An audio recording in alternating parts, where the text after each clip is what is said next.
Chapter 3684, Clank. Li Xiangquan in his empowered state summoned a long sword and immediately unsheathed the blade.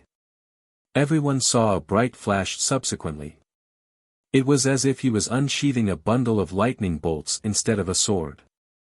Their arcs flowed chaotically, ready to penetrate. His eyes became cold and imperious, making him look like an untouchable heavenly sovereign. Other students from duality couldn't help but become overwhelmed with admiration. Worthy of being one of the 5 heroes. Some felt proud to be in the same academy as him. Boom! At the same time, a silver spear pierced the sky and resembled a galaxy filled with great momentum and battle spirit. Zhang Yunji looked like a god of war descending to the mortal realm, capable of fighting all the demons and devils. What an impressive presence, only senior brother Zhang has something like this. One student from duality said with admiration.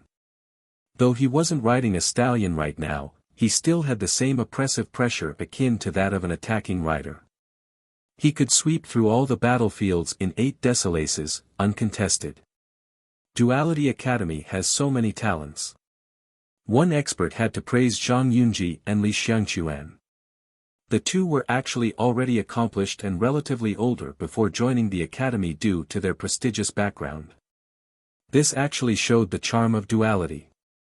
Only a lineage like this could recruit talents from all over the world regardless of the long distance. The students referred to the top peers as the 5 heroes of duality. This could be construed as bombastic and arrogant. Nonetheless, these titles were widely accepted by the experts and sects in the Holy Ground. This was both due to the Academy's history and the abilities of the 5 heroes themselves. Li Qie, are you prepared? Zhang Yunji looked down at Li Qie, looking intimidating and dominating. This is it. How boring. I guess I need to hold back so that you two can survive to the 3rd move. Li Qie casually said. The two's anger reignited again after hearing this. This brat still thinks the two aren't powerful enough. A spectator murmured. They are definitely strong enough to kill him with one move. He won't be able to brag for much longer. One duality student snorted. Some agreed with this because in their empowered state, Zhang Yunji and Li Xiangquan looked unbeatable. On the other hand, Li Qie had no aura and energy fluctuations to speak of. The guy shouldn't be able to last one move.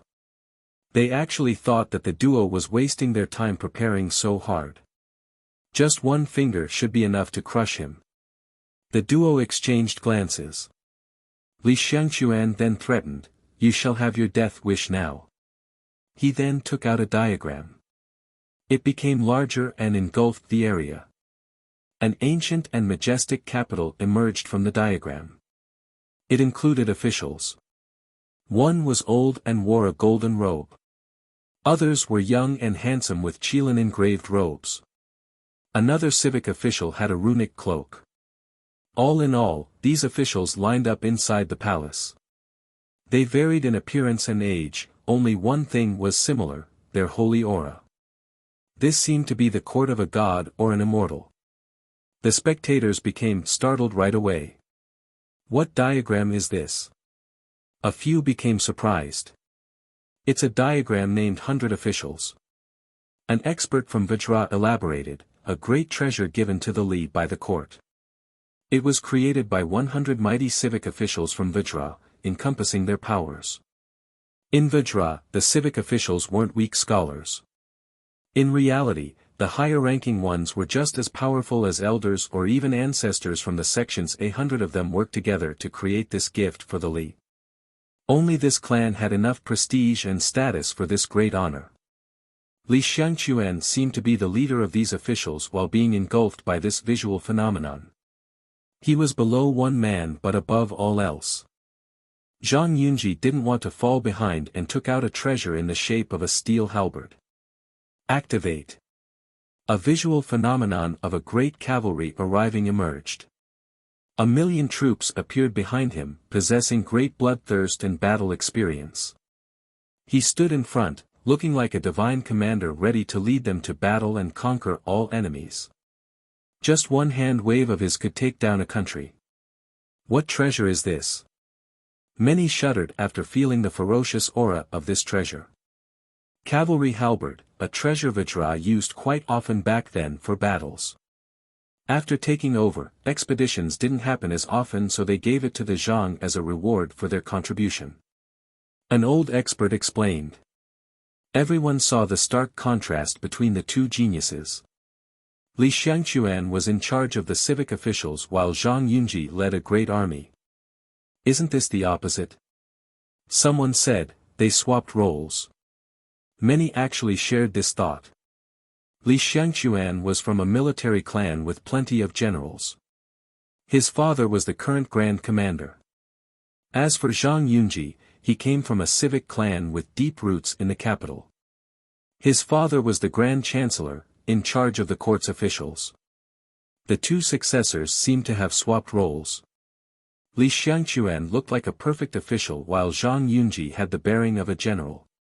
The son of the Grand Commander wants to work for the court and the son of the Grand Chancellor wants to be a general. How bizarre. Another commenter expressed. Maybe the clans also want this. One elder speculated with a serious expression, the Li wants to extend their reach, the same with the Zhang. People couldn't disagree with this logic. Both the clans have been sticking to their respective domain for a long time. Perhaps starting from this generation, they wanted to expand their influence. Li Qie, are you ready? Otherwise, we'll start first. Li Xiangquan uttered coldly. They certainly hated Li Qie, but since they were from prestigious clans, they couldn't attack without warning in an official duel. One man here refers to the king.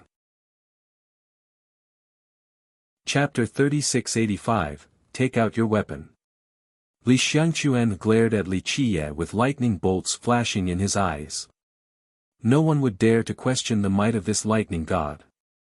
All eyes turned towards Li Qie, who had performed numerous miracles before. They wanted to see what he could do against these two mighty foes. Was there a treasure that could turn the tides to his favor? What treasure does he have? Didn't the hug mouse like him? Maybe whatever that thing is, it'll be enough to decide this battle. One commenter quietly noted. The eyes on him became hotter with anticipation. They wanted to see the mouse's gift. An amazing treasure might not be usable right now since it takes time to train and get used to it. An older expert shook his head. Nonetheless, the crowd's enthusiasm didn't diminish. Li Qie smiled and said, I'm used to this thing, let's use it. He tapped on the blade hanging by his waist, then took it out. The thing didn't emit any saber energy or terrible gales. It looked like a regular saber, not precious in the slightest. Didn't he use this for chopping wood? Someone who was there at the mountain range couldn't help asking. Chopping wood? Many became surprised. They assumed that he would be taking out an amazing artifact, not a daily tool like this. Yes, I saw him chopping with it back at Myriad Beast. The first speaker said with confidence. In fact, people believed him right away. This saber didn't look special at all. Using it for chopping wood wasn't surprising. Isn't this too much? He's really looking down on his foes. One cultivator murmured. He's just tired of living. A student from Duality who was a fan of the duo scowled. Zhang Yunji and Li Xiangquan's expression soured. Li Qie didn't take out a treasure and only used this regular blade to fight them. This was blatant contempt. You want to use that thing against our artifacts? Zhang Yunji shouted. More than sufficient. Li Qie shrugged. Yunji became livid after hearing this response. We'll see about that. Let's get started then. If gazes could kill, Li Xiangquan's current gaze would cut Li Qie to pieces. Sure. Li Qie casually pointed his saber at the duo. Is this a technique? The crowd was stunned. It was one thing to use this saber. Now, he didn't bother putting up a real stance. This seemed more like a joke to him than a duel. Wait a minute, that's sword point. A duality student regained his wits and noticed something peculiar. You're right. His friend took a closer look and confirmed. The sword technique left behind by Sword Emperor at your academy? Other experts nearby joined the conversation. Yes, that's the stance. An expert who has visited duality before said with certainty. Many have seen sword point before and tried to comprehend it by copying the stance. Unfortunately, they could only imitate the external act, nothing more. Li Qiye just made this duel a lot more interesting to the spectators. So he knows how to use it. Discussion sprung up. No way. The first reaction was one of denial. I haven't heard of someone truly understanding this technique in history. Maybe only the top sovereigns or skillful swordsmen. A junior like him hasn't embarked on the sword Dao path, let alone trying to understand it. Yes, this move is the essence of the sword Dao. Only the wise sword users who spent their whole life learning have a chance. One expert said. The top cultivators here have researched this move. They knew that one needed to have high attainment in this Dao before attempting to learn it. Li Qiye didn't fulfill this requirement. Using a wood-chopping saber to perform a sword technique? There's something wrong with his head. Someone laughed. It was incoherent and nonsensical to use a crappy saber for the sake of performing a profound sword technique. I'll eat a rock if he can use it. One duality student taunted. Too bad you won't have the chance. The friends nearby burst out in laughter. They thought that Li Qiye only wanted to copy the stance and had no idea what he was doing. Stop bluffing. Zhang Yunji and Li Xiangquan didn't believe it either. Let's go. They shouted in unison. Rumble. The battle intent of the great army gathered on Zhang Yunji as he shouted, break. He thrust his spear downward. It encompassed not only his power but also the force of the great army. Explosions accompanied the path of the spear. It looked like a silver galaxy was descending. Countless sharp rays wanted to devour Li Qiye. Li Xiangquan roared as well. The officials behind him also roared and blessed him with their powers. Numerous runes fused with his ocean of lighting. Clank. He thrust his sword forward with a speed faster than lightning. Time seemed to be coming to a halt. Even the most agile cultivator would be one step slower than this sword thrust. It had both speed and blessings of the officials.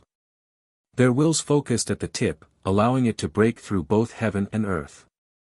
Nothing could stop its sharpness. He aimed straight for Li Qiye's throat. It was impossible to dodge, the crowd thought.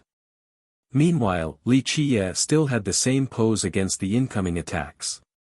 Dodge it. A cultivator instinctively shouted, not wanting to see the guy die. Li Qiye seemed to be lost due to the speed of the sword thrust.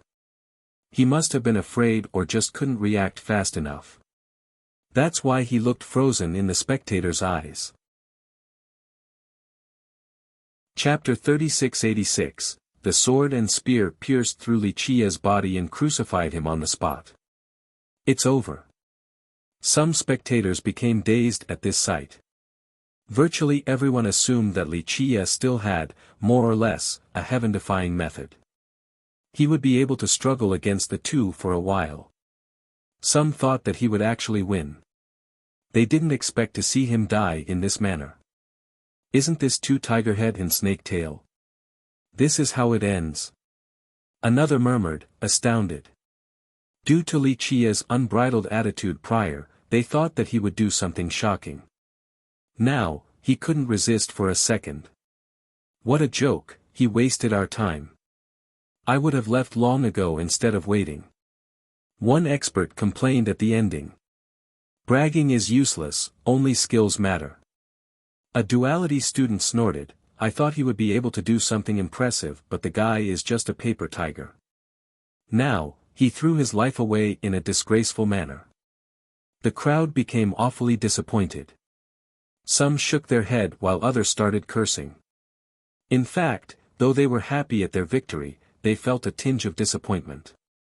Li Qiye died too fast. This result was rather favorable for the guy. Unfortunately, they suddenly realized something. Though their weapon pierced Li Qiye's throat and body, they didn't feel the contact at all. Wait, they didn't kill Li Qiye, they didn't even touch him at all. An elder from a big sect noticed something amiss. Right. No blood at all, they didn't touch him. Another older expert saw it clearly.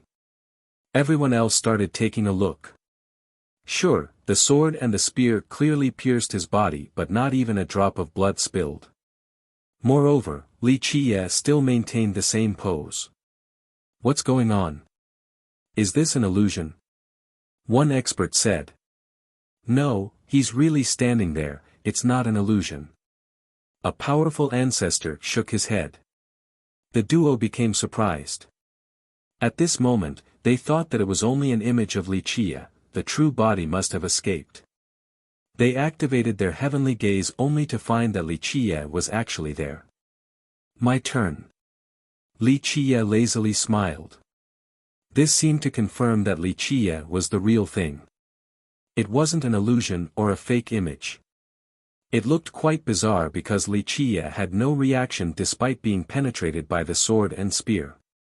Zhang Yunji and Li Xiangquan reacted quickly by recalling their weapon for a defensive attempt. Alas, it was too late since Li Qiye was making his move. He casually pushed the saber forward without needing any force. Break! Li Xiangquan crazily roared. The sword in his hand released lightning serpents before slashing towards Li Qiye's saber. Zhang Yunji roared as well, swinging his spear to create a defensive silver wall. This simply didn't matter. The torrential lightning bolts and the tough wall couldn't stop the saber from inching forward. This was a bizarre scene. The saber cut through space and time. It seemed to be targeting Li Xiangquan and Zhang Yunji's next move, not their present self. In the next moment, the two somehow exposed their weak spots to Li Qiye's saber. The casual thrust managed to strike them in the left chest area. Pluff! Zhang Yunji's armor didn't matter, the same for Li Xiangquan's lightning barrier. The saber ignored all defenses and retaliation, able to bypass them to hit the targets. It felt as if it came from a different spatiotemporal dimension. Li Qiye pulled his saber back as blood gushed out of his foe's gaping chest. The wound was startling. The two looked as if they were struck by lightning as they staggered backward. Meanwhile, the crowd became stupefied. They saw Li Qiye's action clearly. He simply raised his saber and gently pushed it forward.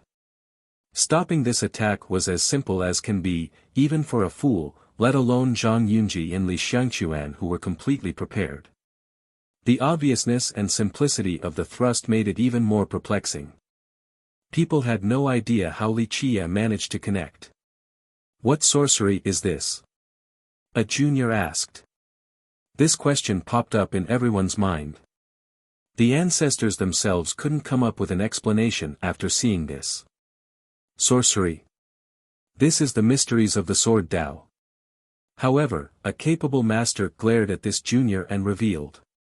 People then found out that this pertained to the Tao of Sword Emperor. Unfortunately, they didn't understand it in the slightest. I don't notice anything, looks like I've wasted decades learning the sword Tao. An expert swordsman smiled wryly. They understood that it wasn't a coincidence. Li Qiye had figured out the sword Tao left behind by Sword Emperor. This Tao, an enlightened big shot said, I didn't see it that clearly but the thrust exceeded time and space. Not sure if this was actually the case, it just gave that sensation. It would explain why Li Qiye wasn't damaged by the attacks. So the profundity of this technique is beyond the stance.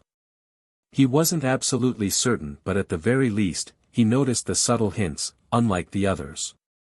The whole thing is bizarre, using a wood-chopping saber for a supreme sword technique. Another spectator added.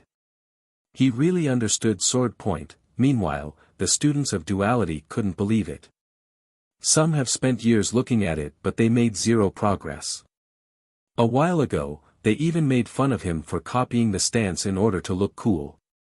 Now, he clearly proved them wrong. Sword point, Yang Ling herself was stunned. Li Qiye had offered to teach her sword point before, but she chose the merit law left behind by Duality Master instead. The other students became uncomfortable. Their effort was in vain while Li Qiye only needed to look at it once before learning it. 1. Meaning, a strong start but weak finish. So this is a case of readability versus freshness. This idiom is rarely used in the novel, and I don't see it that often in other novels either. I could have done all that for this, or what a weak finish. I chose freshness this time since enough has been repeated. Chapter 3687. Because of the historical precedents, some students thought that it was impossible to actually learn the technique.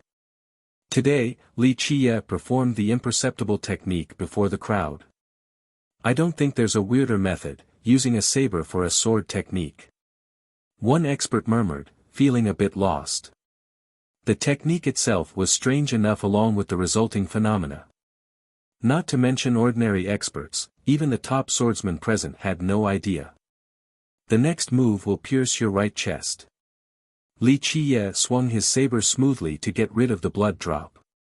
The crowd no longer had any taunt or jeer to throw at him. They thought that he was overestimating himself going against the two geniuses with that saber. Now, his weapon no longer mattered, whether it be this average blade or an ultimate sword.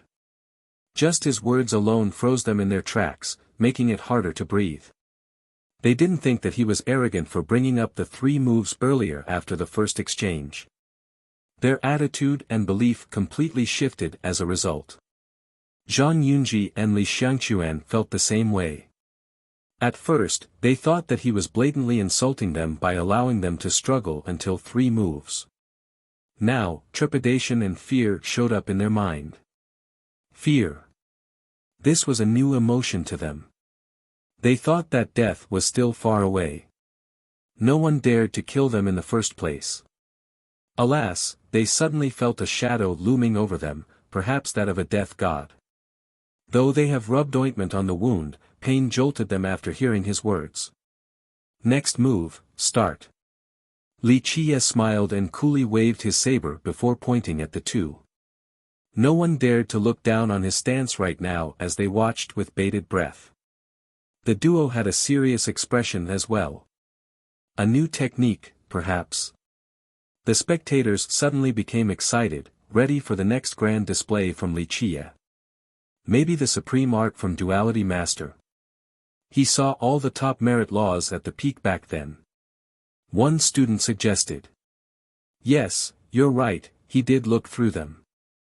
Another recalled what happened that day. People actually made fun of him too for saying that he understood Duality Master's legacy. Perhaps he was really telling the truth, but they refused to believe him. No, I hope he does sword point again. A swordsman said. Other sword Dao users hoped for the same thing, especially the ancestors who have spent too long on this path. They wanted to see some clues for comprehension. Previously, the two looked bloodthirsty due to their confidence. Now, this momentum was no longer there. They stared at each other and finally came up with another new plan. Activate. Zhang Yunji summoned a treasure and put it on. This was an iron robe seemingly created from a tornado. Explosions detonated after he put it on. A terrible storm suddenly manifested and ravaged the nearby area. He became the son of the storm, capable of wielding this destructive power. The crowd hurriedly retreated in order to not get pulled in. Omni Carapace, the renowned treasure of the Zhang. An expert recognized the artifact. It was a magical defensive tool. While using it, no one would be able to get close. Any attacker would be blown flying by the tornado regardless of the angle of approach, hence its name. Li Xiangquan took out a bottle and slightly tilted it, releasing a monstrous tsunami. The blue water drowned out the sky along with its user. He then disappeared into this ocean. No one could see the end of this ocean or his position. Tide collar bottle.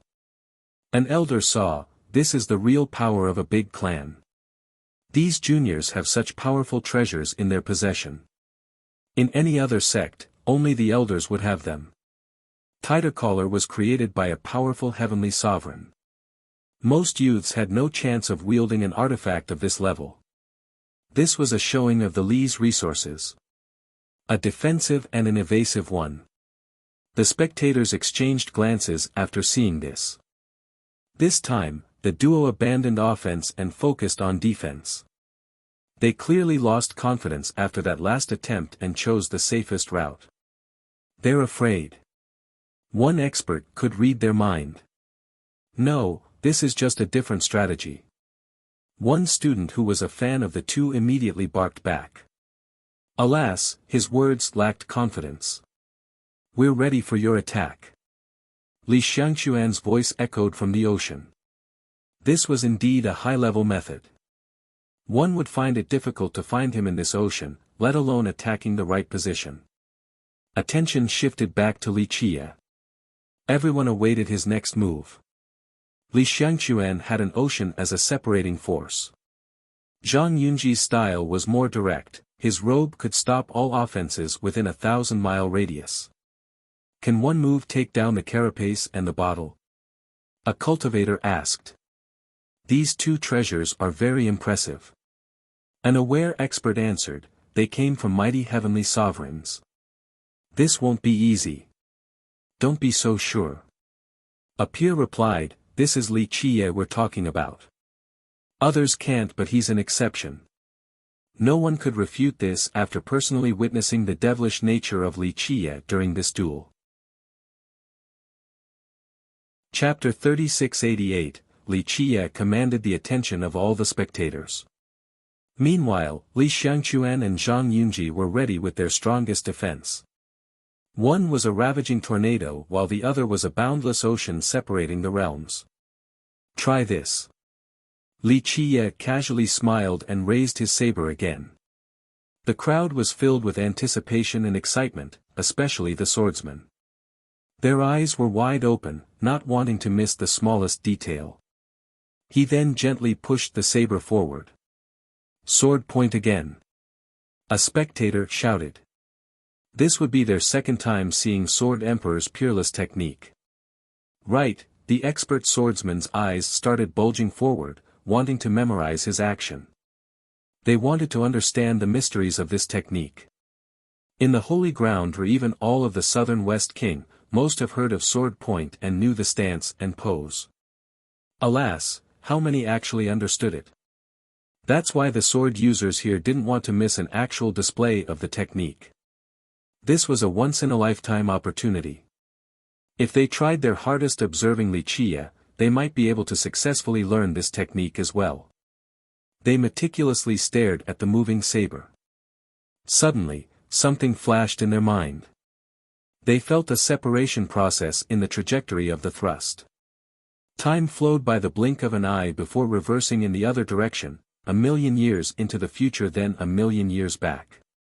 This messed with their mind. Both the expert swordsman and the ancestors felt as if they were trapped in a chaotic dimension, not knowing where they were. Ah! Ah!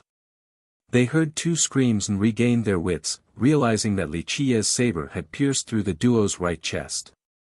Once Li Qie pulled back, blood gushed out of the two holes. Li Xiangquan and Zhang Yunji fell from the sky and smashed into the ground. Their robe was stained red. The spectators couldn't react in time. They were still focusing on the slow movement of the blade, but it somehow made it past the tornado and the boundless ocean. The ferocious winds and the 1,000,000 miles of water didn't matter at all. Defenses simply didn't exist before sword point.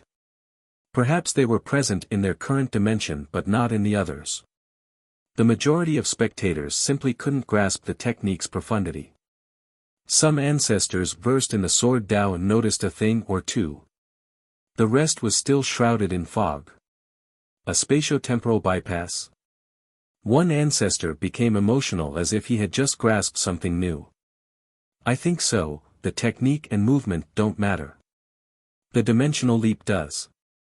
Another elder who has studied the sword for more than a millennium agreed. Can this move alone make someone invincible? One youth said in a daze.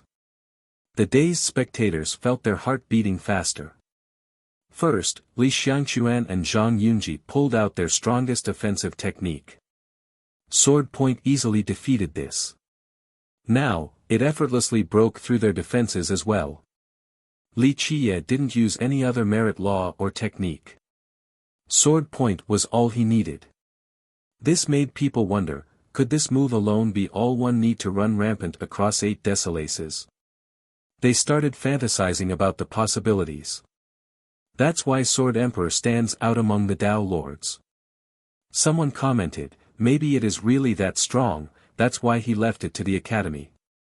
It's powerful beyond our imagination. Another expert added, no wonder why so few manage to learn it in history. Something at this level is definitely inscrutable. Groups talked among themselves, jealousy and envy could be seen since Li Qiye had attained something incredible. You know, I spent half a year, day and night, racking my brains out over each small detail and movement and got nothing from it, not even a tinge of power. Li Qiye only stared at it once and immediately understood it, it's so unfair. The heaven is so cruel to me. A duality student looked up at the sky and expressed indignation. That's nothing.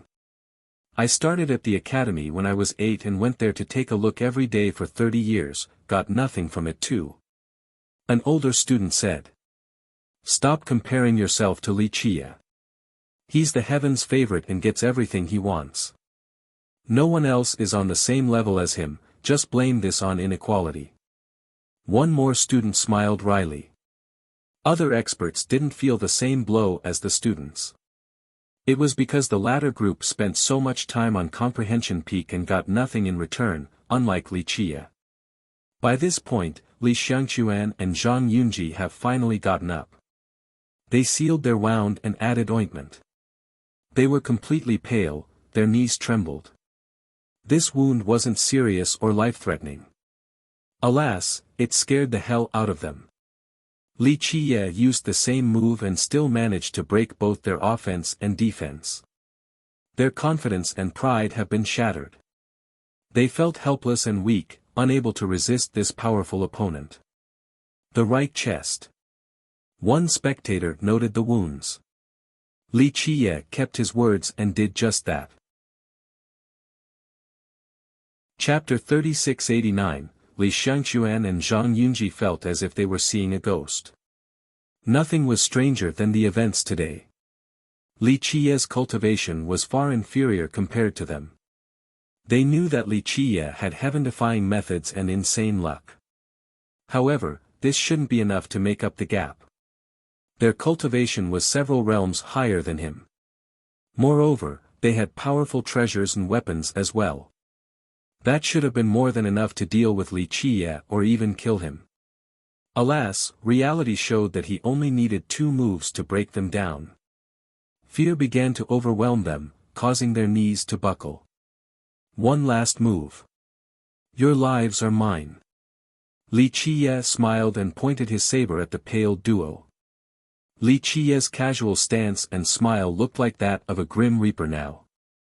Those who laughed at him before were shuddering with fear. They felt as if the saber was pointing at their heart and could easily pierce through it.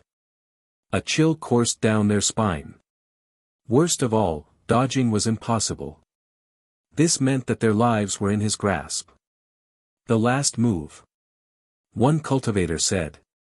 The tone of Li Qiye's voice was nonchalant as well, lacking any pressure and threat.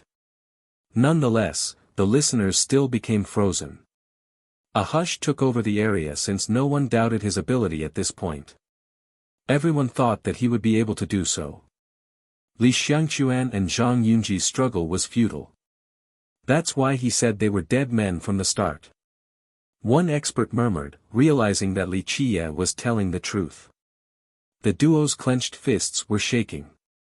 A while ago, such a comment would make them livid and murderous. Now, the only thing left was fear. They instinctively stared at his saber and felt a prick in their heart. The piercing was inevitable. The shadow of death has engulfed them. Buzz.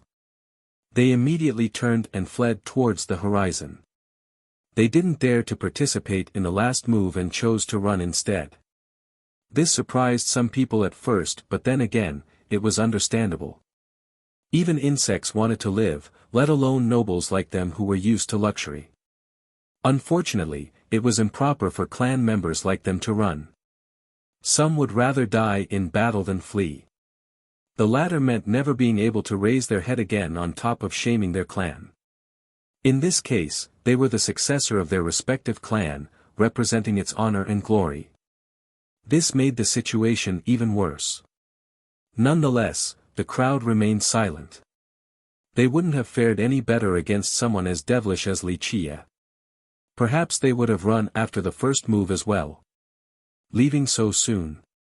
They didn't make it far before someone appeared before them. People saw that it was none other than Wuxia. He somehow caught up to them. The two immediately stopped and staggered backward, afraid of being too close. I said 3 moves to take your lives, so it'll happen. Wuxia smiled while playing with his saber. Brotherly, we sincerely accept our defeat. You're a great man, so please, show benevolence and excuse our transgression. Zhang Yunji cupped his fist. We're inferior to a talent like you, please don't stoop down to our level. Li Xiangquan did the same. The two accepted their defeat, but everyone knew that they were begging for mercy without being overly blatant. It was already difficult enough to accept defeat given their status. But I'm a man of my words. Wuxia replied. The two staggered backward again after hearing this. Brotherly, it's pointless killing me, please show mercy. Li Xiangquan gritted his teeth and finally begged. Please spare us. Zhang Yunji hurriedly added. The crowd stared at Wuxia to see if he would actually spare the two. After all, a few would choose against escalating the issue. Would I have the chance to beg if I had lost? Wuxia smiled and said. The duo had no response, the same with the crowd. Everyone knew the answer right away. These two would have not shown mercy to Wuxia regardless of his begging. They would have subjected him to a fate worse than death. Brotherly, it's not like that. Zhang Yunji had a forced smile that was uglier than if you were crying. We won't let you be empty-handed. You can name any condition as long as you drop this problem. We will do our best to satisfy your demands. Li Xiangquan jumped in. They only wanted to survive, pride no longer mattered. A borrowed life was still better than death. The crowd thought that this was a tempting offer because the Li and the Zhang were rich, definitely 2 fat lambs. I don't want anything but your heads. Wuxia remained unmoved. The duo turned red after hearing this. Li, don't push it. Li Xiangquan roared furiously. They gave up and begged in public. This was humiliating enough since they threw away their reputation and glory. Now, this guy still won't spare them. Embarrassment and shame swiftly turned to rage. Chapter 3690, Stop messing around. If I say 3 moves, it'll be 3 moves. Wuxia ignored their rage and said flatly. Li Xiangquan and Zhang Yunji had no words to say despite their anger. Brotherly, take 1 step back. Li Xiangquan took a deep breath to calm down. This was my fault, so my clan is more than willing to befriend you. Our feud is not to the level of life and death. It's better to have a friend than an enemy. In the holy ground, you'll be a tiger with wings with the support of our clans. Zhang Yunji hurriedly added. The two were as flexible and subservient as can be for survival's sake. I don't need friends. Wuxia nonchalantly said. The crowd exchanged glances. The comment was emotionless and arrogant, but it felt fine coming from Wuxia. Another direct refusal made it worse for the duo. They have repeatedly begged for mercy to no avail, only gaining further humiliation in the process. Wuxia. You won't be haughty for long. Kill me today and you won't have anywhere to go in the holy ground even if you run to the end of the world. My clan will hunt you down and take your head. Zhang Yunji saw that begging was of no use and started threatening him. Who says I'll be running? You think too highly of yourself and of your clan. Li Qiye smiled. You won't live for much longer after me. Our great army and members will make sure that you won't have a grave. Our clan takes care of business. Li Xiangquan joined in with a serious tone. These threats would work on others because the Li and the Zhang were indeed influential at the holy ground. Moreover, they weren't empty threats because these two clans would actually dish out vengeance. Sects and countries might go down as a result. The crowd wondered if Li Qiye would be deterred. It's useless. Threats don't work on him or he wouldn't be Li Qiye. An expert who understood Li Qiye shook his head. Point taken. Now get ready for the next move, stop wasting time. Li Qiye waved his hand at the two as if he was swatting a fly. See, that's Li Qiye for you. The expert murmured. Li, don't be ridiculous, you don't want to be torn apart by our clan member Dash. Zhang Yunji roared. Who knows if this came from rage or fear? I'll be waiting. Li Qiye smiled and pointed his saber at the duo. Zhang Yunji stopped shouting right away. The duo felt nothing but fear while looking at the saber. Their eyes narrowed, this saber was scarier than a grim reaper's scythe. If they could change their decision, they wouldn't choose to provoke him. Alas, there was no other choice. Screw it. Zhang Yunji roared and released his vitality. He started burning his true blood, resulting in loud explosions. Terrible silver rays emanated from him. Ra! A dragon roar could be heard as he became one with his spear, soaring dragon. He turned into a massive dragon and occupied the airspace. It soared forward to deliver a slash with its ferocious claws. He chose to use his strongest technique while burning his true blood, hoping that this would be enough to reverse the situation. Die! Li Xiangquan shouted. Clank! He pointed his sword at the sky and summoned an ocean of lightning swords. He also burned his true blood without holding back. The blood manifested into violent flames. Loud metallic ringings echoed continuously as the lightning swords fused together to form a bloody sword. A vertical slash came next, enough to separate the myriad realms and destroy the soul. Their last-ditch effort was quite impressive, a silver dragon attack and a vertical slash. The crowd took a deep breath due to the power of their attack along with their choice to burn their true blood. Nonetheless, this might be their only way out of this fatal predicament. On the other hand, Li Qiye didn't bat an eye and still pressed his saber forward. Sword point for the third time. People were too familiar with this move now. They could imagine it with their eyes closed. The saber tip immediately jumped out of the spatial constraints. It looked like an ordinary thrust, yet the spectators were horrified. Everything came to a halt right away. The dragon stopped roaring and the bloody sword no longer had vibrating hymns. They were sealed and couldn't move an inch. Once time and space started flowing again, the dragon and sword disappeared. Two thuds could be heard from corpses falling onto the ground. Zhang Yunji and Li Xiangquan have lost their lives due to a deadly wound on their forehead. Blood was still gushing out. They tried to escape with their true fate at the last second, but the saber managed to destroy their true fate as well. The spectators shuddered in astonishment. Li Qiye had declared that he would kill them after 3 moves. Sword point allowed him to do so. They stared at the cold corpses in silence, recalling how they ridiculed him prior for this declaration. Chapter 3691, The stench of blood assaulted the nose along with a chilling sensation. Li Xiangquan and Zhang Yunji have been reduced to 2 corpses in no time at all. Various thoughts popped up in people's mind. The 5 heroes of duality have lost 2 members just now, but most importantly, they were the sons of influential big shots in Vajra, the Grand Commander and the Grand Chancellor. A storm was definitely brewing on the horizon. How will Vajra react? One expert wondered. Executing the two youths in public meant challenging Vajra's authority, a direct insult. The court might mobilize an army to destroy Wuxia.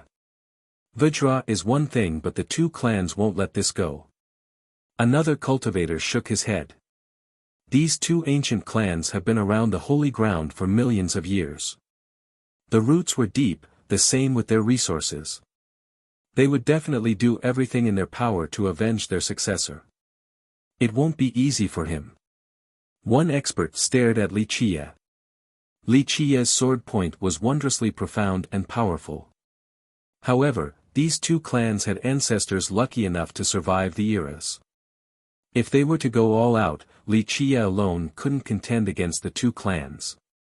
Not to mention an individual, few powers had this ability. Plus, sword point might not be enough to deal with the ancient ancestors from the clans. His death might be inevitable. At the same time, some expert swordsmen didn't care about this. Their mind was fixated on sword point, wanting nothing more than to learn it after seeing Wuxia's mighty display. Learning sword point means becoming invincible. The students from Duality felt an insatiable itch. Though the death of two heroes truly shocked them, they became increasingly impatient and wanted to return to Comprehension Peak as soon as possible in order to learn the technique. In their opinion, they had a higher chance of learning this technique than outsiders. This was because they were students from Duality, the fate connection was automatically higher. This guy might cause a bloody storm in the holy ground. So devilish. One ancestor concluded while looking at the nonchalant Wuxia. The ancestors couldn't see through a junior like Wuxia, something quite perplexing for them. It wasn't only because of sword point. Everything good in the world seemed to fall into his lap. Moreover, his attitude was quite strange and shouldn't be found in someone his age. For example, he was perfectly fine despite antagonizing two behemoths. This could be attributed to confidence or ignorance. For the first case, how could a woodcutter from a desolate region oppose the Li and Zhang? Moreover, Vajra was there as well. Okay. Anyone else wants to take a look or try to rob me? Wuxia put away the saber and smiled tenderly at the crowd. The spectators exchanged glances, no one dared to open their mouth. The treasures were tempting but they preferred to live. Zhang Yunji and Li Xiangquan were prime examples. Moreover, sword point was unfathomable. They would never make a move before having a solution for this move. No one. What a shame. Wuxia patted the dust off his robe before leaving. Everyone on the street made way for him, whether it be the young geniuses or the ancestors.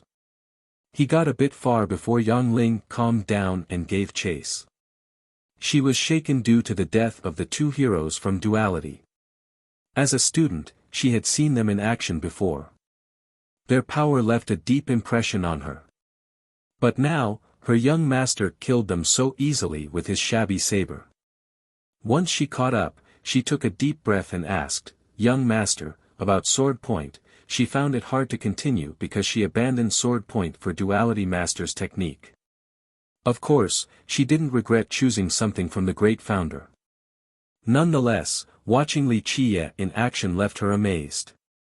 Unfortunately, though he used it 3 times, she still didn't understand the move at all. What's the mystery behind it? Why does everything, offense and defense, seem useless before it? It seems able to bypass all techniques. She carefully picked her words. Intuition told her this about sword point. You're not too dumb, at least you saw something. However, this isn't bypassing. Wuxia smiled. Then what is it? She inquired. Everyone misunderstands the technique. It should have been named something more obvious. For example, sword displacement or spatiotemporal sword shift. That'll give people some clues. I see. She then recalled the fight while contemplating. After a while, she became surprised and asked, so it focuses on spatial and temporal manipulation. Close enough. Li Qiye responded. I still don't understand, how can that action result in spatial displacement? There wasn't any fluctuation or power capable of doing so. She shook her head. Li Qiye's thrust didn't create anything strong enough to have this effect. There lies the profundity of the move. Li Qiye chuckled, if it's that simple, people would have figured it out long ago. In fact, it represents Sword Emperor's supreme Tao. He concentrated his Tao on this move, it's an outline of sorts. Chapter 3692, The news of the duo's death caused quite a stir in Buddha Emperor Division then the rest of the Holy Ground. A rising storm, who will get pulled in? One expert wondered.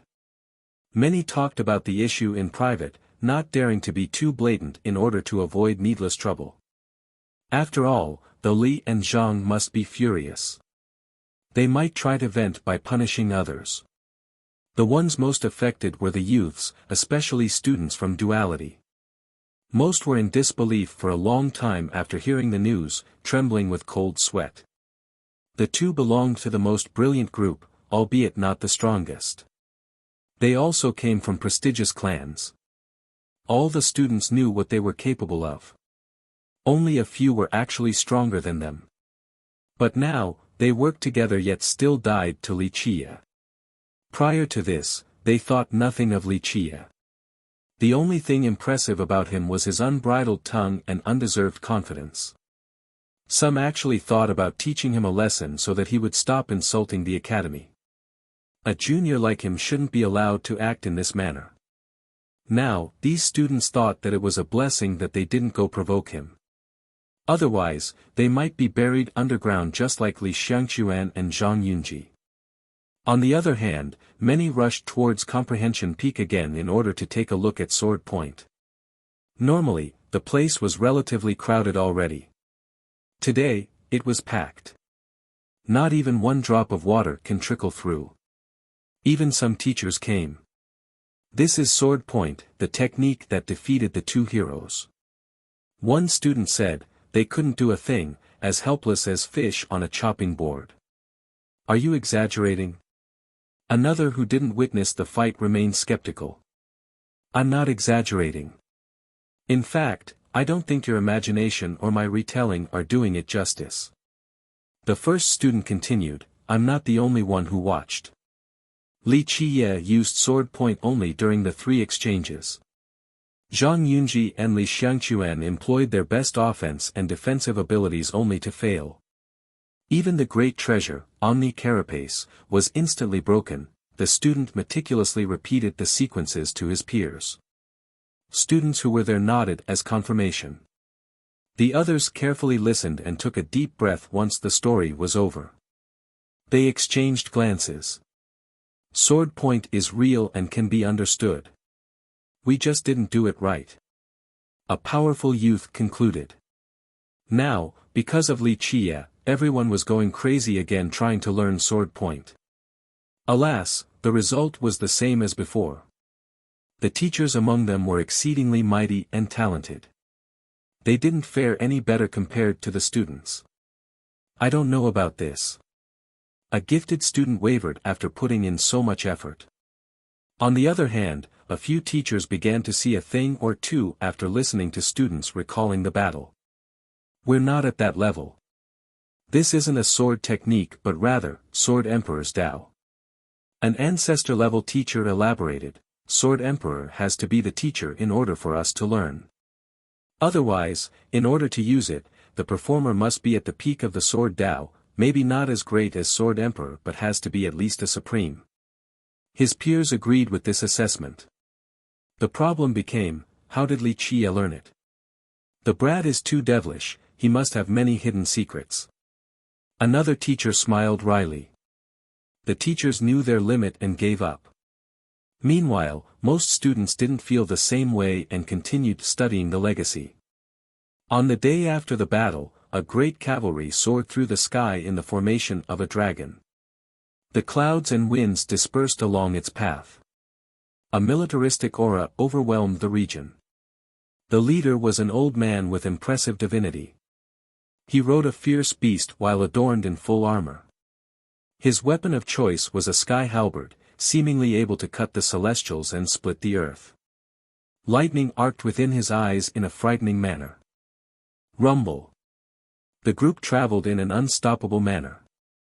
Anyone who blocked their path would be swiftly dealt with.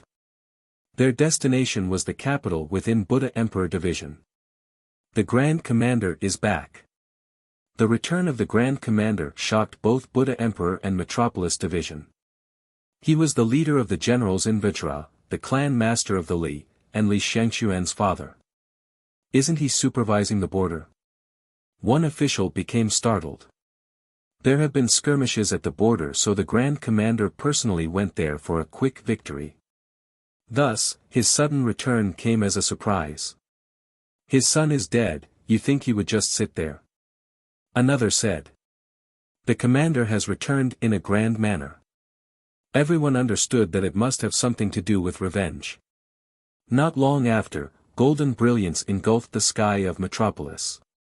The presence of the Tao manifested as if an immortal was arriving. Creak.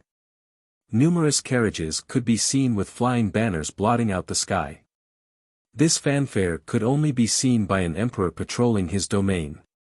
The unaware would think that this was the king of Vajra. However, upon looking at the symbol on the banners, the answer became obvious. The Grand Chancellor is back too. A cultivator at the capital shouted. The officials in Vajra became alarmed after seeing this, since the Grand Chancellor spent the majority of his time presiding at the ancient court. Vajra was currently in charge of the holy ground, but the capital at Buddha Emperor Division didn't belong to it. The actual main branch of Vajra was located at Archaic Sunday. As the leader of the officials, the Grand Chancellor usually presided at the court in Archaic Sunday. Now, he was coming to the capital, but most importantly, in such a flashy fashion. He immediately came to see the king of Vajra first.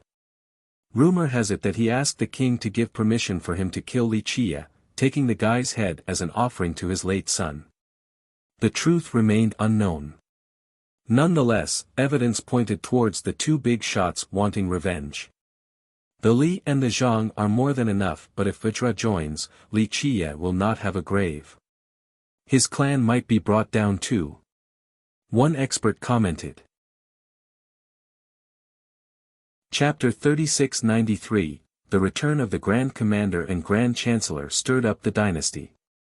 The two have always been scheming against each other, but now, many speculated that they were going to team up in order to deal with Li Chia.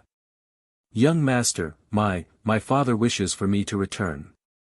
Yang Ling received a summon from her clan during the turmoil. Go back then. Li Chia smiled and nodded. I'm afraid that something might happen. The messenger said that my father's expression wasn't so good. She looked nervous since the messenger secretly told her about the situation. She was there by Li Chia's side during the killing. There was a chance that the Li and the Zhang would target her as well. Her father was a noble and this title was hereditary. The clan wasn't under the jurisdiction of the two big shots either. Alas, the Li and the Zhang were just too influential in Vajra. If they wanted to cause trouble, it would be quite unfavorable for the Yang. A time of chaos. Li Chia chuckled. What if those two clans want to capture me? She hesitated for a bit before asking. She certainly stood no chance against those two behemoths. Don't worry, I'm here. You're in no danger since I can handle anything. Li Chia answered, it's good if they want to do something, there will be a fun show. He revealed a smirk at this point. She felt much better after hearing this since she trusted that he would keep his word. Then I'll take a trip back. She took a deep breath and bowed. He nodded and gave permission. She went to pack up her stuff before returning to say goodbye once more time, then left with her clan members. Both Metropolis, Buddha Emperor Division, and especially the capital, were busy with the incoming storm. Some didn't want to get involved in this mess. On the other hand, Li Chia didn't give a damn and continued to cultivate. Someone visited not long after Yang Ling's departure. The first thing one would notice about the guest was his shiny bald head and colorful kasaya. Who else could it be but untethered monk? Amitba. The monk bowed deeply towards Li Chia and said, "How should I address you, sir?" He took a glance at the bronze ring on Li Chia's finger. "You tell me." Li Chia accepted the gesture and remained sitting. "Well, I'm no longer part of the Buddhist doctrine. I am a merchant now." The monk smiled while acting prudence. He rarely needed to act in this manner. This ring was a big deal. If he was still a part of Heavenly Dragon Temple, then he would be subjected to certain restrictions and rules. This wasn't the case since he was now the chief manager of Wish Ward. "Forget it, it's fine. You may call me young master. Although you might not be in a Buddhist sect, your heart is still with Buddhism." Li Chia said. "Thank you, young master." The monk bowed again. Li Chia was right. He had left Heavenly Dragon Temple and some considered him a traitor. Nonetheless, he still cared deeply about the temple since he was born there. "What is it?" Li Chia asked. "Young master, I heard you came to Wish Ward to look for precious metals. Our auction house coincidentally has some top types right now, some found by us, others on consignment. Would you like to take a look? Your information network isn't bad." Li Chia smiled. The monk was clearly here to curry favor. "You're too kind, young master. The metals are in our treasury, shall we go?" The monk smiled. "All right." Li Chia wasn't in a rush to find the metals, but if the monk actually had something good, it would be fine. In reality, he had no lack of precious metals if he actually needed them. "After you, young master. It is an honor to have you here in Wish Ward." The monk smiled brightly and gestured for Li Chia to walk in front. He then showed Li Chia the way to the treasury. Wish Ward stood for two different things. The first was the overall market available to everyone in the form of a city. It was large enough to be comparable to other great powers. The second referred to the actual store named Wish Ward, a subdivision within the area. It also had a large auction house. Branches like these scattered across the holy ground and even righteous sect. One could find them back in the southern kingdoms as well. The one here was the main branch, situated at the center of the city. Because of its presence, the city continued to grow, on the verge of becoming as large as Metropolis or Buddha Emperor Division. The entrance, surprisingly, didn't look grand and splendorous. It was a normal wooden gate, quite old judging by the tint of the wood. Nonetheless, it had an elegant appeal to it. The power and resources of Wish Ward only came into full view after entering. Inside was a great courtyard with lakes and mountains. This was a separate dimension, allowing the store to look like a great sect with boundless territories. It didn't stink of money at all like another auction house. The beautiful scenery comforted the spectators. Li Chia stopped after arriving and stared at a large bronze statue. Albeit, there was a unique distinction, it resembled more of an art piece built in a medley fashion than a regular statue. The entire thing wasn't in one piece but rather countless parts assembled together. The fit was perfect. It looked natural as well, seemingly not made by men but already had this form from its inception. The great entity stood there and stared at the horizon as if it was the ruler of the world. Since it has been here for so long, vines and weeds covered the bottom. However, the lack of rust was surprising. It still had a bronze glow, ready to last for another eternity. Untethered monk stopped and waited for Li Chia, staring and appreciating the statue as well. "Young master, did you gain anything?" The monk asked after Li Chia averted his gaze. Numerous people have stared at this statue but few could do so for long. Moreover, Li Chia was special as well. The monk couldn't miss this opportunity to ask. "Gain? No. I do know of its origin though." Li Chia smiled. "You're aware of its origin?" Does that mean you can control it? The monk became ecstatic. You know quite a bit. Li Qiye glanced at the monk. It's nothing, I've only heard from the seniors from the auction house. This status is apparently quite old. An ancestor from Wish Ward excavated from a great sect. The founder of this sect took it from a secret area. Many seniors have checked it out to no avail. It's definitely not just a statue though. The monk smiled wryly. Indeed. Li Qiye smiled. Chapter 3694, What is it? The monk stared at Feiyun with his bright eyes. A weapon. Li Qiye glanced at him before revealing. I see, the monk had expected this answer but was still shaken. This gigantic statue turned out to be a weapon. What kind is it? He took a deep breath and asked with a solemn expression. The level of this weapon depends on the user. Li Qiye chuckled in response. The monk was a top master, so he immediately understood the grade of this statue. This answer exceeded his and the ancestors' expectation. Young master, may I ask how does one control it? The monk took advantage of this rare opportunity and asked for guidance. Our ancestors have tried everything, from Tao methods to ancient arts, and still failed. They naturally knew that it wasn't a simple statue or a work of art. This must have been something incredible, but they couldn't invoke anything out of it. They had no choice but to give up, thinking that it might not be an actual treasure. This continued on in the long history of Wish Ward. However, intuition told the monk that Li Qiye definitely knew the secrets behind this statue and even a method to control it. There was no reason for this belief, only mere intuition. Others would find this illogical and ridiculous, not the monk. Ancient arts. How old are these ancient arts? Li Qiye asked. At least from the 9 Worlds epoch. The monk contemplated and said, a few were created by the great emperors. The previous epoch was so long ago. It became a part of legends now. Only a few arts and techniques have been passed down to the present. Wish Ward had enough resources and a strong foundation, granting them access to these old arts and methods. 9 Worlds.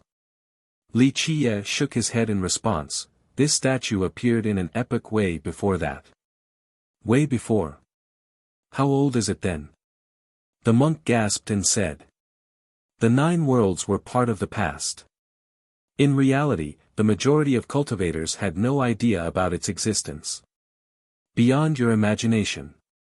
Li Qiye told the truth. I see. But I suppose that's not enough to trouble you, young master. The monk calmed down and flattered. Monk, don't play games with me. Li Qiye glanced at the monk and said. Amitabha, I do not dare to do so. The monk placed his palms together in a dignified manner, trying to act wise, but this didn't work due to his appearance. It's true, I can control it. Li Qiye smiled and moved on. The monk was shaken after hearing the confirmation despite his prior intuition. Just imagine, the great Wish Ward couldn't understand this statue, yet Li Qiye could do so in no time at all. Perhaps Li Qiye was similar to an immortal. Regular people had no chance of gauging him. Young master. How do we do it? The monk caught up and asked. Li Qiye chuckled and didn't answer, continuing his stroll through the courtyard. The monk was smart enough to drop the issue. If Li Qiye didn't wish to tell him, no need to pursue this for further humiliation. Not bad at all. Li Qiye eventually commented, there are many hidden ace cards buried here, a treasury too. Just a few things to take care of the thieves, The monk smiled. Let us see your medals now. Li Qiye ordered. Please follow me, young master. The monk led the way. Wish Ward had too many stores and buildings. It was no different from a labyrinth, people could easily get lost on the first visit. He brought Li Qiye to a secret room inside a mansion. They then traveled through numerous portals and doors, each guarded by powerful cultivators. Perhaps the entrances would take people to a different treasury. Thus, mighty ancestors kept an eye out. The truth was that as the biggest store in West King, the foundation here exceeded virtually all powers. It wouldn't be an exaggeration to say that the treasury of Vajra was truly inferior in comparison. The presence of wealth demanded vigilance. Outsiders weren't qualified to enter, but the monk was a special exception. Nonetheless, despite being the current chief manager, the monk alone couldn't make a decision on something so important. He required the keys from several ancestors before entering the last treasury. Our best divine metals are in here, some belong to us while others are on consignment. Please take a look, he said. The lack of light in this particular storage was made up by the scintillating rays exuded from various metals. Each ore had its own cabinet protected by seals. An intruder wouldn't be able to take them right away. Li Qiye came to the closest one. It had a fire or around the size of a fist yet wielded the intensity of a sun. The flames oozing from it could incinerate the firmaments. Fortunately, it was sealed inside. Purified solar onyx. Li Qiye smiled and said.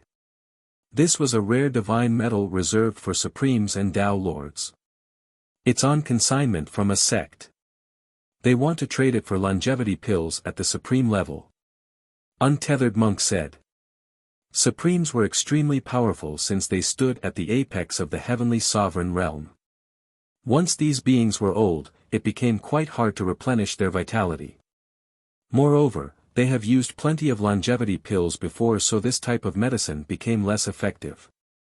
Thus, a bottle of pills capable of prolonging their life was immensely expensive. Li Qiye didn't say anything else. The monk could tell that he wasn't interested and introduced him to something else. How about this one? Our 8th generation chief manager bought it from an ancient sect. It has been here for a long time. This particular ore looked like snow. They felt a chilling presence from it before getting close. Chapter 3695, People couldn't help shivering after getting close enough and feeling its bone-biting chill.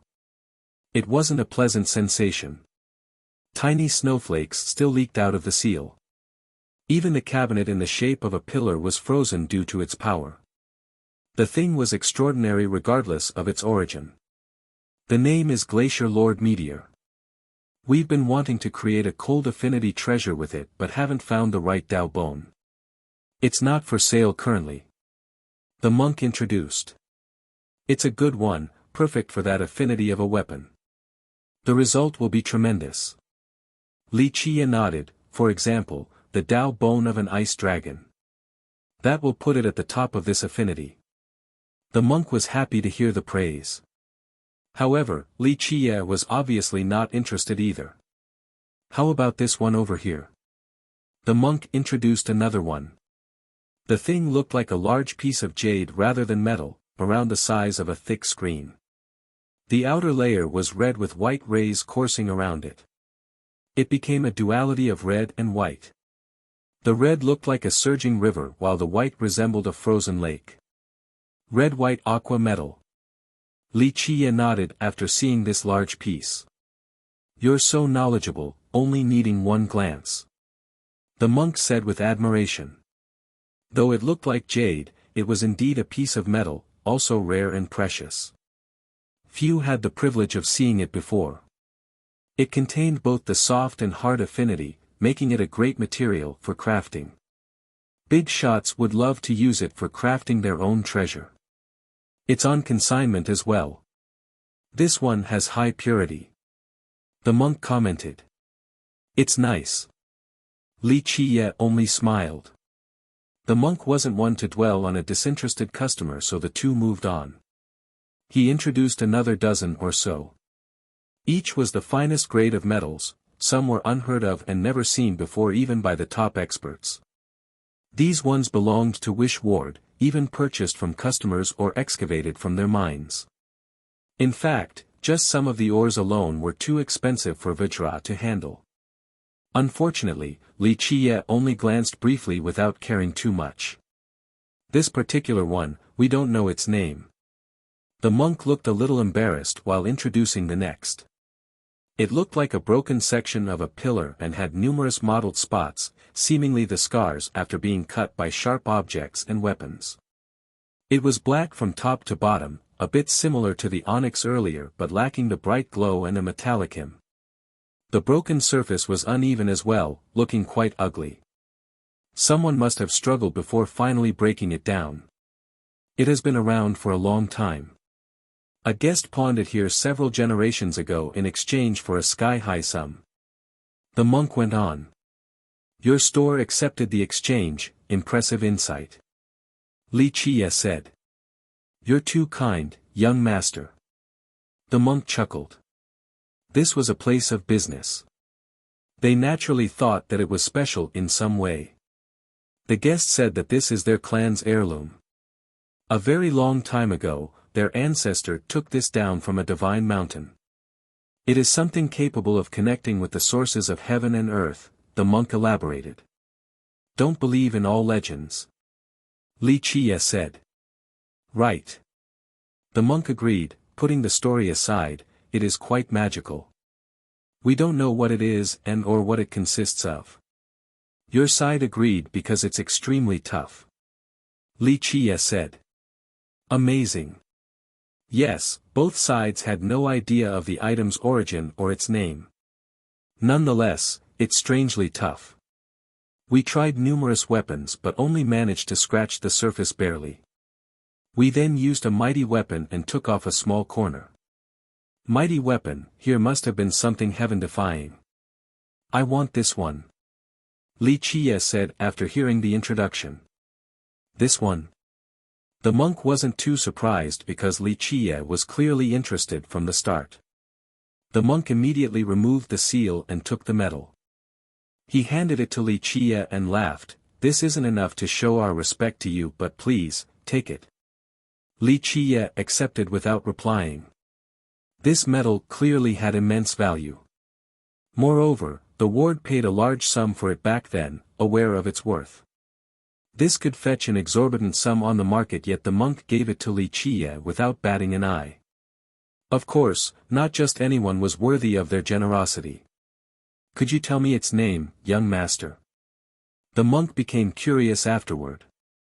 This is immovable steel, extremely rare and not part of this world. It's hard to see it in this epoch or the previous. Calling it something capable of connecting with heaven is an exaggeration but it does have a similar effect. Immovable steel. This was the monk's first time hearing this name. He thought that it was suitable given its characteristics. Are you looking for anything else, young master? We still had more medals. The monk said. No need, if I keep on looking, I'm afraid your store will be crying for a long time. Li Chia glanced around before refusing. Please, young master. The monk replied, the metals here are considered precious for regular people like us but they're nothing more than scrap metals in your eyes. Offering them to you is our honor. It sounded like flattery but was simply the truth. Ordinary materials weren't worthy of Li Chia's time. Wish Ward should feel flattered and honored since it had items capable of entering his eyes. The duo left the secret treasury. A member of Wish Ward immediately reported something to the monk. A guest wishes to see you. The monk told Li Chia. The moment he finished speaking, someone hurriedly rushed closer to them. Chapter 3696, the visitor was none other than the Crown Prince of Vajra. He had a worried expression and spoke right away, young master, things have soured. Marquis Yang and Miss Yang were captured. Captured? Is it Vajra? Li Chia slightly furrowed his brows. No. The prince was afraid of a misunderstanding and answered right away, it's the Grand Commander and Grand Chancellor. The Li and Zhang. Amitabha. Is this the wish of His Majesty? Untethered monk placed his palms together. Of course not. The prince shook his head, the Grand Chancellor and Grand Commander came to the palace but father has been busy with pill refinement.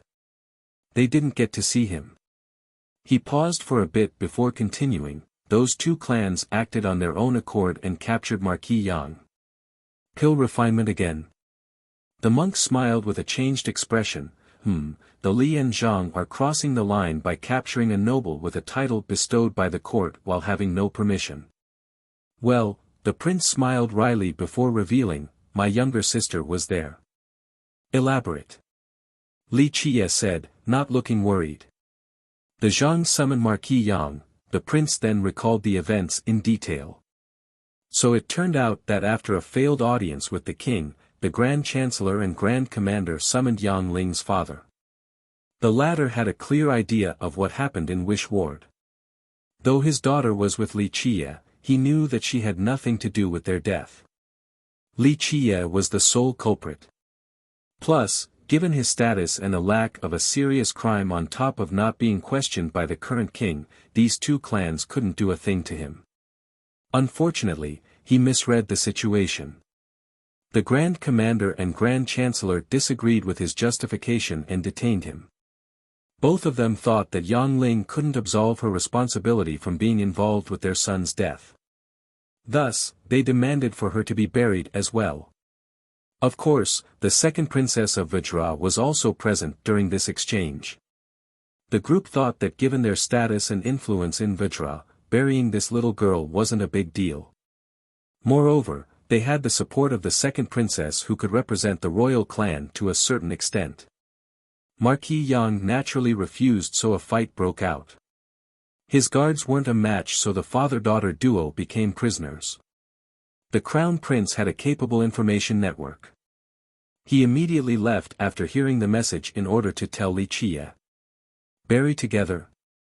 I see. Li Qiye smiled coldly. Amitba. The monk closed his eyes and placed his palms together. Li Qiye was obviously referring to the two clans when he said, bury together, not Yang Ling. What will you do, young master?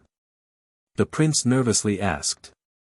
Despite being the crown prince, he wasn't that popular. Both the Grand Chancellor and the Grand Commander wouldn't show him any face since they secretly supported the third prince. Furthermore, they were blinded with rage right now. It was impossible to reason with fathers who have just lost their sons. What else can I do? Either they release her or I'll annihilate their clan. Li Qiye flatly responded. Annihilate their clan, the prince became startled. Few dared to utter these words. The Zhang and Li had deep roots in Vajra after working for generations. Not to mention a single cultivator, even an entire sect could touch them. Amitba, merciful Buddha, the monk began chanting as if he was trying to appease some spirits and cross the dead over to the other side. Information traveled fast in the capital city and metropolis. Everyone found out right away in a short time. The Grand Chancellor and Grand Commander suddenly captured Marquis Yang and his daughter. This was a big deal. Marquis Yang didn't have the same authority and his clan was weaker as well. However, he still had a hereditary title bestowed by the royal clan. Now, this detainment naturally caused quite a stir across the court. Other officials and nobles debated heavily on this subject. This was also the case for other cultivators and powers outside of Vajra. The Grand Commander and Grand Chancellor are out of line.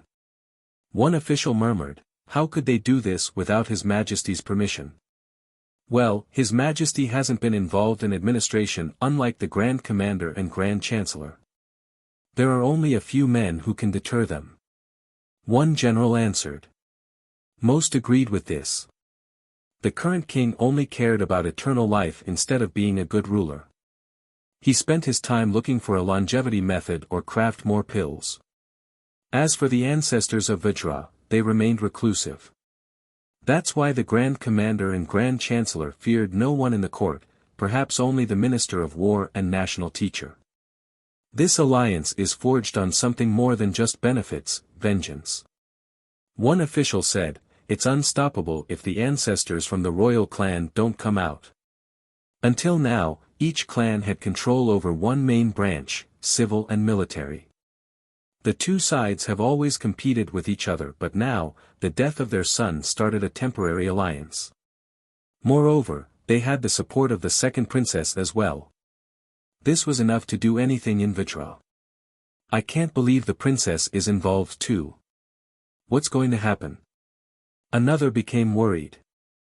This might be more than just an act of vengeance. At the moment, the position of crown prince has been decided. Without anything unexpected, the current crown prince would inherit the throne. However, the third prince actually had more support than the crown prince. He had toiled at the border and had numerous meritorious contributions.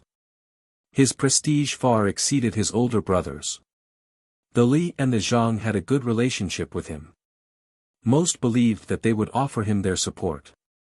Now, some believed that this move of theirs was meant to be a catalyst. When His Majesty came out of isolated cultivation, he would pursue this matter. At that point, they would team up and make it difficult for him while demanding a different successor. This was their chance to test His Majesty and the royal clan's bottom line. Another clue for this speculation lies in the princess. She was close with the third prince, so the fact that she took charge in this matter was worthy of rumination. That's also the reason why the crown prince was in a hurry to let Li Qie know. He also felt something amiss. An eye for an eye, the murderer of my son shall be buried with him. The Zhang and the Li made an announcement at the same time. Traitors who scheme against Vajra deserve death. The second princess joined in as well. The storm has finally started in Metropolis with these announcements. You have 2 hours to release them unharmed. Otherwise, I shall annihilate both of your mansions. This message came next as a response. 1. Actual ranking still unclear, but we'll go with Marquis since he doesn't seem that important, can't be Duke. Chapter 3697, The response shocked everyone. All eyes stared towards the direction of the voice. Li Qie. Some recognized the speaker. The entire metropolis clamored afterward. The main character is here, this will be fun. Numerous cultivators paid attention to the development. He's not trying to avoid the storm. Most found this astonishing, especially the officials and generals of Vajra. Prior to this, these men believed that this alliance would lead to a monumental change in Vajra. They didn't think that Li Qie played an important role and that he was only being used as an excuse. They cared more about the alliance being able to change the current king or the crown prince. However, their speculation was interrupted by Li Qie's answer. Destroy the 2 clans. That's a domineering claim. One expert said. Ignorant brat, they'll exterminate his clan for this. One official snorted and disagreed. These 2 factions represented authority and power in Vajra. If Li Qie actually tried to attack them, Vajra wouldn't sit still. The army would naturally get involved. Is this a declaration of war towards Vajra? A young cultivator said, he must be tired of living, wanting to provoke Vajra. Everyone knew that the 2 clans were a crucial part of Vajra. Who would dare to do this? He's Li Qie, the son of miracles and the heaven's favorite. There's nothing he's afraid of, and remember, he kept his word each time. An expert said. We'll see. An older master remained calm. Li Qie's provocation seemed to have worked. Both the Li and the Zhang sent out another message. The burial ceremony will commence in 2 hours at Black Robe Alley. No mercy to anyone who tries to stop it. They were decisive and resolute. Anyone could feel the bloodthirst from the words. Once again, this spread across Metropolis at a rapid rate. Isn't that too early? People couldn't believe it. They thought that this storm would last for a while, but the climax was coming in just 2 hours. They would look weak if they didn't respond to Li Qie's aggressive comment right away. Someone understood right away. Killing Li Qie is of utmost priority. The ones from the Yang are just baits or an excuse. One official said, their real plan is for later. This is to re-establish their prestige and also to test the water. How is Li Qie going to get through this? His cultivation is just too weak, other means can't possibly be enough. An expert wondered. Just wait and see, he's as devilish as can be. Most just wanted to watch a fun show. Come, let's get there first, there might be a great battle ahead. Numerous cultivators ran towards Black Robe Alley. The crowd wasn't limited to experts from the capital and metropolis. Even those from the other divisions joined in. The capital had two parts, a lower city and an upper city. The latter was named Buddha Emperor City, the place for the royal clan and officials. It was a floating city with bright Buddhist lights. It seemed as if a great Buddha had blessed the city, allowing it to float forever. It was home to the royal clan and some officials. Rumor has it that during the Holy Grounds Foundation, Buddha Tao Lord stood in this place to look at the heroes of the world. Diana and Vajra Tao Lord also did the same. Today, Vajra was in charge, so the dynasty also took roots at the capital. Beneath was another great city, commonly referred to as the capital. It consisted of citizens and various powers. The majority of officials and generals were here as well. Outside of that were thousands and thousands of other cities. They were part of Metropolis Division. Black Robe Alley was a famous place with a high concentration of officials down in the lower city. One would find a first-rank civic official or a general in virtually every 10 houses here. The most important mansions belonged to the Grand Chancellor and Grand Commander. They always had the same owners since the start of Vajra. These mansions were given to them by the royal court. However, the Zhang and the Li have been there for so long. Therefore, some referred to them as the Li and Zhang residents. Of course, their ancestral ground wasn't actually here. Their real home was somewhere else in Metropolis. Most interestingly, these two mansions were facing each other and looked quite similar in architecture. Some said that this was done on purpose by the royal clan in order to foster competition and maintain a balance of power. A few believed that these mansions were more than that. They could serve as a defensive line once combined together into a formation. When under siege, this formation would be a mighty line of defense to protect the floating city. Whether true or not, this section of the street was the most prestigious in Black Robe Alley.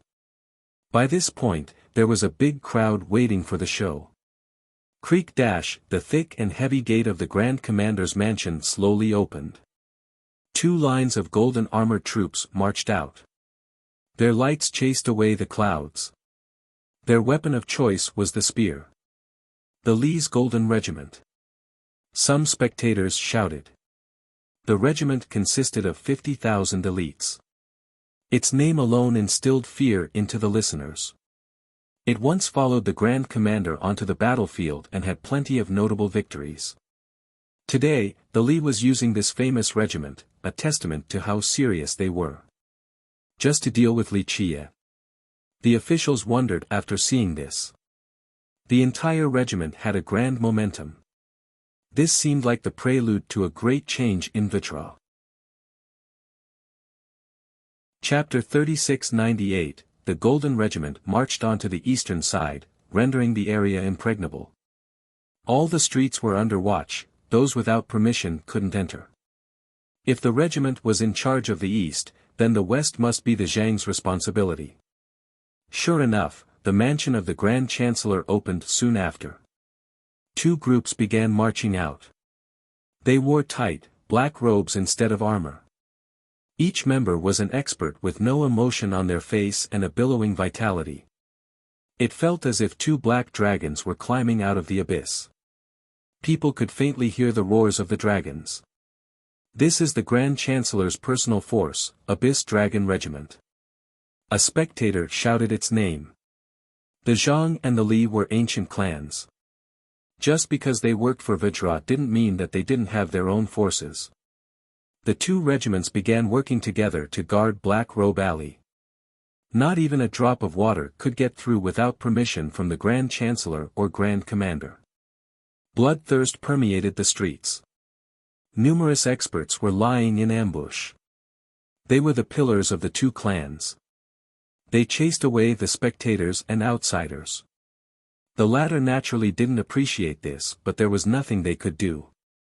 First, Black Robe Alley wasn't exactly a public location. Moreover, the two regiments would have no problem forcing them away. Some uttered a few words of grievance but still chose to obey. It wasn't worth provoking the big shots over wanting to watch the fun show. The streets became quiet as a result. One could only hear the sounds of breathing. Meanwhile, the two factions have erected a ceremonial altar for the dead. The hour was approaching. This is quite rare. One spectator watched from a distance. After all, to sacrifice two nobles in the capital was unheard of, borderline rebellious. The Li and the Zhang have the power to do so, anyone else would have been killed by Vajra by now. Someone from the last generation said. Most agreed with this statement. After all, wanting to bury a noble and his daughter. Only the royal clan would be able to do something like this. They can do whatever they want, even changing the direction of Vajra. An outsider added. These words were rather taboo and better left unsaid, especially for the officials. Alas, this made the crowd contemplate. The Grand Chancellor and the Grand Commander might be doing something, wanting to pick the younger prince as a successor instead. This alliance and the current circumstances allowed them to do so. The second princess finally appeared. She stood in front of the altar with a murderous glare. It's the second princess. The spectators paid careful attention. Both the Grand Commander and Grand Chancellor have not shown their face, so the princess was in charge. People actually wondered if she was representing the royal clan in this event. Vajra is supporting their action? Or just giving implicit approval? Someone murmured. No, they wanted to see the king but couldn't. Vajra didn't express its stance yet, this is the princess' personal view. Another close to the court said. She's very close to the third prince and has always been supporting him. One more joined in. Strangely enough, despite being siblings, she wasn't close to the crown prince at all, the opposite of her relationship with the third prince. Something will change, those who supported the crown prince became dejected. If the Grand Chancellor and Grand Commander wanted the third prince to be the next king, maybe this would actually happen with just a little support from the royal clan. The hour draws near, bring the criminals here. The princess checked the time before ordering. Yang Ling and her father were taken closer to the altar. They were sealed and immobilized. Their clothes and appearance looked fine, it seemed that they weren't tortured. Take them up. She ordered. The disciples below pushed the two up the altar. I want to see His Majesty. This is unlawful, Your Highness. Yang Ling's father shouted. The princess ignored the comment. It's time. People looked up at the sky, then at the street. Li Qiye was nowhere to be found. Is he coming? This became the main question. Him alone against two top clans? That's suicidal. He probably fled already. One youth said. You know nothing about Li Qiye then, he's a force to be reckoned with and wouldn't run away before the battle. He faced 100,000 men alone back in Myriad Beast Mountains and maintained a calm expression from start to finish. Since he made a statement, he'll definitely go all out against them. An older cultivator disagreed. What is he going to do? Most couldn't fathom how one man was going to take on the Li and the Zhang. The current forces right now weren't the clan's full strength. Nonetheless, it was tough enough. Not even an ancestor from a great sect could take down these mansions right now. From what I've seen so far, there's nothing Li Qiye can't do. A cultivator who was there for all of Li Qiye's exploits said. The majority haven't seen Li Qiye in action. Is he really that devilish? How can a conqueror like him touch the two clans? How ludicrous. One skeptical soul said. Just wait and see. Nonetheless, the skeptical crowd still wanted to see a miracle. He's here. A crowd member shouted after seeing a person standing by the western side. This youth didn't have a carriage or an auspicious beast, merely sauntering forward. That's Li Qiye. One spectator became disappointed because his image of Li Qiye was completely different. The ordinary-looking guy didn't look like he could decimate the mansions. Li Qiye. The second princess gritted her teeth, not bothering to hide her hatred for him. Not long ago, she was forced to strip in public, but worst of all, he killed her lover, Zhang Yunji. Young master. Yang Ling was ecstatic to see him. She had full confidence that he would come and save her. Her father also stared at the young man. He thought that Li Qiye would look quite impressive. This was far from the case. Chapter 3699, all eyes were on Li Qiye after his appearance.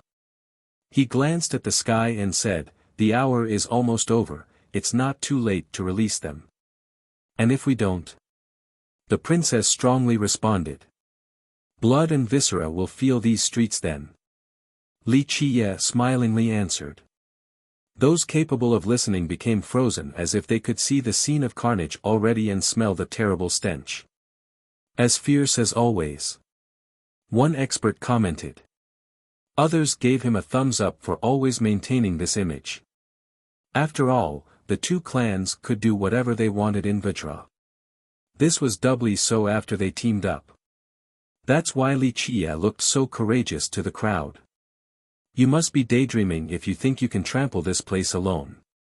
I shall add your head to the ceremony as an offering to the dead." The princess glared murderously. "I've heard that plenty of time before. People are right about one thing, big breasts, small brains. This phrase is perfect to describe you." Li Qiye waved his hand and interrupted. Some listeners couldn't help laughing but eventually restrained themselves. The princess was adored by the royal clan, so they knew better. Nonetheless, waves of laughter were still audible. Some also stared at her breasts, whether on purpose or otherwise. They agreed that they weren't small. Those who have actually seen her naked back then started fantasizing. She turned red with embarrassment and trembled with rage. "Li, I swear I'll cut you to pieces today." She gnashed her teeth with a twisted expression on her pretty face, seemingly wanting to eat his flesh and drink his blood. "Let's get started. I want to see what the two famed big shots have up their sleeve." Li Qiye glanced at the two mansions. Even a fool could see that he didn't give a damn about his opponents. This relaxed attitude looked quite domineering, causing the spectators to gasp. The two regiments took note of this and were furious. They might not be the strongest groups in Vajra but were still famous for their battle prowess. They have killed countless on the battlefield before. Thus, Li Qiye's disdainful attitude was directed towards them as well. "Men!" A general on the west side from Abyss Dragon Regiment shouted. "To formation!" The troops roared and marched forward in an orderly fashion. Their voices loudly echoed in everyone's ears. The soldiers to the west were brimming with powerful and bloodthirsty auras. "They're quite strong," one spectator admitted. "Don't think that the Grand Chancellor and his men were useless for being civic officials. The former was mighty, not inferior to any clan master. The members of the Zhan weren't weak either, not limited to bookworms. Some honed their crafts on the arduous battlefield. Li Qiye, take out your weapon. You're not leaving this street alive today. This is what you deserve for killing a member of our clan. We shall have vengeance." The general of the regiment shouted. "Well spoken, but we'll see who'll die soon." Li Qiye clapped and smiled. The crowd watched with great anticipation, paying extra attention to the saber hanging by his waist. "Sword point again?" One of them wondered. "I want to see him use it again. I've been trying to learn it recently and finally felt something. Maybe just one more time." One duality student's eyes lit up. "Sword point." Some yelled at him. "I want to see him do something else, it'll be boring to see sword point again." An expert disagreed. After all, not everyone could learn sword point. Some have given up since learning the technique was impossible. They would rather see his other ace cards. You're right, I heard he got treasures from the Hug Mouse. It would be nice to see them. One cultivator said, looking quite hopeful. They wouldn't mind seeing some top treasures from the mouse during this battle. Don't worry, the weapon is here. A newcomer interrupted the rowdy crowd. The skies suddenly turned dark as something gigantic appeared on the western entrance. People looked over and saw a large statue appearing out of nowhere. Once they got a better look, they found that a monk was carrying it with one hand. It looked heavy, but the monk had no problem doing so, looking quite relaxed. Untethered monk, they were surprised to see him. He seemed to be aiding Wuxia. Untethered monk is on Wuxia's side. Since when? One spectator said. The general of Abyss Dragon became startled, the same with the Grand Commander and Grand Chancellor who were still in their respective mansion. The monk was a businessman with a carefree attitude, not paying attention to trivial courtesies. This didn't change the fact that his power was not inferior to the 4 Grandmasters. If he were to join the battle, no one in the 2 factions would be able to stop him. Untethered monk, the general staggered backward. Relax, relax. The monk smiled and cupped his fist. I'm not here to fight, just putting this weapon down. Young Master Li is eager for an exercise, so I'm just a deliverer this time. I hope he'll find it suitable. Having said that, he dropped the statue in front of Wuxia. Boom! The street caved down a bit, a testament to its weight. Young Master. Is this weapon okay? The monk placed his palms together and smiled. That statue is a weapon? One spectator asked, bewildered. Why not? An expert said, it's pretty unstoppable if he can lift it, enough to smash half of the street. Wait a minute, this looks like the statue from Wish Ward. Isn't it meant for decoration only? An older cultivator recognized the statue's origin. Those who have participated in the auction at Wish Ward have seen it plenty of time. Chapter 3700, Most were stunned while looking at the massive bronze statue. How would one use it as a weapon? Lift and smash it at the regiment? This wasn't a bad idea due to the weight of the statue. However, this would still greatly limit the user's movement and actual abilities since it was too cumbersome. Attention fell on Wuxia. Would he actually use it? Wuxia chuckled and glanced at the monk. Young master, try and see if you would like it. If not, forget about it. The monk put on a forced smile. The spectators didn't know the underlying story. They thought that untethered monk was Wuxia's backer. After all, people would think twice if Wuxia had his support. This applied to the 2 powerful clans as well. Only Wuxia and the monk actually knew what was going on. The latter wanted to know the mysteries of the statue. How would one use it as a weapon? This question has been haunting him. The ancestors of Wish Ward have failed to understand the statue. His only hope was Wuxia. He couldn't directly ask Wuxia to divulge the method to them. They gave him a precious metal, but to ask for the solution would turn the whole thing into an unsavory exchange of benefits. Thus, the monk took advantage of this opportunity in a tactful manner. Wuxia understood the monk's intent. The guy wanted to know but couldn't ask or negotiate. Fine, then watch carefully. I won't repeat the instruction. Wuxia smiled and shook his head. Amitba, thank you, young master. The monk bowed with a dignified expression, feeling immensely grateful. Wuxia had no obligation to tell them the method. They wouldn't dare to demand it from him either. Meanwhile, the spectators didn't understand the bow. It looked as if it was an honor to support Wuxia right now. The whole thing seemed ridiculous. The monk then smiled towards the soldiers of the regiment and said, I have no business here since I'm just an errand boy.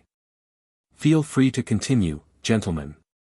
Having said that, he waved his sleeve coolly and floated into the air, leaving the battlefield. The soldiers and generals heaved a sigh of relief, the same with the Grand Commander, Grand Chancellor, and the ancestors from the 2 clans. The direct involvement of the monk would ruin their plan. Their two clans together still weren't a match for him unless they could invite their ancestors from the ancestral ground. However, these older ancestors wouldn't come out without an existential crisis. Li Qiye smiled at the soldiers and said, "My merciful self will let you all start first, so at least there'll be a chance." The soldiers became livid and red from the blatant disdain. They weren't used to this treatment due to their reputation at the holy ground. "Vanguards, assume your position. The blood of the enemy shall bolster our prestige." The general of the regiment shouted. "The blood of the enemy shall bolster our prestige." The soldiers' roar echoed and caused the listeners to tremble. The leading soldiers raised their shield and spear. The shields acted as a bronze wall in front of them. The spears then inched forward from the opening, revealing the shimmering tips that could pierce through any foe. "Activate the formation." The vanguards roared and released their vitality. Chaos true energy empowered the leading formation. The runes lit up and they became connected as one without a single gap for the enemy to take advantage of. "Forward!" A deafening horn accompanied the order. "Kill him!" The vanguards rushed forward, resulting in loud explosions. Both the ground and the buildings nearby quaked violently. Boom! The first line turned into a triangular drill with an all-piercing tip. It surged forward with a frightening momentum, akin to an unstoppable mountain of steel. Even the largest mountain range stood no chance of slowing it down. "Pretty decent, a formation from the Zhang is naturally good," one expert standing far away praised. The Zhang might be in charge of the civic officials, but after seeing this regiment, everyone knew that they were capable in terms of military strategy as well, not necessarily inferior to the military Li clan. Rumble. The drill made it to Li Qiye in no time at all. The spectators held their breath. Li Qiye looked tiny compared to the massive drill. His tiny and feeble frame could be crushed in the blink of an eye.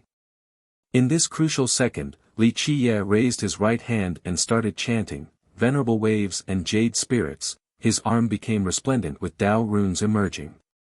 The characters that he spoke manifested and attached themselves to his arm. One could hear sizzles as if someone was branding his arm with a branding iron. The right arm of the statue also lit up. Clank! Clank! Clank! Pieces from this section automatically peeled off and flew towards his direction before latching onto his right arm. Strangely enough, the pieces were extremely large, but they were reduced to the perfect size before the attachment. All of this happened in the blink of an eye. Only the strong masters saw the whole process clearly. Meanwhile, untethered monk in the distance opened his eyes as wide as possible. He memorized all of Li Qiye's actions and words. The pieces covered his arm and became a single piece as if it was cast in this manner in the first place. Poof!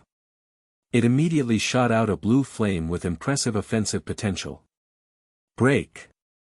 Li Qiye directly punched the incoming drill afterward. Boom! The world seemed to be shattering from the explosion. Time came to a halt. Crack! The spectators saw his bronze hand crushing the drill tip. The formation crumbled afterward, then the spears and shields. Ah! The first wave of soldiers got sent up into the air before exploding. Bones and pieces fell down on the pavement, issuing loud noises. A rain of blood started as well. The vanguards were helpless before Li Qiye's punch. Numerous soldiers bellowed in agony before being pulverized in the air. Chapter 3701, just one punch was all it took to destroy the vanguard. This shocked all the spectators.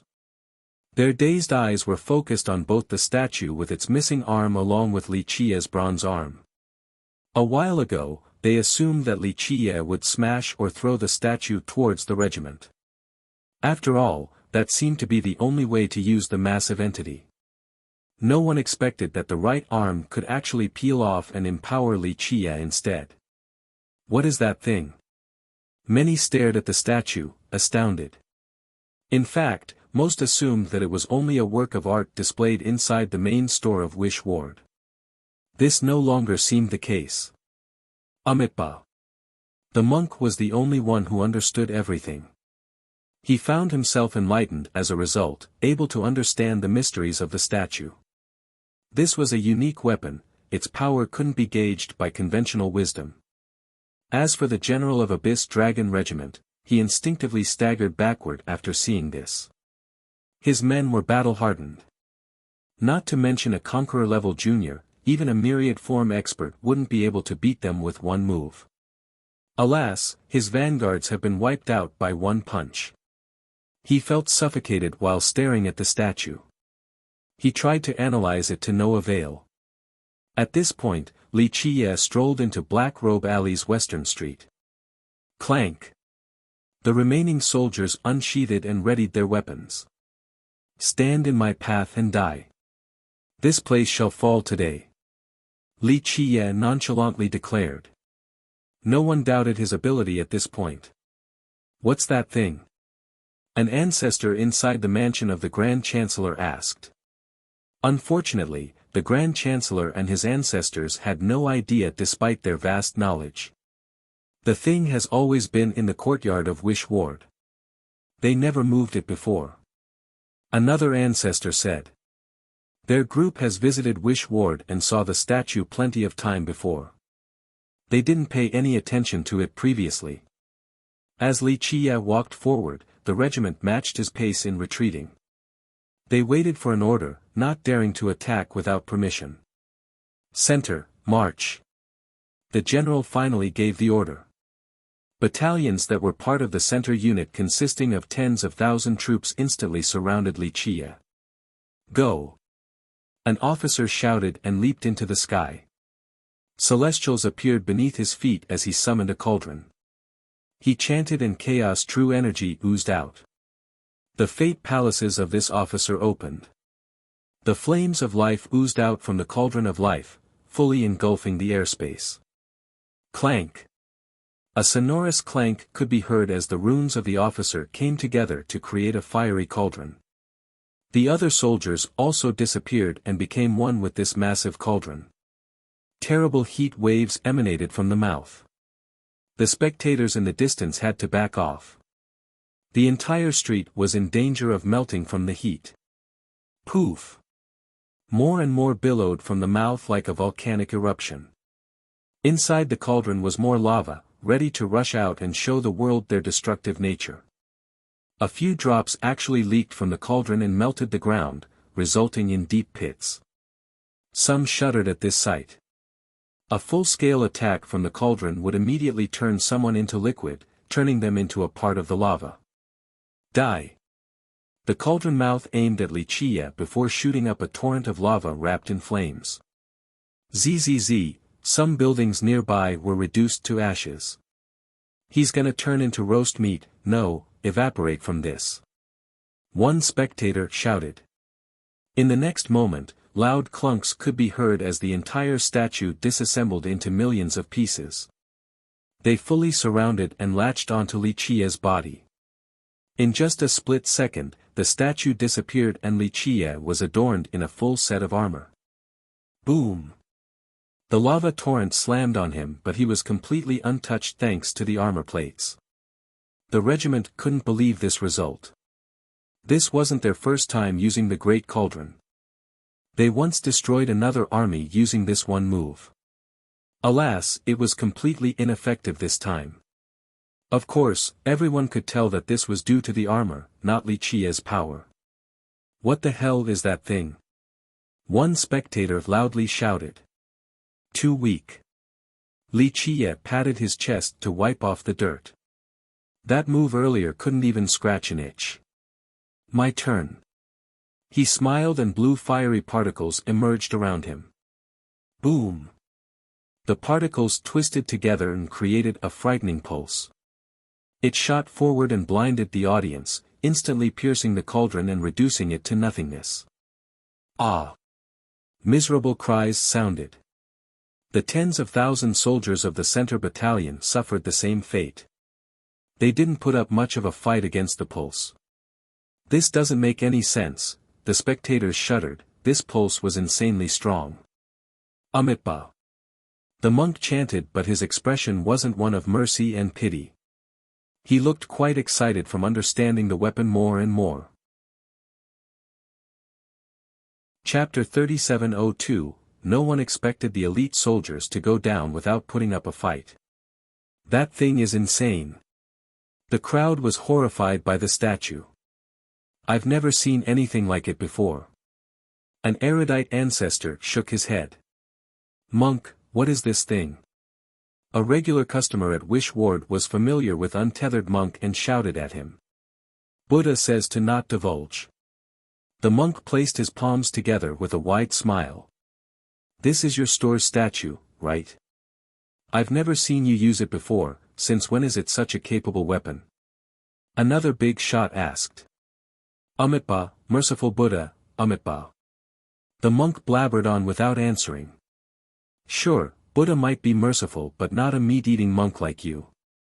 Those nearby gritted their teeth since the monk was acting so annoying. A dog couldn't spit out ivory indeed. Despite the monk's silence, everyone could tell that Wish Ward might not have been able to use it in the past. Otherwise, it wouldn't have been treated as decoration in the courtyard. Meanwhile, the general standing near the altar turned pale. His regiment has fought from south to north, never having tasted defeat. Today, it seemed that his clan had messed with the wrong person. Li Chiye alone massacred his pride, the regiment. As Li Chiye strolled through the street, the place turned dark. His shadow seemed to be engulfing the area and overwhelming everyone's heart. Whoosh! Bright lights flashed as numerous weapons soared towards him, forming an inescapable net. These were the experts from the Grand Chancellor's faction hiding in ambush, a total of 18. Their sword resembled the fangs of serpents aiming for his weak spots. The assassination group from the regiment. One spectator shouted. This group was quite famous and normally followed the regiment. Their mission usually involved killing the enemy's commanders and generals for morale purposes. This was usually effective, so their contribution was notable. Li Chiye didn't bother to move against the incoming sword thrusts. Clank! Clank! Clank! Fiery sparks splashed everywhere.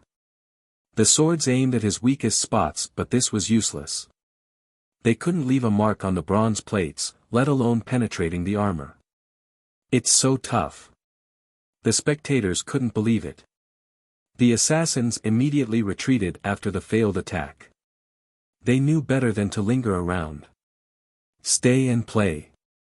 Li Chiye chuckled and waved his hand, unleashing fiery particles. The 18 assassins couldn't get out in time and took out their strongest treasures. This was still futile. Ah! They and their treasures were reduced to ashes.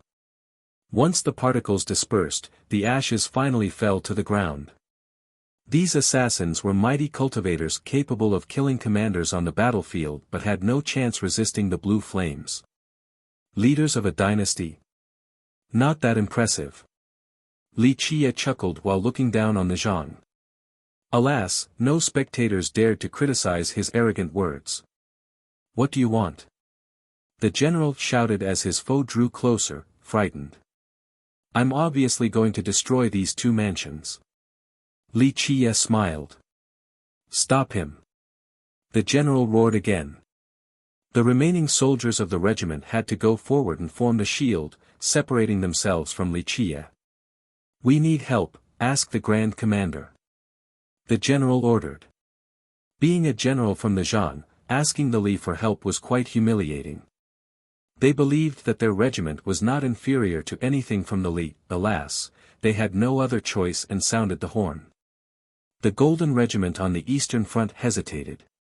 Normally, it would be best to watch this massacre since the Grand Chancellor was their opponent. However, they were on the same boat now. If Abyss Dragon were to go down, they would become the next target. Fortify the defenses. Meanwhile, the general ordered. The remaining troops released all of their energy and vitality onto the shields. A great golden wall erected in front of Li Qie, seemingly impregnable. Li Qie smiled in response, "We'll see how useful it is." Having said that, he slightly shook his body. Clank! The armors immediately assembled into a new form before the bewildered crowd, a massive ball. Rumble! As it started rolling, the world seemed unable to withstand its weight. The tiles on the street instantly cracked and crumbled. It kept on spinning with an unbelievable speed and weight, aiming for the great golden wall of Abyss Dragon. Boom! The thick wall didn't last a second before being destroyed. The next victims were the members of the regiment. Their bones shattered and another rain of blood started. Enough blood had spilled to form streams on the street, akin to an aftermath of a hurricane. The place became hellish to say the least. Once people calmed down, they saw Li Qie standing there, still dressed in full armor. The ball was nowhere to be found. It felt like an illusion if it wasn't for the blood streams on the street. The smell. Ugh, a young cultivator vomited. This treasure is unstoppable. An expert took a deep breath. In their opinion, that ball's weight alone shouldn't have been this powerful. However, it easily smashed that fortified wall. That weapon can transform into anything. An ancestor murmured. This was their first time seeing such a versatile weapon. One idiom meaning no good words are to be expected from a scoundrel. Chapter 3703, Everything happened so quickly. Golden Regiment didn't have the chance to help before the remaining forces of Abyss Dragon were utterly crushed. The lone survivor, was the general. He stood there in a daze, as pale as can be. He had fought numerous battles with the regiment and decapitated countless foes. He wouldn't claim to be invincible, but due to his experience, the regiment should be able to stop a powerful heavenly sovereign. Alas, they couldn't do a thing to Li Qie. His fear was understandable after the total defeat. Of course, no one thought that this was because of Li Qie. They attributed the whole thing to the bizarre statue from Wish Ward. This was something new even for the experienced cultivators present. Amitba. While everyone else was frightened, the monk's eyes were bright. He looked happier than ever. This weapon exceeded his expectations. This was a great development for Wish Ward. Stop. The general unsheathed his sword and placed it next to Yang Ling's throat. Li Qie. Take off your armor or I'll kill her. He crazily shouted while the hand holding the sword was trembling. Don't listen to him, young master. Yang Ling ignored her own safety. The crowd wondered if Li Qie would actually take off his armor in order to save Yang Ling. Doing so would make him helpless against the two clans. Did you hear me? Take dash, the general bellowed again. A red ray 1,000 times smaller than a strand of hair suddenly flashed before he could finish speaking. Only the top masters noticed the flashing ray.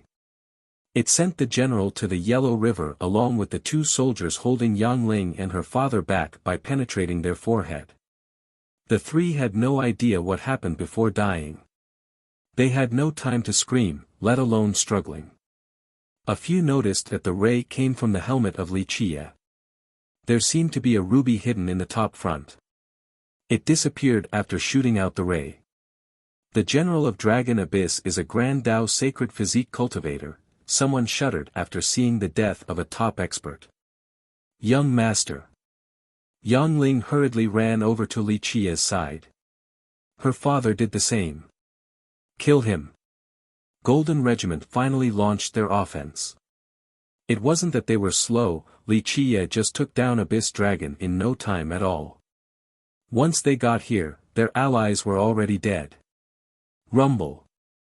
The members of Golden Regiment became a flood of steel, gathering their vitality and power together. This was a magnificent scene. The Golden Flood looked unstoppable like a world-ending tsunami. It could easily take down numerous mountain ranges. Li Qie stood before the incoming storm. He looked feeble in comparison. He leaped up in the air and the armor plates assembled into a bronze warhead with him inside. It fell down onto the golden tsunami and instantly exploded. A cold energy rushed out and froze the entire area.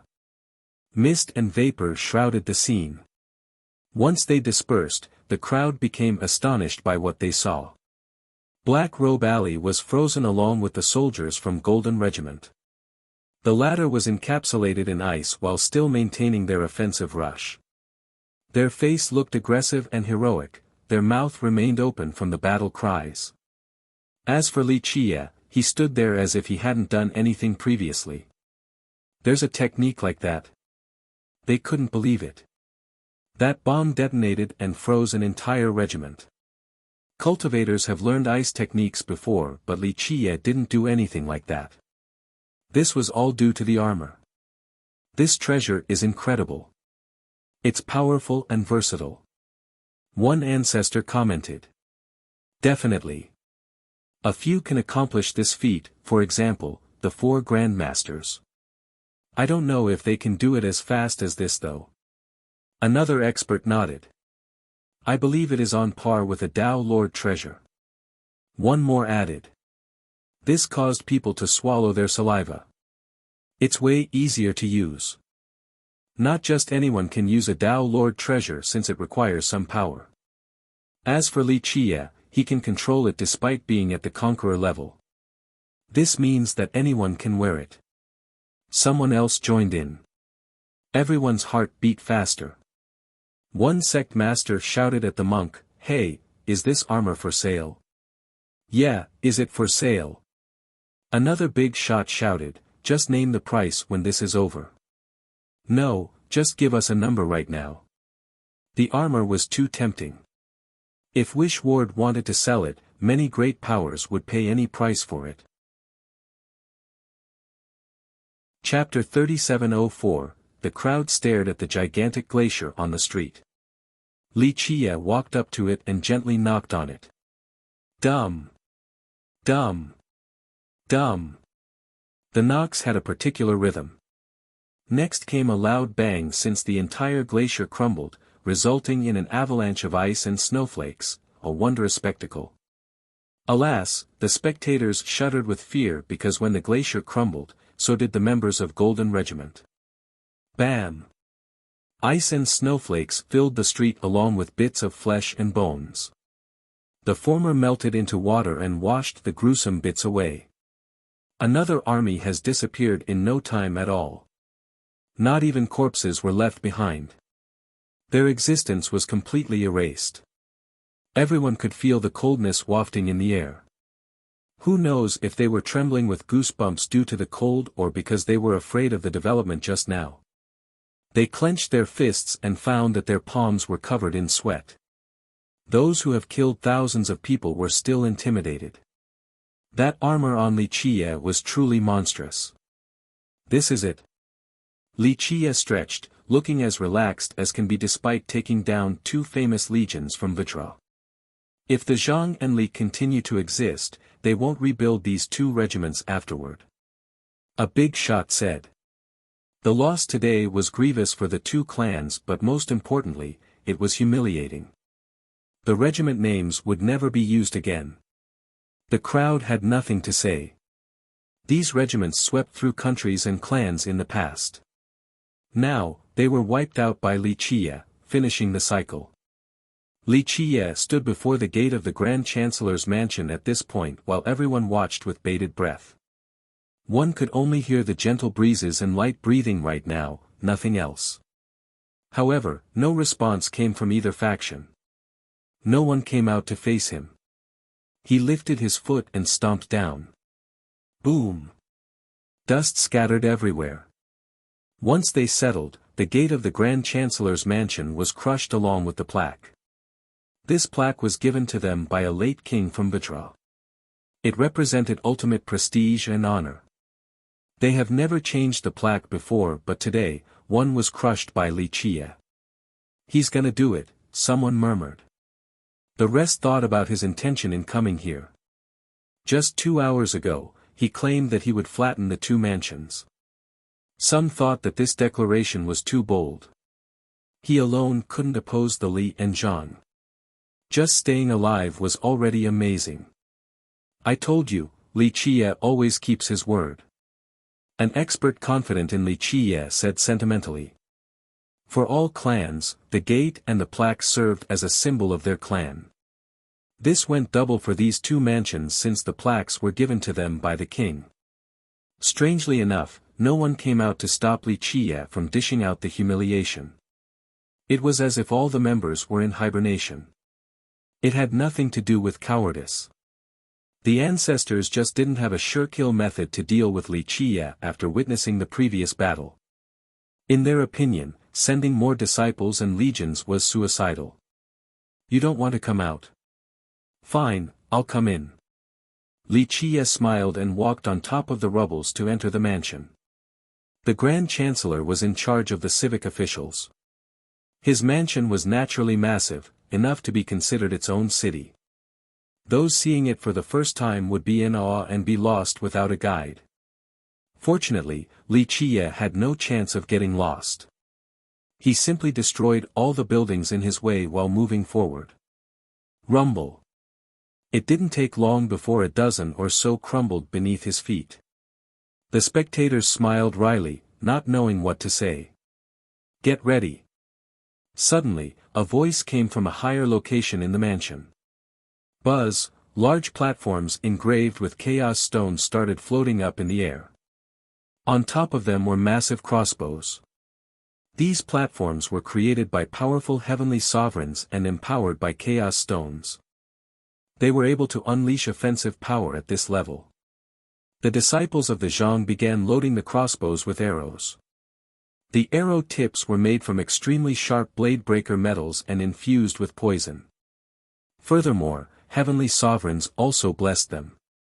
God-slaying arrow formation, it's meant to be used against heavenly sovereign invaders. One expert said while looking at the crossbows aimed towards Li Qie. Blade breaker metal can penetrate any armor. The poison should be made from rare bony outgrowths, capable of injuring the true fate once it gets in there. It's not just a physical poison. Another big shot said. The Zhang is showing their fangs. I wonder if this is enough to break Li Qie's armor. One ancestor added.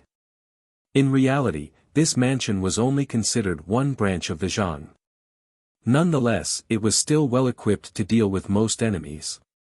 The question for the crowd became, are these arrows sharp enough to take down the incredible armor? The members of the Zhang were even more nervous. If these arrows weren't enough, then they had nothing left to take Li Qie down with. The ancestors from their ancestral ground would need to take action themselves. Unfortunately, it was too late for them to ask for reinforcement from the ancestral ground. Chapter 3705, Thousands of crossbows targeted Li Qie, making the spectators wonder if the armor was good enough to withstand an onslaught at the sovereign level. Can the armor handle this? One youth quietly asked. Yes. For some reason, the majority had absolute confidence in Li Qie. Li Qie will be just fine. I'm sure that a sovereign-level attack can't touch this armor. This arrow formation is far from being sufficient. Others nodded in agreement. Most were only interested to see how the armor would fare, especially the big shots who were interested in purchasing it. This was the best time to show their purchasing intent to Wish Ward before more competition could come.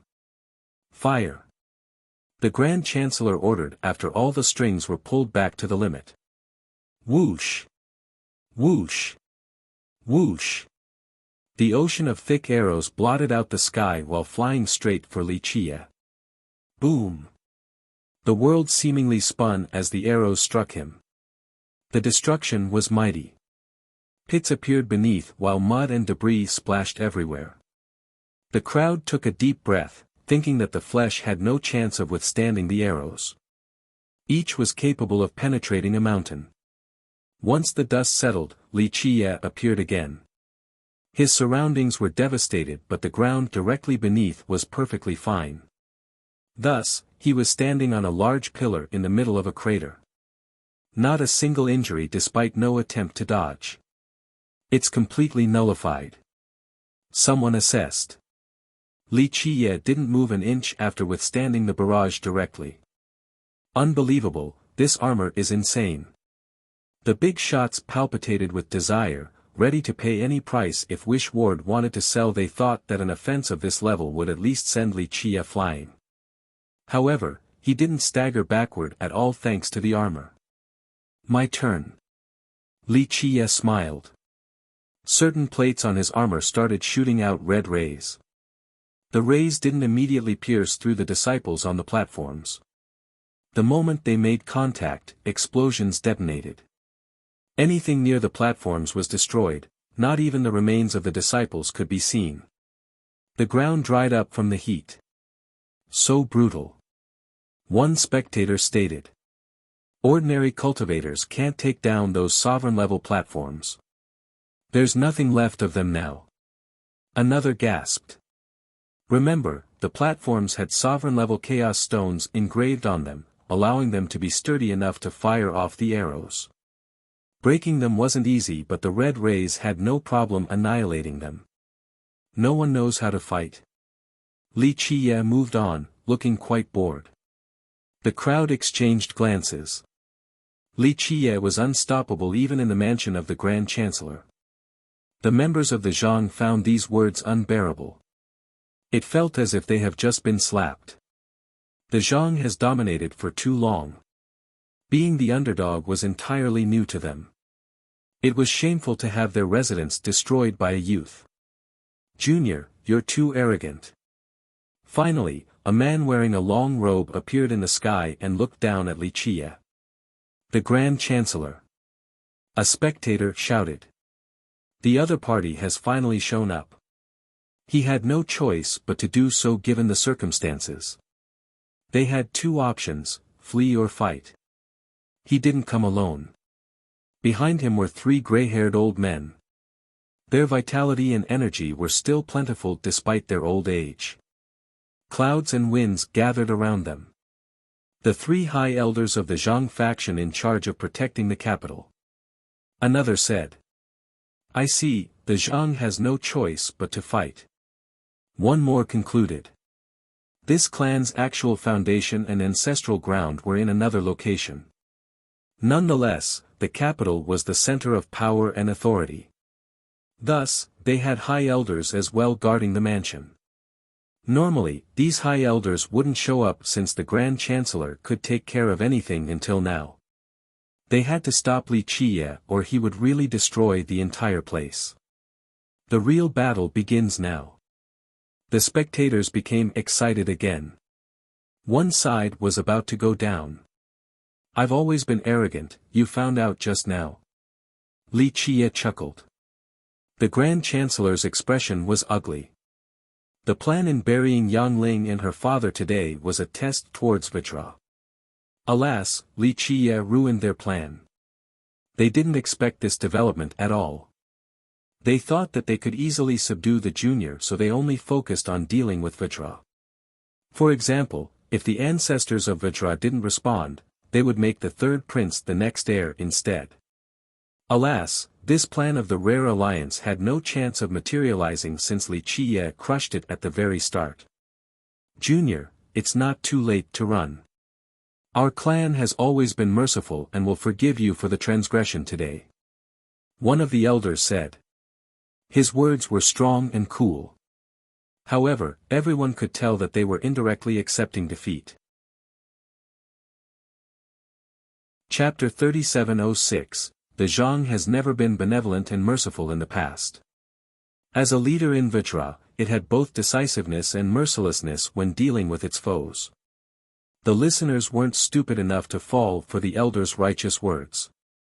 The guy was trying to make his clan look better while still accepting defeat. The crowd stared at Li Qiye. If he were to stop now, he would still be the biggest winner. No one would think that he was afraid of the Li and Zhang. He annihilated 2 regiments and broke down the mansion of the Grand Chancellor so effortlessly.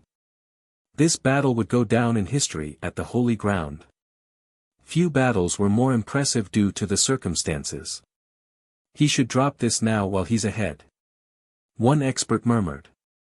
Many thought that it was wiser for Li Qiye to let the two big shots off the hook. He had already established his status in Vitra. Right, there's no point. One ancestor said softly, this is the best result. He should think for himself, not just the enemies. A dog will bite once pushed to the limit, and these two clans are dragons, not dogs. Overly pressing them will have unimaginable consequences. This statement was reasonable. These two clans were ancient with deep roots in Vitra. Li Qiye could flatten the two mansions today, but the clans would not give up. They had more power back in their ancestral ground, especially their ancestors. Even Vitra was wary of these cultivators. He wouldn't be Li Qiye if he knew when to back off. An older cultivator shook his head, he won't leave something unfinished. Li Qiye stretched and said, you want to drop this? I'm afraid you're not qualified to be making demands. Whether I spare you or not depends on my mood. The three elders' expression sank, the veiled presence was torn apart. Unfortunately, they had no way of breaking Li Qiye's armor. Fleeing was one possibility, but that would be throwing away their clan's reputation. How could they continue to rule the other civic officials afterward? Others would start challenging them. Many have already been wanting to encroach on their authority. It's too late to give up anyway. I've given you a chance before, but you declined. Your two mansions shall fall today. Li Qiye smiled and added. The crowd knew he was right. Unfortunately, no one took him seriously since he was alone versus two behemoths.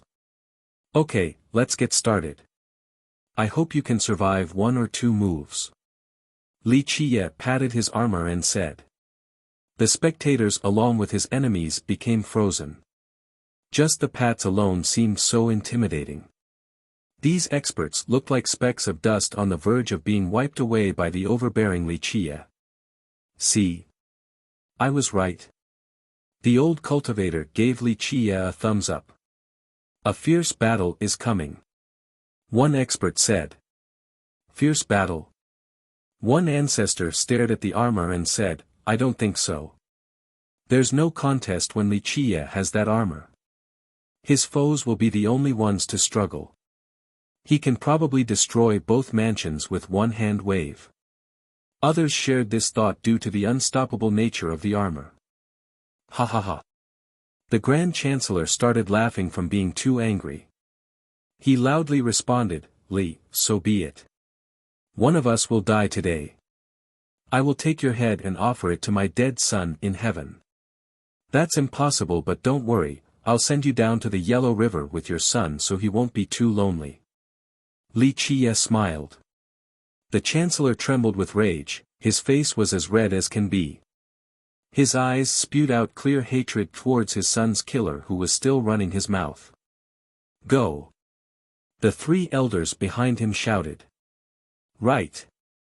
He calmed down and formed a hand seal. The three elders did the same. Boom!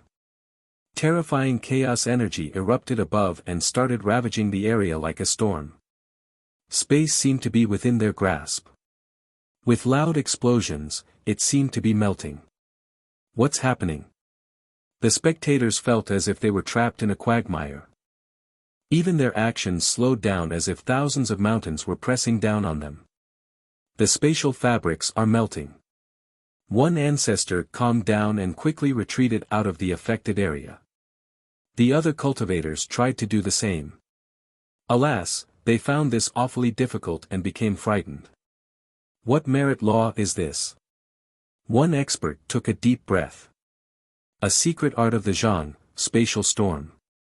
A spectator answered while looking at the bright spatial manipulation taking place. It's one of their clan's ace cards, powerful and has a large radius.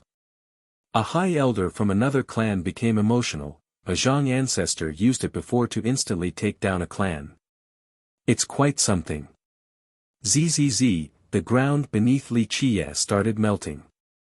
He seemed to be stuck in a quagmire, unable to move. So why is this called spatial storm? One spectator said. No, this is the Li's death crystal pit. A knowledgeable ancestor shouted, a trap that is impossible to escape. People instantly turned towards the mansion of the Grand Commander. They finally noticed the figures up above.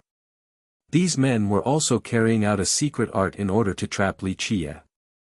They were too preoccupied with the Grand Chancellor and the three elders to notice anything earlier. Chapter 3707, No one expected the Li to catch Li Qie off guard in this manner. The trapping technique was a resounding success. Everyone paid full attention to the Grand Chancellor's mansion, forgetting about its ally. This gave the latter a great opportunity to deal with Li Qie. No one can survive the death pit once trapped. One high elder shuddered. Though this ambush was unbefitting of the Grand Commander's status, they no longer had a choice. Zzz, crystal walls materialized around Li Qie and fully sealed him. A familiar scene appeared again, he looked to be trapped in ice. They did it. No one can survive this detainment, at least according to the rumors. One spectator became emotional. This fatal move seems effective against the armor. An ancestor got chills. Boom! A terrible storm appeared in a bizarre fashion with Li Qie at the center. There were no loud gales, only a twisting of space. The capital seemed to be pulling into this spatial storm. Ah! One spectator was still too close and got twisted into a bloody mist. This made the rest run even farther away from Black Robe Alley in order to avoid a similar fate. Rumble. The storm continued twisting around Li Qie, wanting to tear him to pieces. It's over. Everyone thought that Li Qie was finished since he couldn't move an inch while being stuck in the center of the storm. He still failed in the end. Another said. The two clans were just too strong and shouldn't be underestimated because of Li Qie's prior successes. Boom! During this crucial moment when everyone doubted him, Li Qie's body shook once. The armor exuded blue particles and crushed the crystal walls. The flames then burned away the death pit and incinerated the land. Clank! Clank! Clank! The plates opened up and resembled bronze scales. Boom! The terrible storm was sucked in by the opening and disappeared from sight before the crowd could react. Peace returned once more as if nothing had happened. Boom! The next development took them by surprise because the armor instantly released the storm in the other direction. It continued to spread and swept through the Grand Chancellor's mansion. Damn! The Chancellor and the three elders couldn't believe it. They activated their Grand Dao in order to protect their home. Unfortunately, buildings were as fragile as dried branches before the terrible spatial storm. They were uprooted and turned to little pieces. The Grand Mansion turned into ruins in no time at all. Only a few buildings made it through the disaster. Even the four were sent flying. They smashed into the ground and vomited blood. No one expected this sudden reversal since they thought that Li Qie was finished. Their head was empty after seeing the destruction of the mansion. Well, that mansion is finished. He actually did it. One soul regained his wits after a while and commented. Everyone seemed to have the word shocked written on their forehead. I can't believe we're seeing this day. One ancestor smiled wryly. The Zhang has been illustrious. Most believed that as long as Vajra was around, so would the clan and its mansion at the capital. Opposing this clan was awfully unwise in the present. Today, Li Qie alone easily destroyed this area. We spoke too soon earlier. We still underestimated Li Qie and that armor. One high elder commented. It's a heavy loss in terms of materials and pride. One official from Vajra quietly said. This was only their mansion at the capital, not their ancestral ground. Nonetheless, it was still a grave loss. The mansion represented their authority in Vajra. It meant a severing of sorts. The Zhang might be able to keep the position of the Grand Chancellor in the future, but the opposition would be fiercer than ever before. Not hard at all. Li Qiye patted the mud off him before walking towards the Grand Commander's mansion. He's not stopping, one spectator said. Right, there's still one more. The older experts had nothing to say, aware that Li Qiye was determined to carry out his promise. The Chancellor's mansion was finished, one more remained. Alarms and bells resounded in the commander's mansion. Chaos and anxiety overwhelmed its members. This was unprecedented for this great military clan. Ordinary disciples, leave right now. The Grand Commander ordered. Regular members of their clan would only be throwing their lives away by directly fighting Li Qiye. Chapter 3708, An evacuation ensued at the Grand Commander's mansion. The young and the weak retreated to the very back of the mansion while leaving the strongest members to fight Li Qiye. The Li has never faced a humiliating crisis like this before. The generals and soldiers of Vajra were under their command. People's color changed after hearing their names. In fact, when the officials walked near the entrance of their mansion, they would tidy up their robes and put on a respectful expression. Today, their entrance and plaque have fallen, their members ran like headless chicken or dogs without an owner. Their prestige and reputation shattered beneath Li Qiye's steps. Boom! He stomped down and crushed a series of buildings. The ones staying to fight him felt their knees buckling while the evacuees mustered all their might to run faster. I have to be fair to both sides. Li Qiye smiled while watching the chaotic scene, have a taste of this slash. He raised both hands and after a loud bang, sound waves emanated from the gauntlets towards the mansion. It looked like a world-ending tsunami ready to destroy everything. Thousands of buildings crumbled right away. Debris and dirt shot to the sky.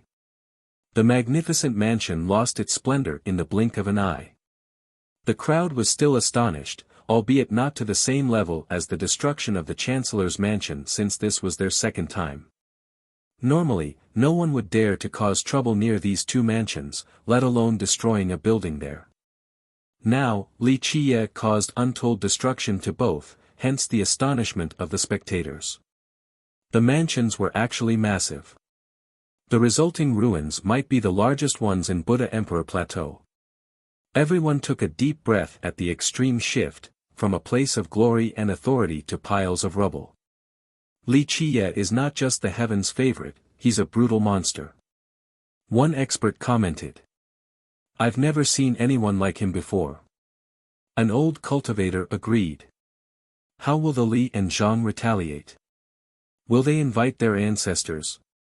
It'll be tough for Li Qiye then. One more spectator wondered. Most spectators were still overwhelmed due to a betrayal of expectation. Some started thinking about the implications. As Li Qiye walked among the ruins, the members of the Li glared at him with fury. The clan was their home but now, Li Qiye had destroyed it. They wanted nothing more than to annihilate the guy in return. Young noble Li, please stop. A dignified and calm voice sounded. Everyone saw a middle-aged man with an imposing aura. He looked noble and lofty regardless of the situation. He seemed to be a natural-born commander. The Grand Commander. A keen-eyed spectator shouted. He wasn't alone and had several ancestors behind him for support. The fight hasn't started but people could sense the brewing storm. You think you can stop me? Li Qiye glanced at him and chuckled. The commander's expression was darkened. He obviously was in a terrible mood but Li Qiye's armor was simply too strong. He took a deep breath to subdue his anger before speaking, young noble Li, let's end here. Take one step back and realize the immensity of heaven and earth. We can still get along in the future, stop repeating this nonsense. I'm the one in charge here. Have you ever seen a fish negotiating with the butcher? Li Qiye interrupted and waved his hand. The commander had to calm his anger again. Normally, other generals were always nervous and prudent in his presence, not daring to breathe loudly. Now, it was time for him to experience the frustration. Young noble Li, if you drop the issue today, we will absolutely make it up to you. The commander spoke. The spectators exchanged glances. Some thought that they had misheard him. The commander chose to acquiesce when the guy literally stepped over the ruins of his mansion. This was a disgraceful choice. Really?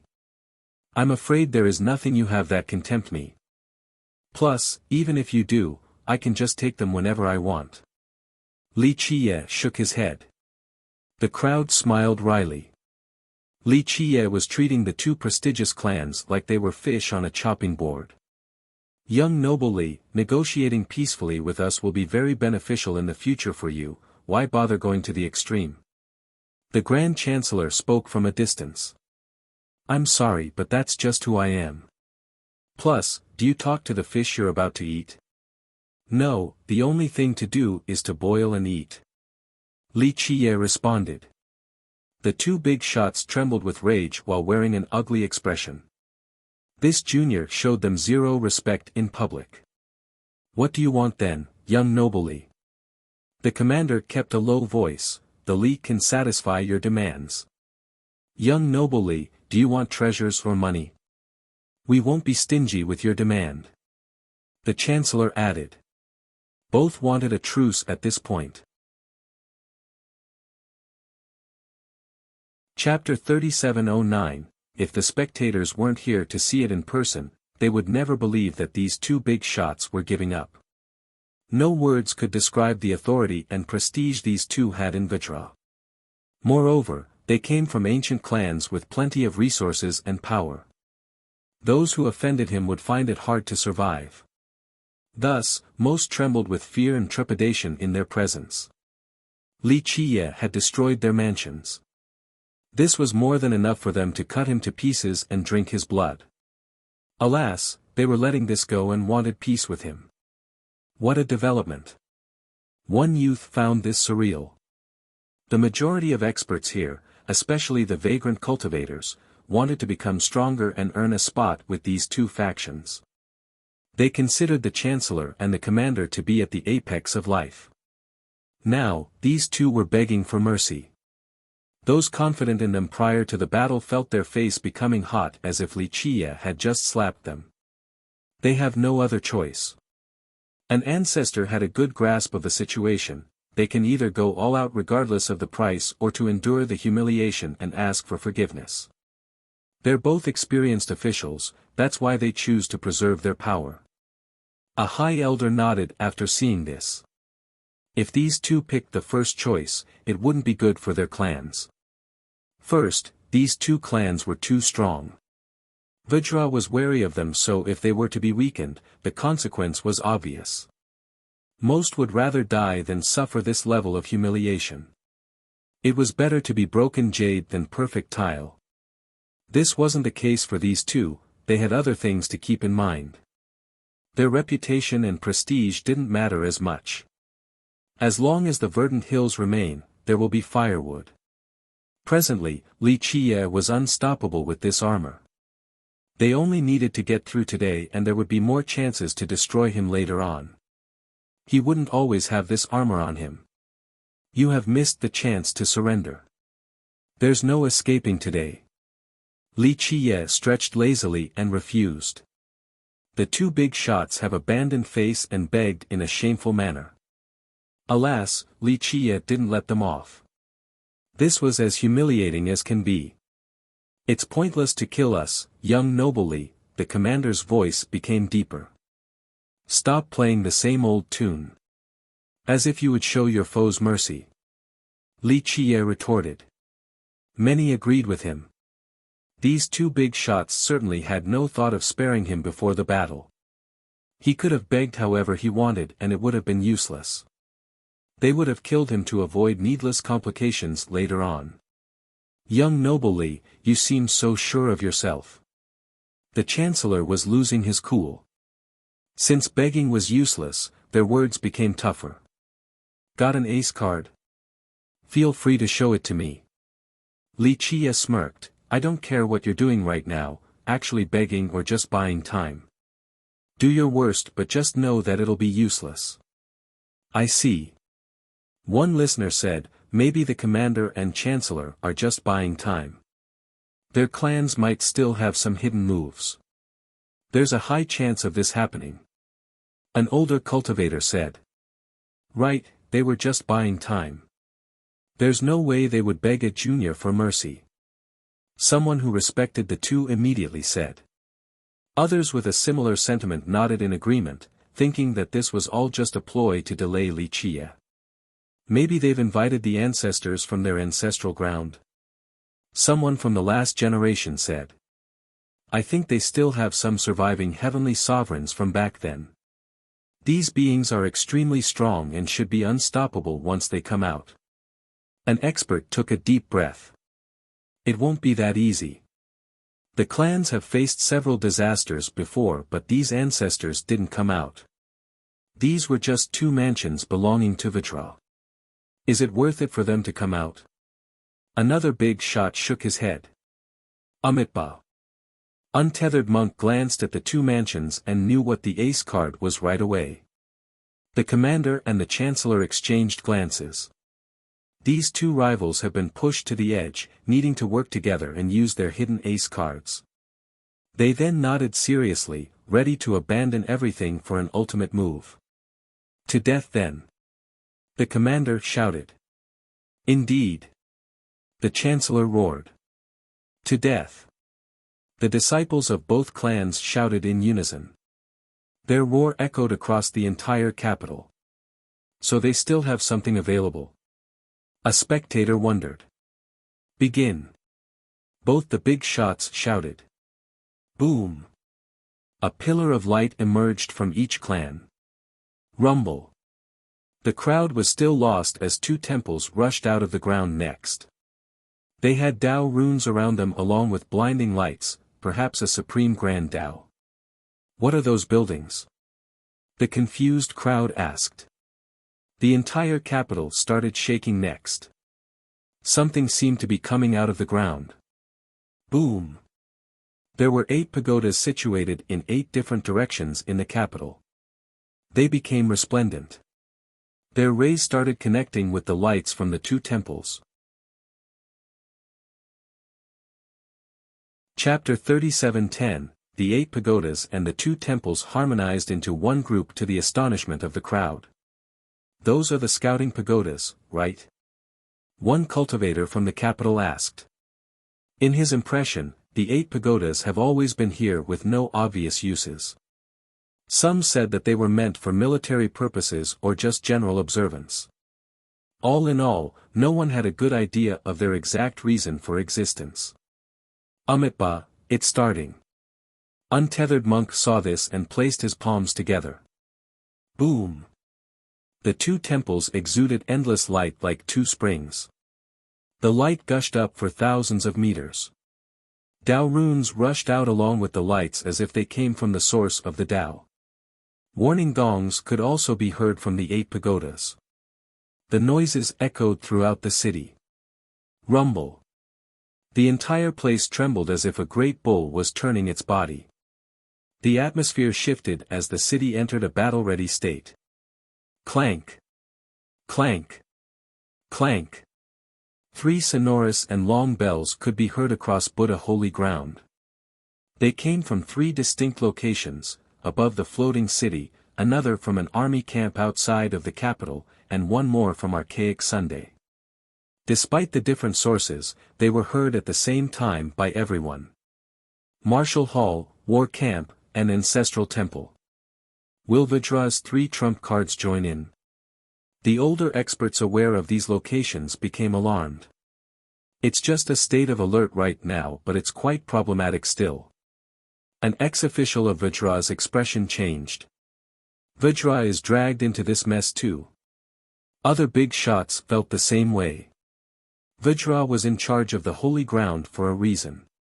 Though its current power was inferior compared to its golden days, it was still enough to make ancient clans like the Li and the Zhang to serve as subjects. Being recognized by Sacred Mountain and the other divisions was one thing, its power was extremely important along with these trump cards. The 3 trump cards have kept the dynasty going all this time. Normally, They would never use it outside of an existential crisis. Boom! The lights from the pagodas shot into the two temples, eventually forming a barrier covering the entire capital. The rumor is true, this is another line of defense for Buddha Emperor Division. People looked up at the wondrous barrier. So the two mansions had access to this defensive line. One youth said with admiration. The mansions were owned by Vajra, then given to the commander and chancellor as their residence. Rumor has it that these two mansions served a defensive purpose, but most didn't believe it until today. What if they still can't kill Li Qie after activating all of these things? An ancestor took a deep breath. It's time to test their real power. One civic official replied. For generations now, the clans have been adding their members to martial hall and war camp. Is it enough? The ancestor added. The commander and chancellor have thrown caution to the wind. They actually activated Vajra's defensive measures in order to kill Li Qie. Keep in mind that these things were solely meant for time of war or when Buddha Emperor Division was in grave danger. It also required the permission of the king. Today, they did so on their own accord, at least with the defensive line in the mansion. By doing so, the other three trump cards would be alarmed as well, thinking that something was wrong. The two were confident in mobilizing martial hall and war camp. Ancestral Temple was a different story. Their clans have added men to the former two for generations now and had considerable influence there. They understood that this was a reckless choice since they have pulled Vajra into this mess. Nonetheless, in the case of success, it would further consolidate their reign over the military branch of Vajra, perhaps able to take it one step higher. On the contrary, losing meant that their clans would face an unprecedented crisis. Vajra and the royal clan might start oppressing them. Boom! While the crowd was still thinking about the implications, the power gathered at the two temples was immense. It instantly sent Li Qie outside of the defensive line despite his armor. So strong. The spectators couldn't believe it. They all saw the power of his armor a while ago. It easily dominated his foes and flattened the two mansions. Now, this defensive line was able to retaliate. Of course, Li Qie was still perfectly fine outside of the barrier. The Tao runes from the two temples continued to twist and combine, eventually culminating in the shape of a Vajra. The item emitted the flames of a Tao Lord, capable of subduing gods and devils within the 9 firmaments. The aura of this Tao Lord suppressed everyone. The weak got on their knees, unable to get up. The weapon of Vajra Tao Lord? People were scared out of their minds. According to the legend, Vajra Tao Lord was an expert in military and weapon crafting. His Vajra was placed among the top 10 Tao Lord weapons by some. The Tao Lord really left his Vajra here. It's an unbeatable weapon, an expert murmured. Remember, the dynasty considered this Tao Lord as an ancestor and even changed their name from Archaic Sun to Vajra. Most thought that the dynasty was overreaching in trying to establish a relationship. The Tao Lord himself didn't like the dynasty, but if this was the case, why did he leave his weapon to Vajra? Chapter 37:11, Evil Breaker Vajra, one of the top 10 Tao Lord weapons. A frightened spectator said. This particular weapon far exceeded its peers. It might be the Tao Lord's strongest weapon. At first, the weapon was simply known as Vajra since this was the simple name chosen by the Tao Lord. Later on, he entered the forbidden zones to fight evil creatures. During that generation, the Evil Breaker part was added to its name. It served as a symbol of his crafting prowess. That's why everyone became afraid to see it right now. This was a treasure capable of dominating a forbidden zone. No wonder why people always talked about the last defensive lines at the capital. Once the walls fell, this one was enough to stop the enemies from invading. No, this isn't the real thing. A mighty ancestor carefully observed instead of being astounded, it's only a seal left behind by the weapon. The Tao Lord probably did it himself. It contains some of the weapon's power. The astonished crowd stopped talking and focused on looking at the floating vitra. Sure enough, it became clear that it was only a seal. The ancestor was right. Correct. Another ancestor privy to the inner stories elaborated, archaic Sun did everything they could and used different connections and fate in order to earn the favor of Vajra Tao Lord. He then left behind this seal. The Tao Lord came from the royal clan of archaic Sunday.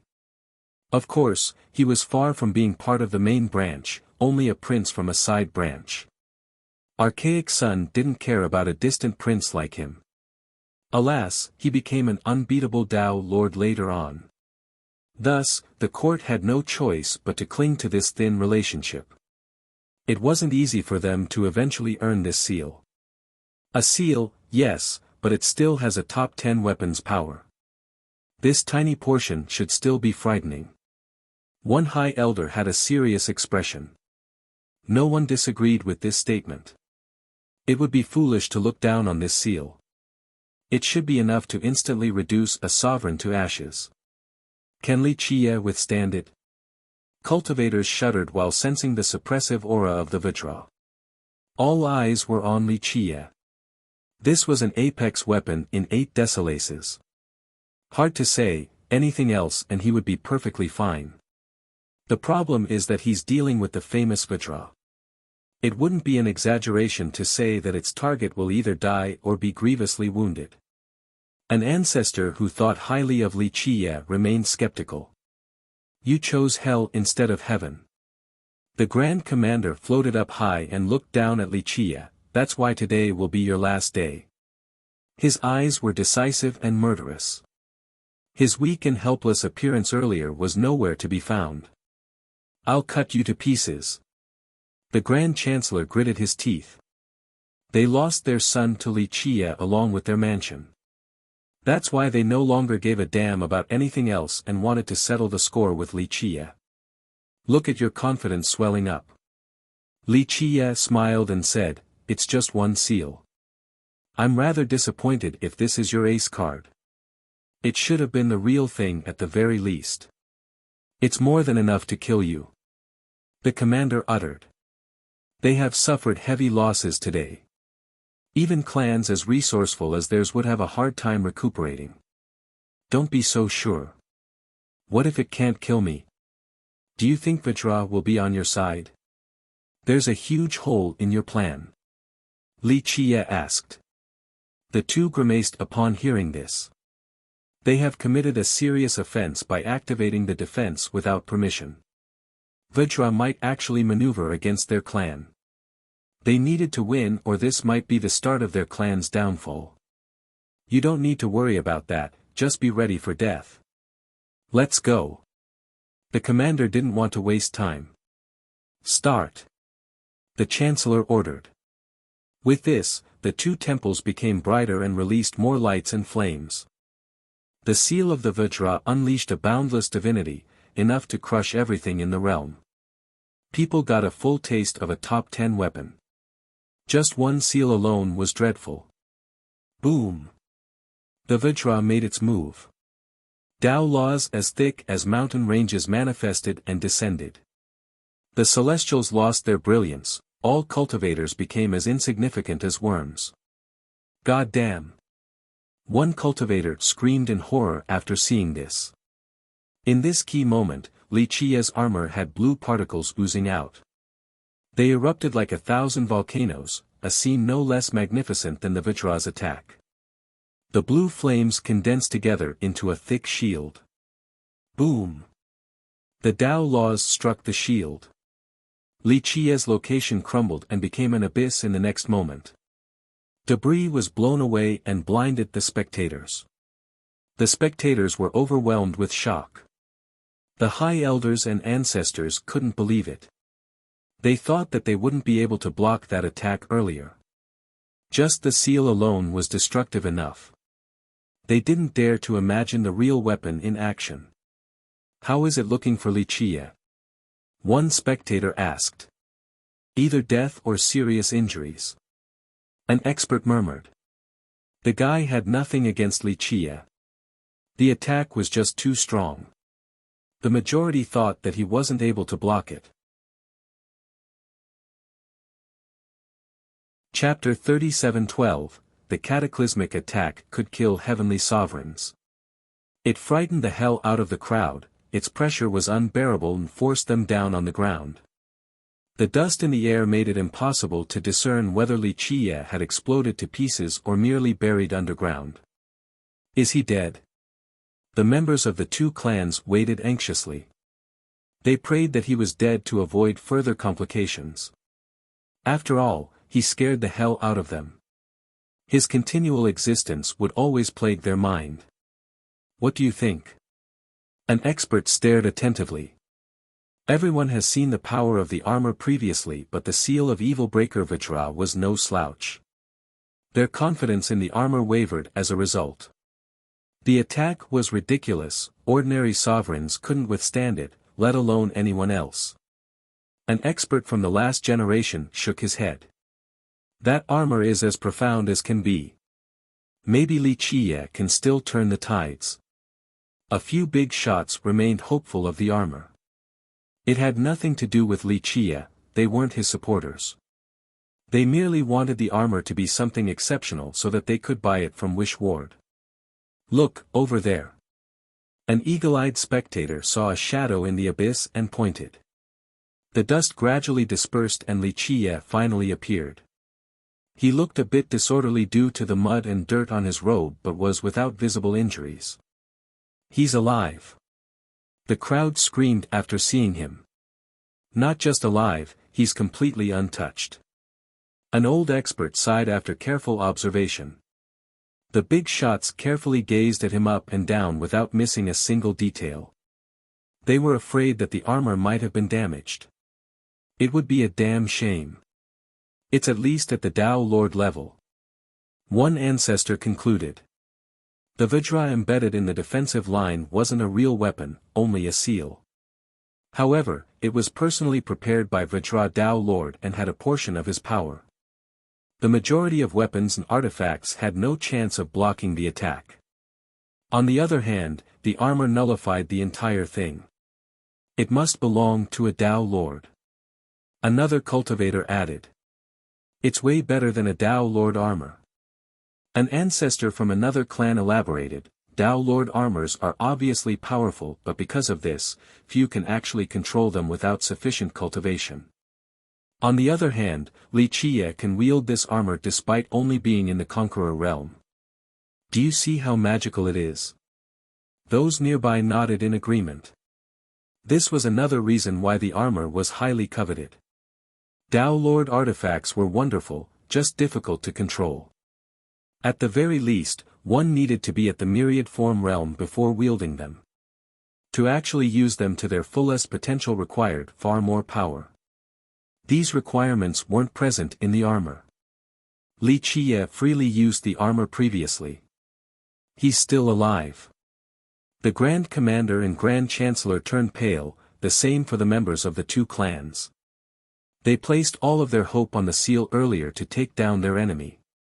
Even if it couldn't kill him, it should have grievously wounded him. That would give them a fighting chance. Now, the seal didn't even damage one strand of hair. The armor remained immaculate as well. The two big shots trembled with fear. Despair started rearing its ugly head. It was impossible to kill the armored Li Qie. If they couldn't do so, they would be the ones dead today. How can this be? The commander blurted out. Others shared the same astonishment. Having that armor means being unbeatable. An important character had this belief. If the armor could nullify all offenses, paying any price for it would be totally worth it. Your seal isn't a true Tao Lord weapon. It can barely scratch an itch. It's a shame, I want to see your Tao Lord's true power. Li Qie patted the dirt off his robe and chuckled. The real evil breaker Vajra. The crowd smiled wryly. There was no way the Tao Lord would leave the real thing here since he didn't like Vajra in the first place. It should be stored in Sacred Mountain. If that's all you got, time to end this. Li Qie smirked. We must not hold anything back. The two big shots exchanged glances and shouted. Their men piled chaos crystals into the temples in order to maximize their effects. The ancestors present at the mansions also added their vitality and chaos true energy into the temples. Activate. The big shots roared and released their fate palaces. Various empowering affinities rushed towards the temples. The ancestors did the same, no longer holding anything back. The members of the two clans saw this and followed suit. The temples became filled with life forces and chaos energy. This mass of energy expanded and blotted out the sky. The thick vitality condensed into the greatest force and gestated a great being. Boom! A blinding radiance erupted from the temples. They suddenly became red as if their walls were made from condensed blood. Divine rings started pulsing from the core and grew bigger and bigger. The temples looked sacred, serving as incubators for something great. Finally, the flames of a Tao Lord erupted. The monstrous aura of one swept through the world. The flames then gathered together to form a massive figure. The moment it appeared, everything else seemed insignificant in comparison. The world and all things meant nothing. The being looked like the ruler of all. Just one hand wave could sever the six Tao and reverse the yin and yang. Gods and devils had no choice but to plead loyalty. A Tao Lord, the image of Vajra Tao Lord. One ancestor bellowed in horror. The spectators felt the urge to kneel. The ones with weaker Tao hearts started prostrating with haste. They became emotional. Some felt that their life was worth living since they got to see the image of this great Tao Lord millions of years later. It was truly an honor. Chapter 37:13. The domineering figure was ready to embark on the Tao path alone since no one else could keep up. They had no choice but to bow and offer their respect. Vajra, a top Tao Lord from Buddha holy ground. The latter's reputation rose under the Tao Lord's leadership and reached a new height of prosperity. He entered a forbidden zone and fought numerous battles there before returning alive. This mighty feat was decorated in the historical annals. Nothing in the forbidden zone could stop him when he had his Vajra at the ready. In the holy ground, some believed that he had the strongest fighting potential out of all the Tao Lords. This might not necessarily be true, but it still served as a testament to his tyrannical power. A glowering Buddha's warrior attendant would be the right image to envision the Tao Lord. He might be the reincarnation of one. Oh, Supreme Tao Lord! A few cultivators started shouting with reverence. Regardless of their background, they were still part of the holy ground. Thus, Vajra Tao Lord was their Tao Lord or an ancestor of sorts. To see just his figure alone was a lifelong honor. The figure grasped the seal of the Vajra, recreating the majestic scene of his past. Though the spectators weren't born in the same generation as him to see his illustrious conquests, the scene today brought back the glorious past. Some were actually moved to tears. The Tao Lord answers our call, we're saved. The members of the Li and Zhang applauded. A hint of red returned to their pale complexion. They have recklessly channeled all of their vitality and chaos energy into the temples. Thus, everything came down to this. We'll win for sure. The Chancellor became excited. Absolutely. The commander nodded and murderously said, we'll cut him to pieces in order to rid ourselves of this hatred. The figure of the Tao Lord gave them hope again and brought them back from the brink of despair. They didn't expect this line of defense for the capital to be so mighty. The Zhang and Li are risking everything. One spectator became startled. What else can they do? They have to either kill Li Qiye or die. This is the only choice. A high elder had a wry smile, but killing Li Qiye here will still end with an unbearable loss.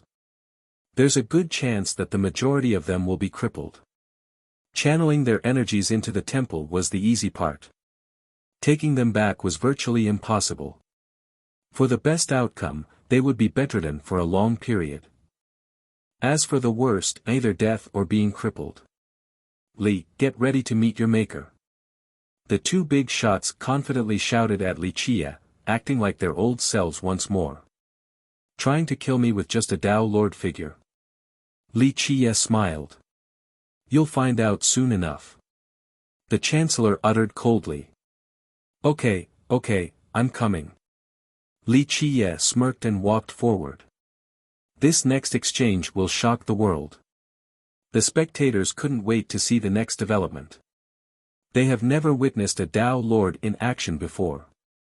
Though it was only a figure or a shadow of one, it would give good insight into how a real Tao Lord would fight in battle.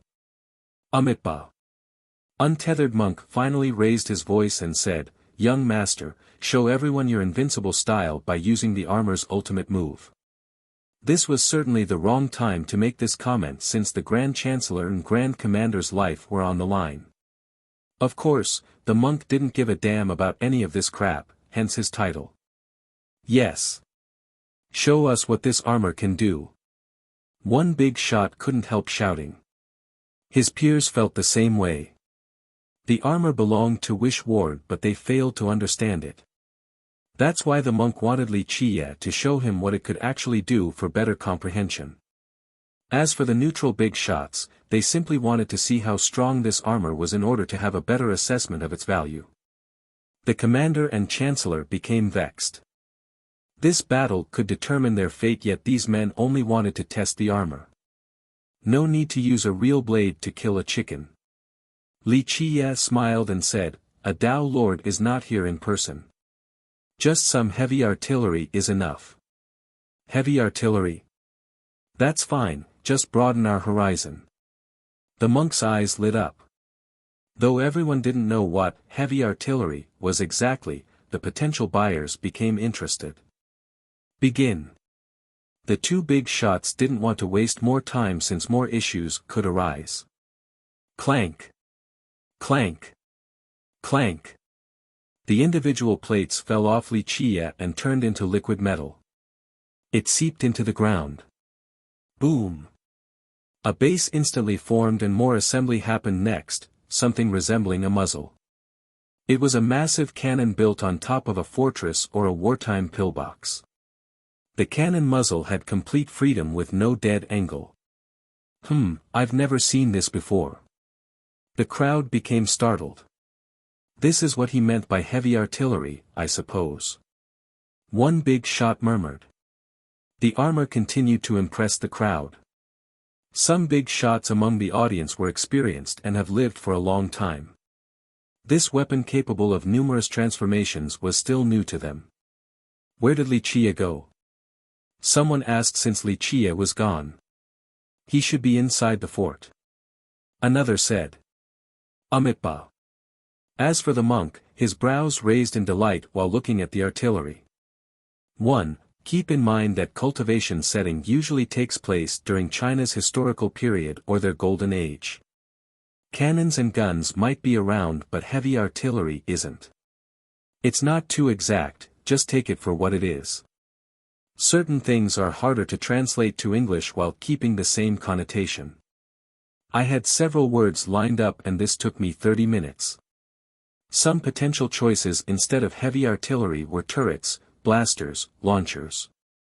I lean towards turret, but as I think about it, maybe heavy artillery is a modern term enough for cultivators not to recognize. Chapter 37:14, The heavy artillery looking like a cannon fortress appeared before everyone. They haven't seen anything like it before. Kill him. The furious commander and chancellor bellowed, continuing to send all of their energy and vitality into the temple. Boom. The members of both clans did the same. The majestic figure seemingly came back to life. It was as if Vajra Tao Lord was here in person. His aura ravaged the 9 firmaments and 10 earths. The figure of the Tao Lord finally made its move and swung the Vajra towards Li Chia. In this split second, the spectators felt as if they were reduced to dust. The explosion from the smash could bring everything back to the origin. Though the attack wasn't aimed at them, they felt a looming crisis as if it was a warning. There was no chance to resist the attack before being pulverized. God damn. Some pissed in their pants and there but dropped to the ground, paled. Too strong. An experienced ancestor found this horrifying as well. Meanwhile, Li Qia's heavy artillery became resplendent and emitted boundless light. Wait a minute, it's absorbing light. A mighty ancestor noticed something and shouted. At the start, people thought that the weapon was becoming resplendent, something very common during activation. However, upon closer inspection, the weapon wasn't actually emitting light but rather, it absorbed lights from all other locations. The center of this absorbing force was the muzzle. A tiny black hole appeared, only the size of a fist. Nonetheless, it felt as if the space inside was limitless, capable of devouring the entire world. At the same time, the Vajra drew near, only a bit away from the cannon. Boom! Before a direct contact, the artillery shot out a black beam. The beam divided the world and severed all karmic and reincarnation forces. Nothing was sharper than the beam, not even a divine sword. An unbelievable scene happened after the annihilative blast. The black beam actually stopped the Vajra from smashing down. The spectators were sure that the move earlier could destroy any sect or clan. No single cultivator was confident in stopping the Vajra alone. Alas, the black beam successfully stopped it. Rumble. The surrounding spatial fabrics became unstable from the explosion stemming from the competition between the Vajra and the black beam. Shock waves extended towards all 8 directions and caused the realm to quake violently. Those feeling the phenomenon were spooked. Boom! Boom! Boom! The next sequence shocked people even more. The beam actually pushed the Vajra back, inch by inch. It became abundantly clear that the Vajra was unable to push forward. I'm impossible, the spectators became slack-jawed. How is this black beam capable of pushing back the power of a Tao Lord? It has to be at the holy sacred sovereign level, maybe even higher. One expert shouted. The beam was fair in size yet it was able to push back the great Vajra. No one would believe this if told. Though it wasn't the Tao Lord in person and not the real weapon either, the attack still contained his power.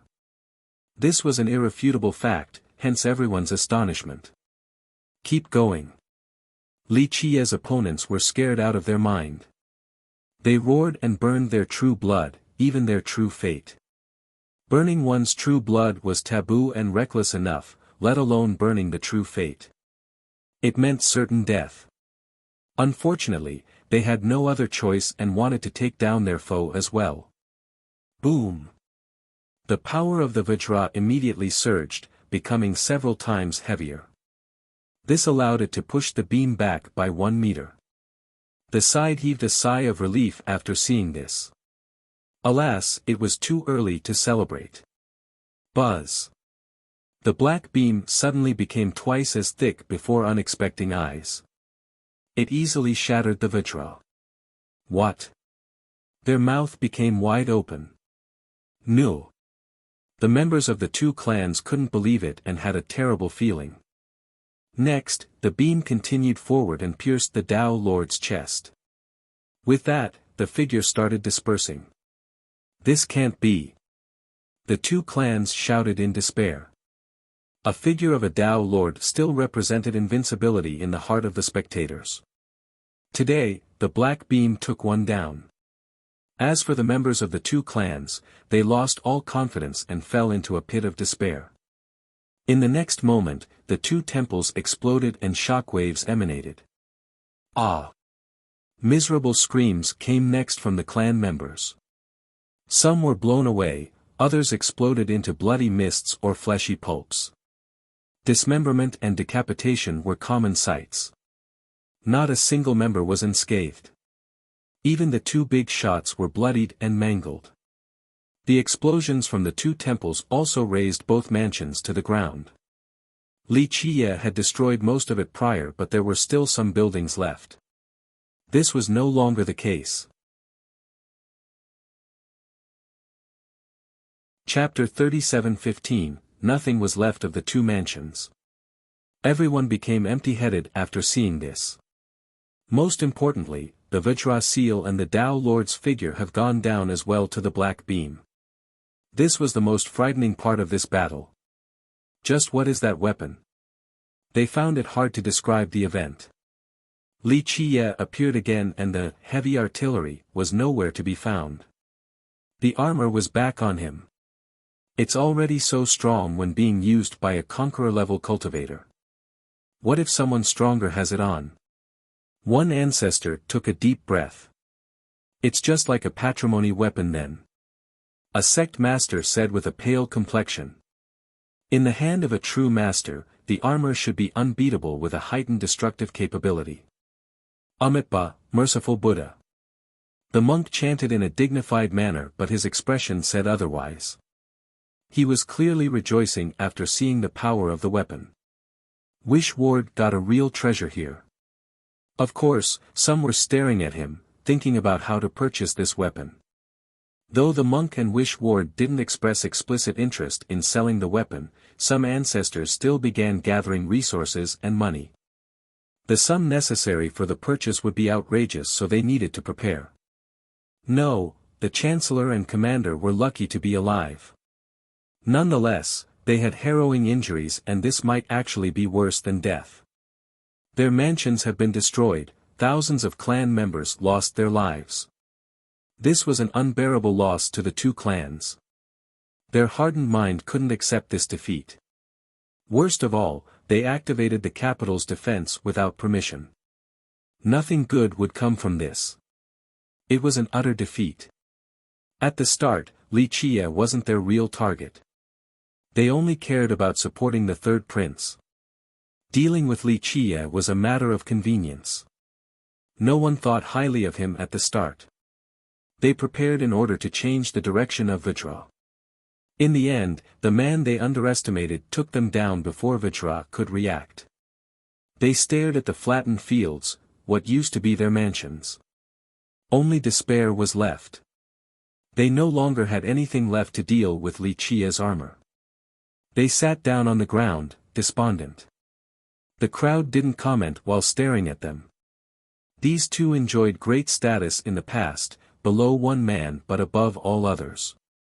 They were in charge of Vajra and its citizens. Other officials would need to maintain a respectful tone when speaking to these two. Now, they looked like stray dogs. Just fish on a chopping board. The crowd thought about Li Qiye's comment a while ago. No one believed him then, some even scoffed at the ridiculous comment.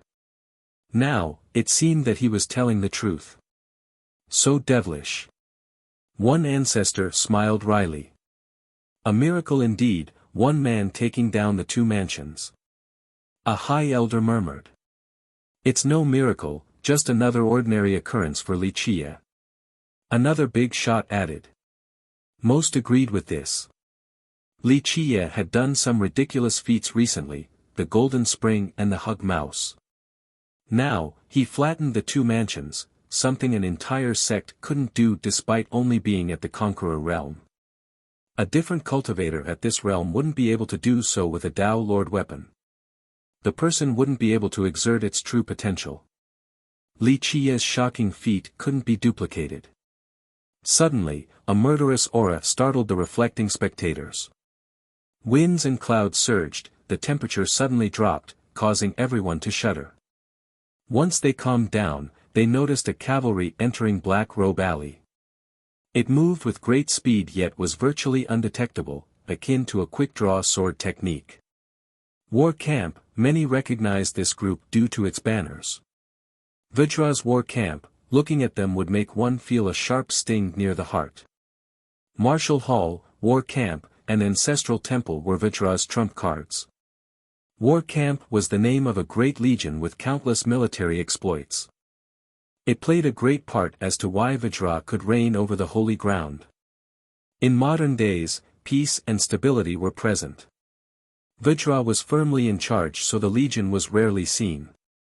Thus, its appearance took everyone by surprise. It meant that something great was happening, a transition period between dynasties or a great enemy. The spectators instantly stared at Wuxia. Vajra wants to attack Wuxia now. This became the next question. Highly likely. One expert said, Wuxia destroyed the capital's defensive line, this is definitely a declaration of war. Vajra has to do something about it. Most found this statement to be logical. Wuxia was virtually attacking Vajra by breaking down its defensive line. His Majesty has arrived. Someone in the distance shouted.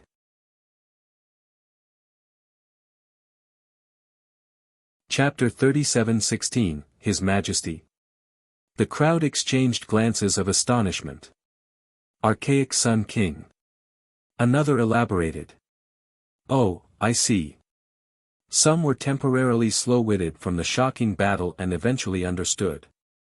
Archaic Sun King was the ruler of Vajra dynasty, currently in charge of the Holy Ground. In reality, he rarely showed himself and gave an impression of being irresponsible. Everyone knew Sacred Mountain and Vajra dynasty. But if one were to hear Archaic Sun King, they might not know the answer right away. In fact, the Grand Chancellor and Grand Commander had more presence in Buddha Emperor and Metropolis Division compared to Archaic Sun King. The National Teacher and the 4 Grandmasters were even more popular and well known. Everyone had little to zero impression of the king outside of his title. Most believed that even a clown could do a good job at ruling over the Holy Ground with the support of Vajra and Sacred Mountain along with the 5 divisions.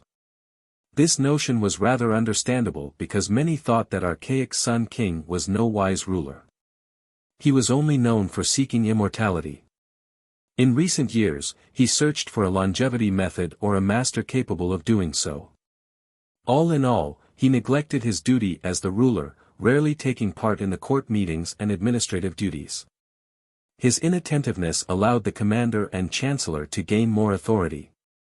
If it wasn't for Minister Sima and National Teacher Yang Qiu, the court would be a mess right now. I wonder if the rumor is true, that the king is a useless idiot who only cares about immortality.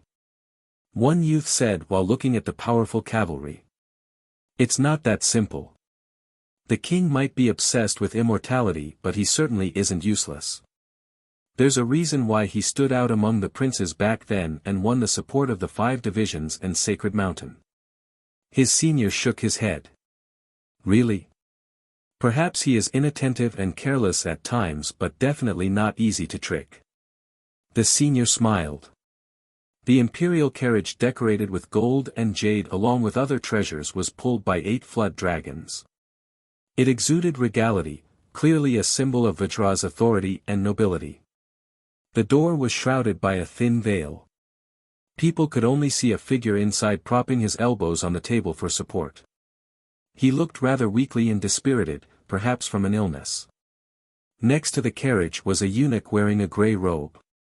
He had a cold expression, looking dignified and imposing in an automatic manner. His lightning eyes, once seen, could cause people to tremble. The carriage slowly entered Black Robe Alley under the protection of War Camp. I wonder if he's here for Wuxia. One spectator quietly said. Greetings, Your Majesty, may you live forever. Many spectators prostrated and offered their respect. Those who came to watch the show happened to be officials of Vajra or were bestowed titles similar to Yang Ling's father. The king was viewed as incompetent but Vajra's authority and power remained. They might have looked down on the king but wouldn't dare to show it. As for the members of other sects who didn't have a position in the court, they only bowed their heads slightly to show respect towards Vajra. Rise! A feeble voice came from the carriage. The king was still leaning inside, looking too weak to stand up to face the offenders. The crowd got back up and started thinking about the king's weak voice. Those who saw him for the first time couldn't believe it. The ruler of the Holy Ground had such a weak constitution. They thought that he would be a dominating cultivator at the sovereign level or at least the Grand Tao sacred physique level. Now, he didn't look strong at all and might be completely useless. Why did Vajra pick such a useless person as the king? Zhang Chaoyang, Li Baiyan, are you aware of what you have done? The eunuch moved to the front of the carriage and shouted. He was formidable and sharp like an unsheathed divine sword, always ready to deliver the fatal blow. The crowd could tell that he was among the top cultivators present. His words carried imposing divinity and pressure, a sign of the sovereign level. Attendant Hong. One ancestor was intimidated. Is he really a eunuch? Some would absolutely mistake him for the king if it wasn't for the eunuch uniform. His eyes, in particular, were striking. Yes, he's the king's personal attendant and the most trustworthy servant. Someone in the know nodded. Of course, a cultivation dynasty like Vajra wasn't like the ones in the mortal world with eunuchs. However, Attendant Hong was a special case. He was born with that body part missing and grew up together with the king. They were as close as brothers. After the coronation, Attendant Hong served as his personal bodyguard and attendant. In all of Vajra, he was certainly the person the king trusted the most. There was another difference between the two. Attendant Hong was groomed by Vajra since his youth and learned the top merit laws there. He was among the strongest cultivators in the dynasty, perhaps not inferior to the national teacher at all or even the dynasty guardian. This guardian's identity was mysterious. People only knew that this person was one of the 4 grandmasters. Some even thought that Attendant Hong was the guardian since he had absolute loyalty to the king and the dynasty. As for the king, his lack of focus on cultivation made others have their own plan. Numerous princes from various generations wanted the throne, perhaps by killing the king. However, getting to the king required getting past Attendant Hong. Several assassination attempts all resulted in failure. The attendant easily killed the assassins. The bloodied commander and chancellor heard the shout and struggled over to the carriage. Normally, there would be a hint of arrogance in their expression since they knew the king wouldn't be able to do anything to them. Today, their mansions have been destroyed, their clan members have fallen. If they wanted to stay alive and kill Li Chia, they required the help of Vajra dynasty.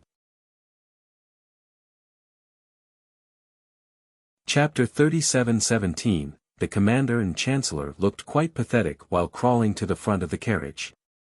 Today was the toughest and most humiliating day in their life. In the past, they weren't afraid of the king at all and made maneuvers in secrecy while lying to him. After all, their clans had such deep roots in the dynasty. If it wasn't for Vajra's foundation and power due to their trump cards, they might have taken over due to the king's incompetency. Do you know your crimes? Attendant Hong spoke intimidatingly instead of the king. In terms of power, these two were naturally not a match for the attendant. Normally, they relied on their clan and weren't afraid of him. The situation wasn't the same right now. They had no advantage to speak of and needed to acquiesce. We are incompetent, the two tried to keep silent about the major charges while admitting minor ones. Incompetent? Attendant Hong's eyes flashed with murderous intent, activating the defensive line and alarming 3 different powers. This act without authorization is nothing short of treachery and rebellious, a crime punishable by clan extermination. The attendant was serious, this wasn't a superficial rebuke. That's incorrect. Both smashed their forehead against the ground and complained, we were merely protecting the capital city. Our members are dead, their blood is still flowing. This is all because of Li Chia, he committed unforgivable crimes and murdered the innocent. He conspired against the princess and attacked the capital. We tried our best to protect Her Highness and the safety of the capital, but he was too powerful. We fought to the bitter end, losing thousands and thousands in the process. At that critical moment, we had no choice but to activate the defense. The two insisted that Li Chia was a villain wanting to take down Vajra while they were loyal subjects dying for their country. Heroic tears streamed down their cheeks. They certainly looked the part of loyal officials. Anyone not knowing the actual details would be fooled while admiring them for their courage. Of course, they said nothing about wanting to avenge their son and trying to sacrifice a marquis and his daughter. The crowd listened and exchanged glances. They saw it with their own eyes and knew what was going on.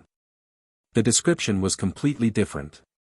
They stated that they were working for the dynasty instead of acting with a personal vendetta. They professed that their loyalty was seen by the heaven. Not bad at all, completely reversing the situation. Impressive. One spectator said. They felt that these two were truly shameless but still appreciated their eloquence. If Vajra takes the bait, Li Chia will be facing the entire holy ground. It'll be difficult for him then. One big shot murmured. Being enemies with Vajra meant facing far more pressure than just opposing the Li and Zhang. Father, this is absolutely true. The second princess got on her knees. This Li Chia wanted to capture me and make me his maid. He repeatedly insulted and disrespected me. The Grand Chancellor and Grand Commander's son died trying to protect me. She survived the battle earlier and immediately accused Li Chia. Her words carried more weight since she was ultimately a princess of Vajra. Her testimony made it so that Li Chia would definitely become the dynasty's enemy. Li Chia is finished. The king has always pampered the second princess. Everyone shared this belief. The two big shots heaved a sigh of relief after listening to the princess. Activating the capital's defense without permission was a serious crime. Now, they had a higher chance of not receiving the blame with the princess' help. All eyes were on Li Chia now. He was in a tough position because going against Vajra wasn't easy. Is this true? Attendant Hong asked while staring at Li Chia. He became the center of attention right away. He simply smiled and said, "That doesn't matter. Just know I will take their dog head today. No one can stop me."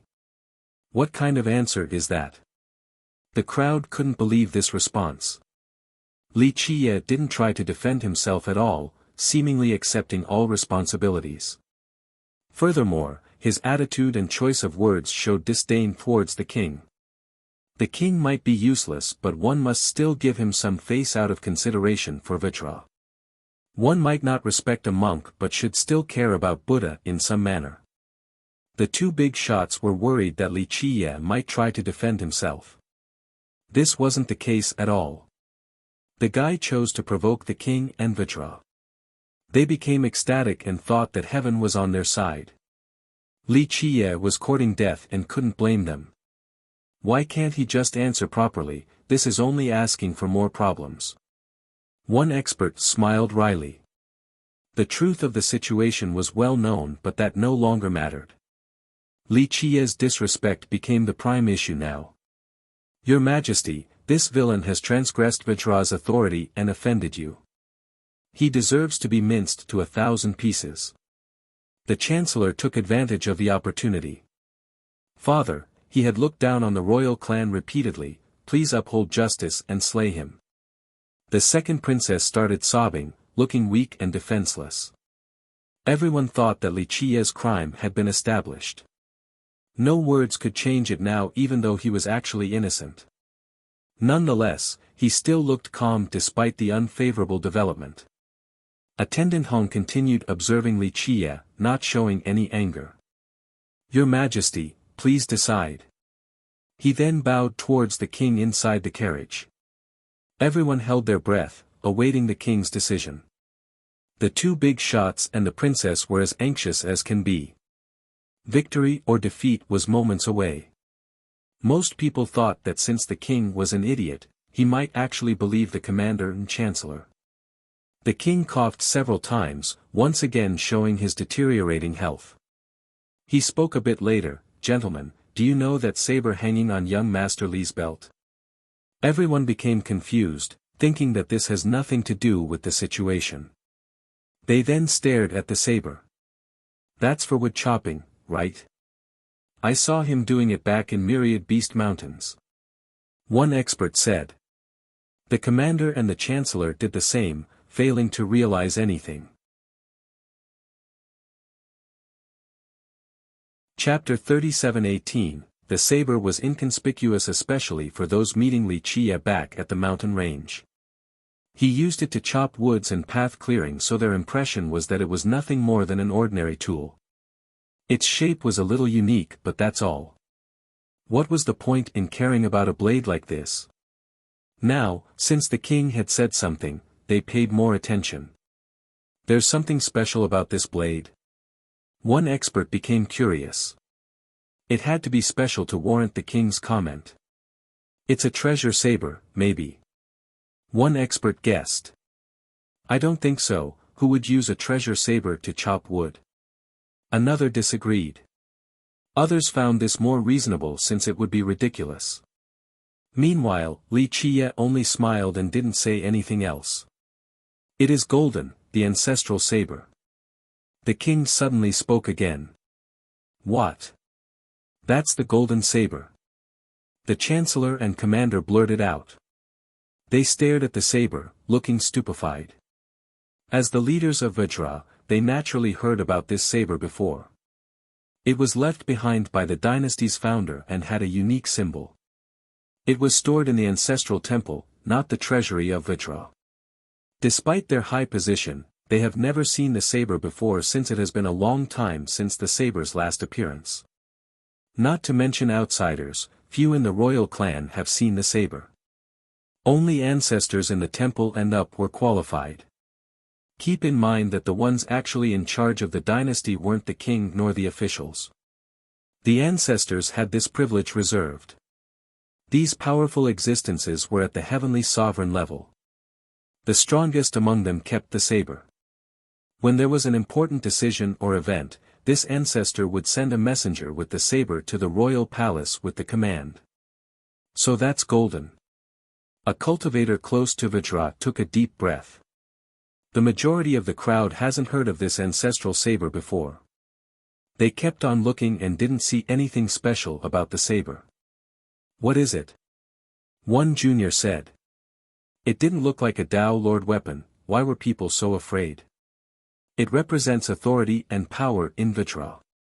Its holder can decide life and death. An ancestor said with a solemn expression.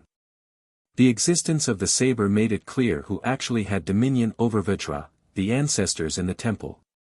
This made sense since the kings were only descendants of the ancestors. Li Qiye actually used such a precious blade to cut wood? Incomprehensible. One expert who saw the act in person smiled wryly. It was fine when they didn't know the origin of the blade. Now, they knew that Li Qiye actually had control over the fate of so many, including the royal members of Vajra. The princes and princesses would need to treat the saber's current owner with respect. Thus, it was extremely precious. The saber has the right to kill both the royal clans and any other citizen. The king said, "Your accusation is nothing more than venomous slander. The young master has the right to issue judgments in Vajra. He killed your sons because they were disrespectful." The commander and chancellor became frozen like statues, as pale as can be. They wanted to drag Vajra into this mess and let them deal with Li Qiye. Unfortunately, this plan was doomed because Li Qiye had the ancestral saber. Even the king couldn't do anything to him. To be perfectly blunt, Li Qiye could actually kill the king in a fit of anger and it would still be fine. The only way to change this was if the temple recalled the ancestral saber. As for the two clans, Li Qiye could kill any of their members. If their ancestors wanted revenge, it would be going against Vajra. Zhang Chaoyang, Li Baiyan, what do you have to say now? Attendant Hong roared and glared intensely at the two. They became speechless since the situation has deteriorated beyond repair. Your Majesty, we deserve death. Please forgive us. The two of them prostrated and begged for mercy. Asking the king for mercy was the most effective solution right now. They were once trusted officials, he was the only one who could save them. You attacked the saber messenger and activated the capital's defense without permission. The king hesitated for a bit before speaking, this is a crime deserving of clan extermination. Even if I wish to spare you, the court and the temple's ancestors will not agree. The two naturally didn't care about the other officials' opinions. However, the ancestors actually had a say. "What should we do, young master?" the king asked Li Qie. All eyes were on him since he could decide the fate of these two big shots now. "Kill," Li Qie nonchalantly said. "So be it." The king then told the attendant, "Carry it out." Criminal Zhang Chaoyang and Li Baiyan, bullying the weak and offending the strong, rebellious and traitorous. Death will be the consequence of their unforgivable sin. Attendant Hong loudly shouted. The Li and the Zhang clan activated the capital's defense, harming the dynasty's very foundation in the process. This is also unforgivable. All current officials from these two clans shall be removed from their position and imprisoned, awaiting further investigation. The two were horrified and shouted, "Your Majesty, we were at fault, it has nothing to do with our clan, how dare you speak when you're just awaiting death? Die." Attendant Hong slashed with his hand and released a fire saber towards the two. They tried to block it but due to their grievous injury and exhaustion, they had less than 10% power. Boom! Both were beheaded.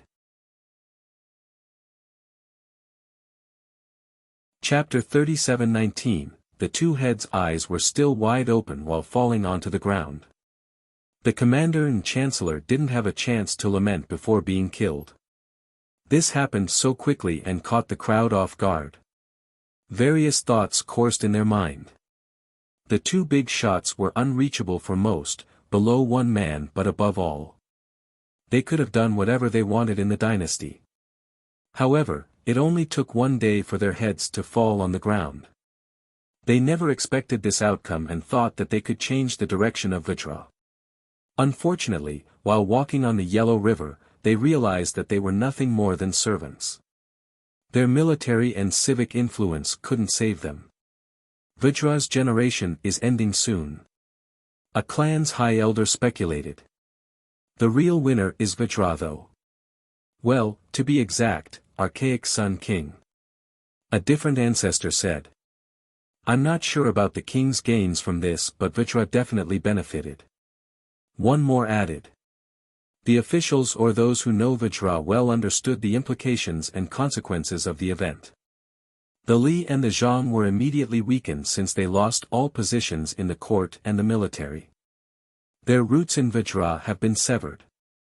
Remember, they have been toiling in the dynasty for millions of years. Thus, they certainly had meritorious contributions. Unfortunately, their deep influence eventually threatened the royal dominion. If it wasn't for Sacred Mountain and the 5 divisions, they certainly thought about replacing Vajra as the new leader. After all, they had attempted to put a puppet on the throne. Today, their confidence resulted in a complete disaster. On the other hand, Vajra would once again take back control of the two branches. People actually thought that given the two big shots' persuasion, Vajra might have viewed Li Qie as an enemy. The outcome was certainly unexpected. The real winner is Li Qie. This established his position in the court, he has total control now, even more so than the king. One expert brought this up. At the same time, certain clans and powers thought about the newly empty positions in the court. This was their chance to fill these roles. Are you satisfied with this, young master?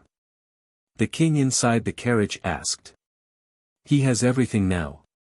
Some became envious while staring at Li Qie. Even the king wanted to follow Li Qie's lead.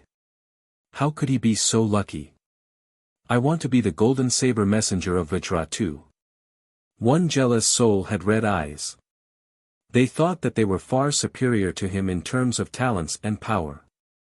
Unfortunately, his luck surpassed everything. It seemed as if he was the center of all the fortunes in the world. Everything good in this world was his for the taking. Still one more thing.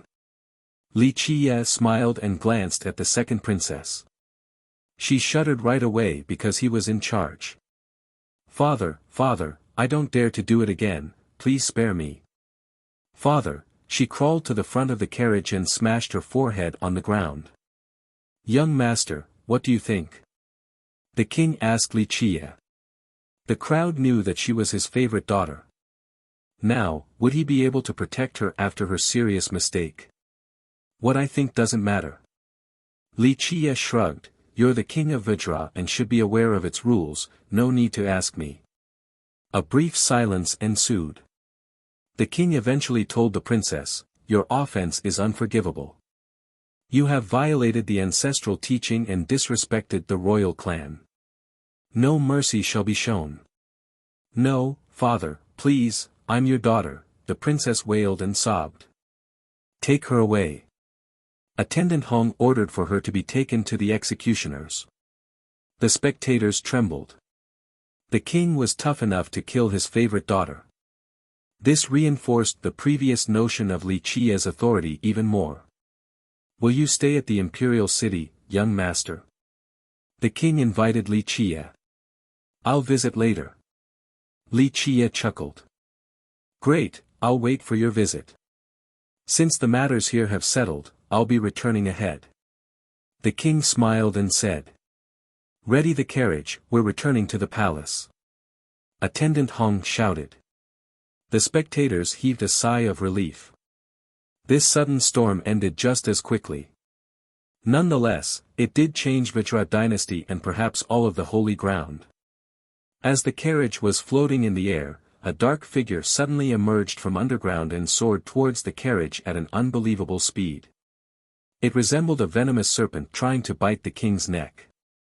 An assassin. A powerful ancestor among the spectators took note right away. This ambush took everyone by surprise. Who would try to kill the king in broad daylight and before everyone? The king wasn't prepared and became frozen like a wooden chicken before the incoming dark thrust. Boom! Attendant Hong reacted right away during this crucial moment. Though the sword thrust was swift, he was even faster. His palm strike diverted the trajectory of the sword, then he flicked his finger, breaking the blade into two pieces. He then waved his hand and stopped the assassin from escaping. Bam! The latter fell on the ground and vomited blood. Clank! Clank! Clank! The members of war camp immediately surrounded the assassin. Your Majesty, please excuse our inadequate preparation. Attendant Hong immediately apologized. Chapter 37:20, The frightened king calmed down and waved his hand, you're not at fault. Who are you? Daring to try and assassinate me? The king then roared. All eyes fell on the assassin cloaked in black. The face was hidden as well. However, a faint glow from the back couldn't be hidden. Everyone became curious, who would dare to do this in broad daylight? It was an unforgivable offense. The king might not be that strong, but he was still the symbol of Vajra and the representative of Sacred Mountain. This assassination could arouse the other powers. One misstep and war could break out, the flames of war might ravage the entire holy ground. A member of the Snow Shadow tribe? A knowledgeable ancestor frowned after noticing the faint glow. The assassin has been subdued by soldiers from war camp and brought in front of the king. Take the mask off. Attendant Hong ordered while glaring at the assassin. Affirmative. The soldiers then took off the mask and the concealing cloak. A beautiful girl appeared before everyone, causing their eyes to light up. She was around 20 with waterfall-like hair, gorgeous and astonishing. She had a radiant complexion emitting a cold presence, akin to a peach blossom blooming in a wintry world, unapproachable yet tempting. People couldn't help wanting to pluck and catch a whiff. Her slender figure was curvy in the right spots, brimming with sex appeal. However, her cold aura made her resemble the statue of an ice goddess. The light behind her was actually her flickering shadow, looking a bit like snow. Though captured, her eyes were still fierce and fixated on the carriage. There seemed to be animosity between the two. The crowd was surprised to see a beauty as the assassin. They started talking among themselves. Which sect is she from? One spectator asked. This was a big deal since it could drag other powers down, resulting in war. White hair and a snow shadow. She must be from that ghost tribe. One ancestor said. What tribe are you talking about? Many youths had no idea. A great ghost tribe existed in the distant past and used to reign this region. Now, few of them could be seen. Some believe that they have been wiped out. The ancestor elaborated. You're a survivor from Snow Shadow Pavilion? Attendant Hong's eyes became fierce. The assassin didn't answer, still focusing her hatred on the carriage. If she wasn't subdued, she would have tried again for the king's life. Snow Shadow Pavilion, the young thought nothing of this title, but the ancestors that have lived for a while became startled. They still have survivors. One aged ancestor took a deep breath, astounded. Is it a great power, ancestor? A junior asked after seeing his emotional ancestor. Yes, it was older than Buddha Holy Ground and was in charge of this area before declination. The ancestor responded. I can't believe there is still someone from there. One high elder stated. I'm sure there are still resources and sparks left behind. After all, it used to be the strongest in the region. Another big shot from the last generation said. The pavilion was once renowned, strong enough to face true immortal sect alone. Back in its golden age, it had a similar status to true immortal. Its founder was Jade Sky Lunar Fairy. The sect mainly consisted of members from Snow Shadow tribe. Rumor has it that the fairy was comparable to the final Tao Lord of True Immortal, Heaven Wheel. Other famous cultivators from this sect included the 6 Holy Generals. Keep in mind that during the era of the Blessed, True Immortal sect was in charge of 8 Desolaces. It surpassed all other sects and countries. Nonetheless, the fairy and the Holy Generals were still unstoppable. The pavilion fought against True Immortal several times and came out unscathed. To be on the same level as True Immortal was unheard of during that era. It was in charge of the Southern West King for a long period. Later on, the fairy disappeared while the Holy Generals passed away, one by one. They no longer had capable successors, so declination was inevitable. This trend kept on going until the rise of Buddha Holy Ground. A true fragmentation occurred next. Once Righteous sect appeared, Snow Shadow Pavilion became a tiny sect located by the border. Subsequently, Vajra dynasty took over the Holy Ground and began a conquest for expansion. A tiny sect like Snow Shadow stood no chance and was erased from history by the steel hooves of Vajra's legions. From then on, people no longer saw members of this sect. Thus, the background of this assassin was quite surprising. In spite of that, she certainly had all the unique characteristics of this tribe and should be from there. It has been a while since their extermination. A member from this power was still around and came to assassinate the king today. The motive was clear and reasonable, revenge for her fallen ancestors. Snow Shadow Pavilion, once the sole ruler of this land. A few big shots became emotional. In the present day, the Southern West King was divided by Buddha Holy Ground and Righteous sect. These 2 behemoths were considered strong enough by contemporaries.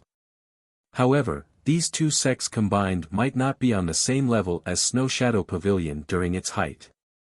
Since the assassin stayed silent, Attendant Hong's eyes became cold. You'll speak soon enough about the remaining dregs of your tribe after ample punishments.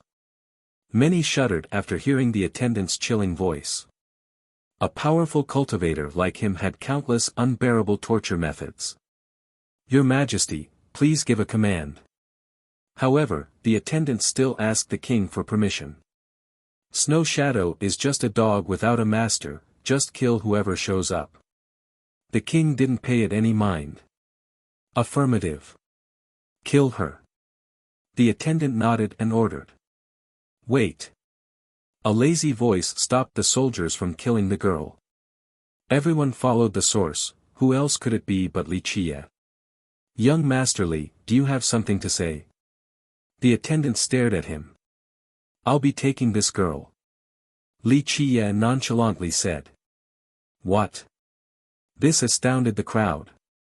No one wanted anything to do with this assassin in order to avoid being implicated as an accomplice or the mastermind behind this.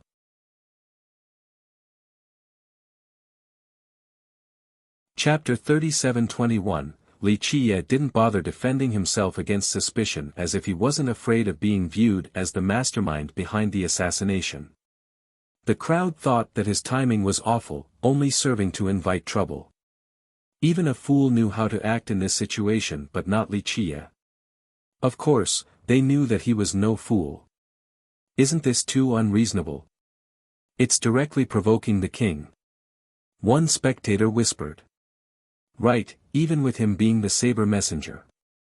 A big shot agreed, thinking that Li Qiye was being unwise and impetuous. Yes, he had the saber, but this was the king we're talking about. He needed to give the guy some consideration or try to uphold Vajra's prestige. Too domineering. A first-timer assessed. That's Li Qiye for you, arrogant and overbearing. Not just anyone can do what he does. One big shot smiled wryly. The group agreed with this logic because Li Qiye flattened the two mansions a while ago. He was ferocious like a madman. His choices and conduct shouldn't surprise anyone at this point. Well, Attendant Hong's expression changed since the request made it quite difficult for the king. How impudent! One captain from war camp shouted, "How dare you try to protect the assassin?" His outburst was justified since an assassination attempt on a king was a crime punishable by full clan extermination.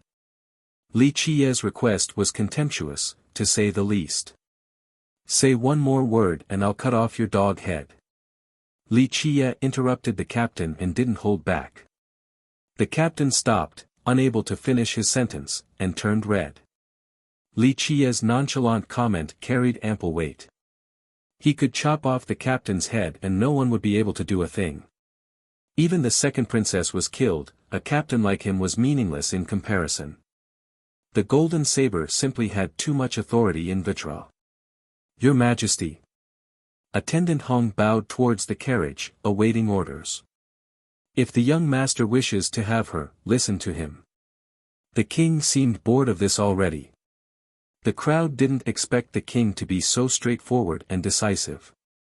As a king, he should never allow any provocation and disrespect, let alone an attempt on his life.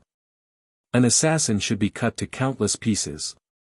Anyone who spoke up for her would be disrespecting the royal authority as well, let alone demanding to take her away.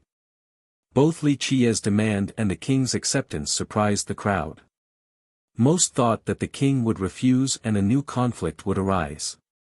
"Is the king afraid of Li Qiye?" One youth whispered to his senior. To acquiesce in this situation required exceptional patience. "Enough drivel." The senior immediately reprimanded. Nonetheless, he thought that the golden saber lived up to its legend. It could actually kill royal members and other citizens.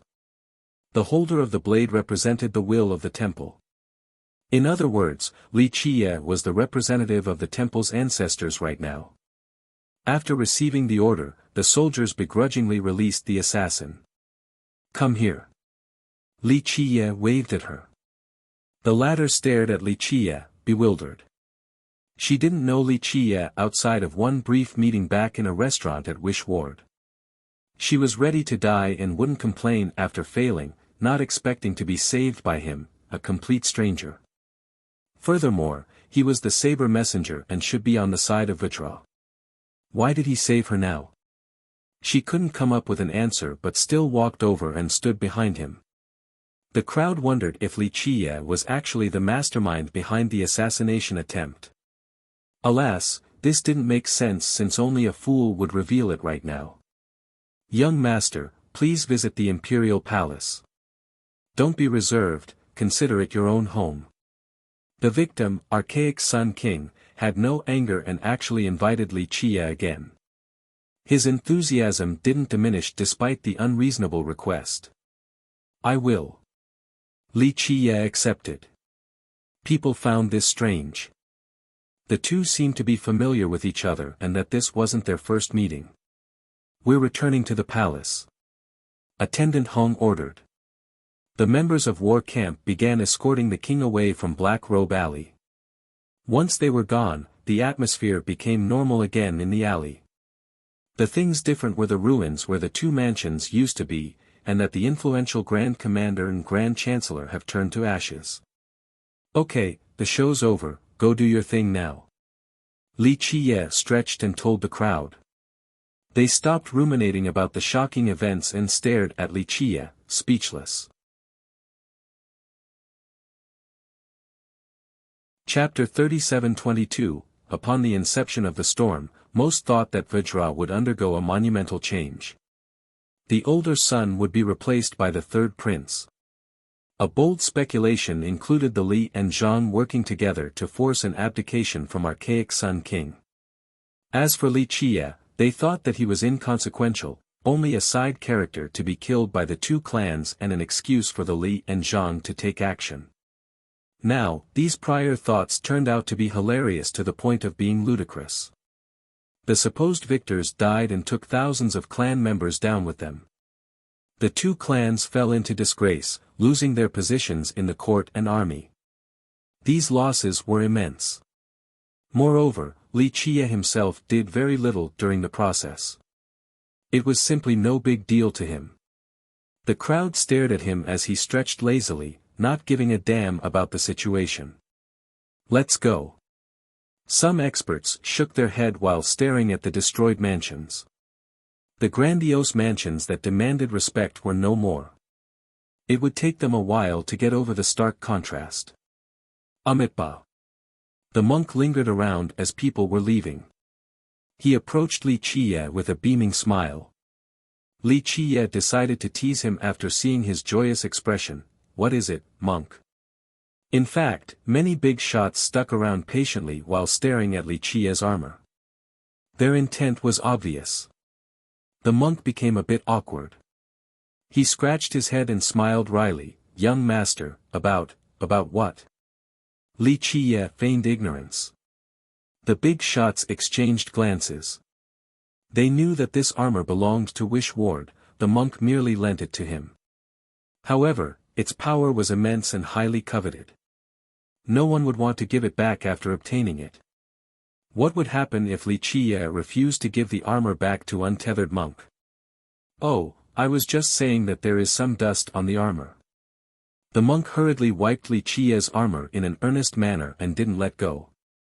That's better, so bright now. I wipe this armor every day back at Wish Ward, it's my favorite hobby. The thick-faced monk continued to do so, not wanting to let go. The crowd didn't know whether to laugh or cry.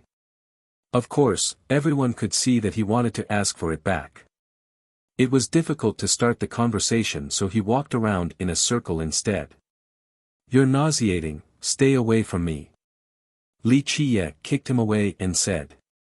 Young master, this won't do. The monk looked as if he had been mistreated. I have to look and clean the armor every day, this has been a thing since I joined Wish Ward, or I won't be able to eat or sleep. He kept on reminding Li Qiye that the armor belonged to Wish Ward. Forget it, this isn't fun. It's just a crappy armor, you think I'll keep it for myself?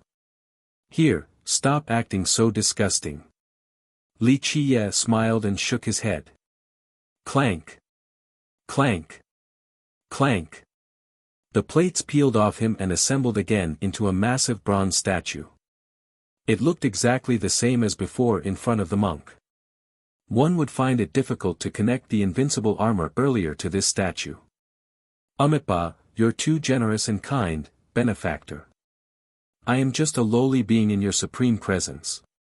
The monk placed his palms together, as ecstatic as can be. First, Li Qiye was willing to give the statue back. Moreover, whether it be on purpose or otherwise, Li Qiye taught him about the mysteries of this statue, so he greatly benefited. Oh my little treasure, I'm taking you home. The monk kept on wiping the armor with his dirty kasaya, not stopping until it's completely shiny. Stop that. Li Qiye shook his head, you've never cleaned it before. The monk still cheerfully continued with his task, ignoring Li Qiye. In the past, Wish Ward didn't really care for the statue too much, but henceforth, it would become their defining treasure. Young Master. Yang Ling came over. From start to finish, she trusted him the most. That's why she felt fine after seeing Li Qiye despite the precarious circumstances. The sky falling down wouldn't matter as long as he was around. Marquis Yang also bowed deeply towards Li Qiye. Greetings, young master. Li Qiye nodded and accepted the gesture. The Marquis reflected on the events. He worried about his daughter being too close with Li Qiye previously because the guy provoked so many people, going as far as killing the successors of the big clans. That's why he wanted his daughter to keep a distance from Li Qiye. It seemed that he was worried for nothing. His daughter had a better intuition than him. The guy had the ancestral saber and could kill whoever he wanted. We're leaving, Li Qiye said, telling the father-daughter duo along with the survivor from Snow Shadow tribe. Yang Ling happily led the way. The survivor stared at Li Qiye for a bit before following along. Li Qiye never restricted her movement and action through seals. It wasn't difficult for her to run away right now. He had no intention of stopping her. This was her best chance to run after committing the heinous offense. She thought about it as well but ultimately decided on following him. Amitba, we're going home too. The monk carried the statue, looking happy as if he was carrying his wife. The kick earlier from Li Qiye was warranted. This monk was truly vulgar and nauseating. However, the big shots didn't think so at all. If they had the same opportunity, they wouldn't let go of this supreme treasure either. Monk, is your ward selling this treasure? A few big shots immediately followed the monk. Yes, master, how much are you listing it for? Another said. Chapter 37-23, The result of the battle surprised everyone. However, this was still ongoing between the various factions. If anything, the scale intensified. Remember, the Li and Zhang had a firm grip on both branches in Vajra with numerous positions. The commander and chancellor's mistake resulted in losing everything. They immediately lost more than half of their influence.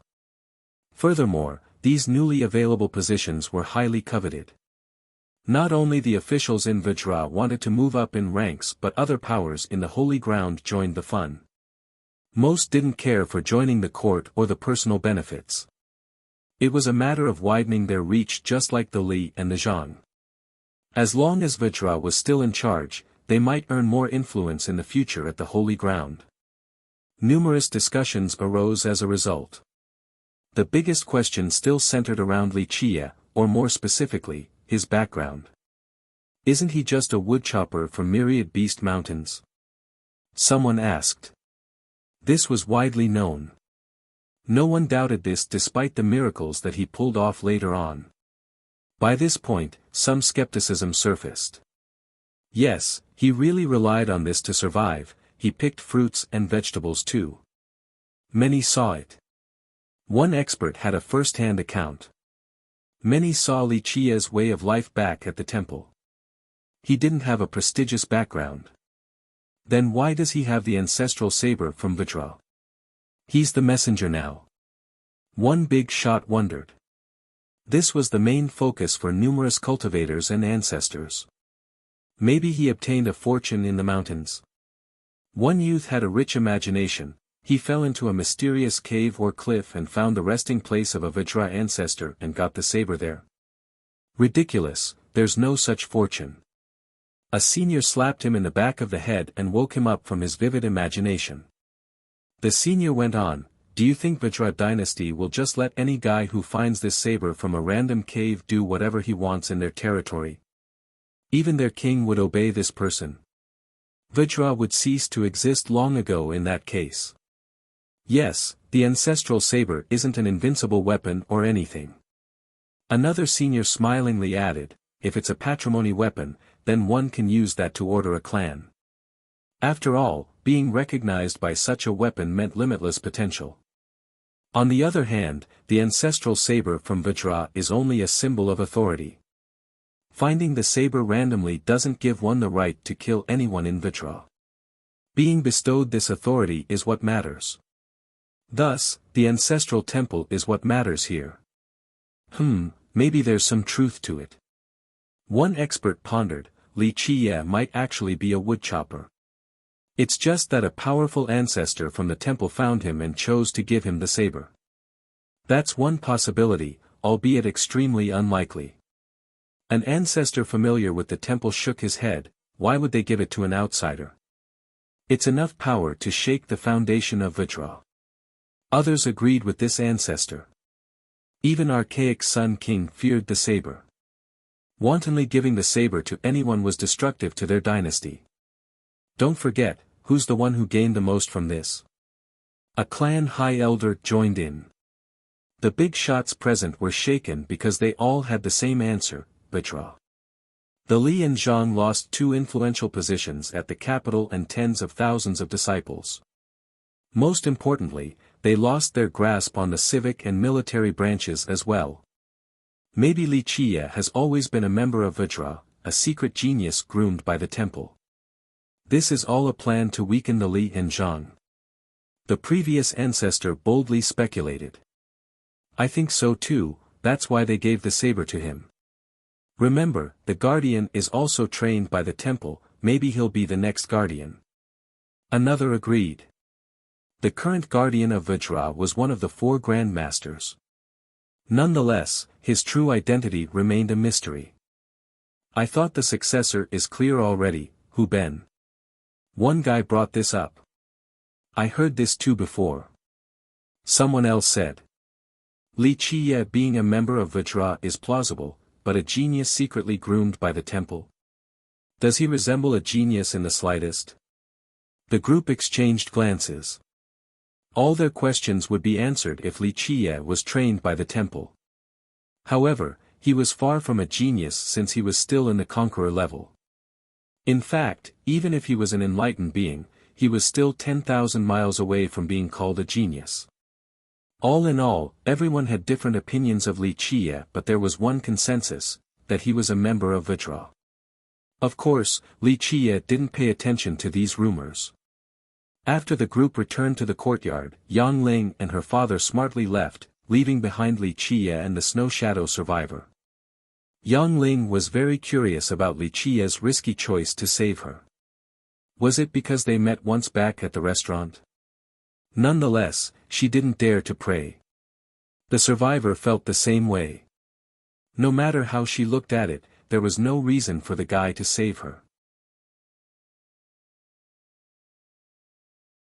Chapter 37-24, Li Qiye observed the female survivor, finding that she was indeed a great, exotic beauty, white hair, jade eyes, and perfect teeth. The girl did the same. The truth was that she found it astonishing that someone like him could dominate the two factions. He looked ordinary with shallow cultivation. If she didn't see it with her own eyes, she wouldn't have believed the story. Alas, the reality was that he was definitely a brutal murderer, a stark contrast to his appearance. The truly pertinent question for her was his motive. Why did he risk offending the king to save a stranger? Perhaps lust? She didn't think this was very likely due to his attitude thus far.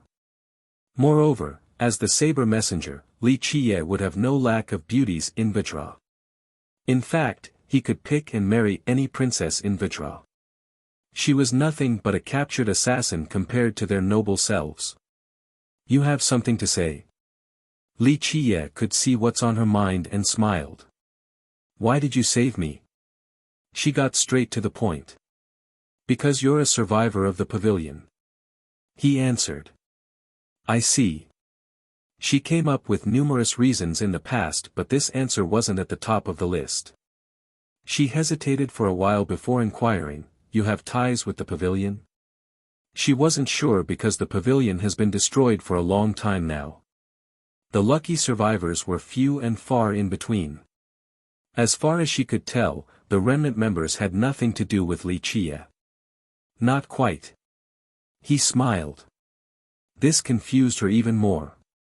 If he had nothing to do with the pavilion and its survivors, then why? Was her background somehow special to him? Or, maybe he had ulterior motives. After all, they have reigned the Southern West King for millions of years and once had plenty of resources. You're thinking that I'm after your treasury or supreme merit laws? He laughed after seeing her barely discernible shudder. She became awkward, not knowing what to say after having her mind read.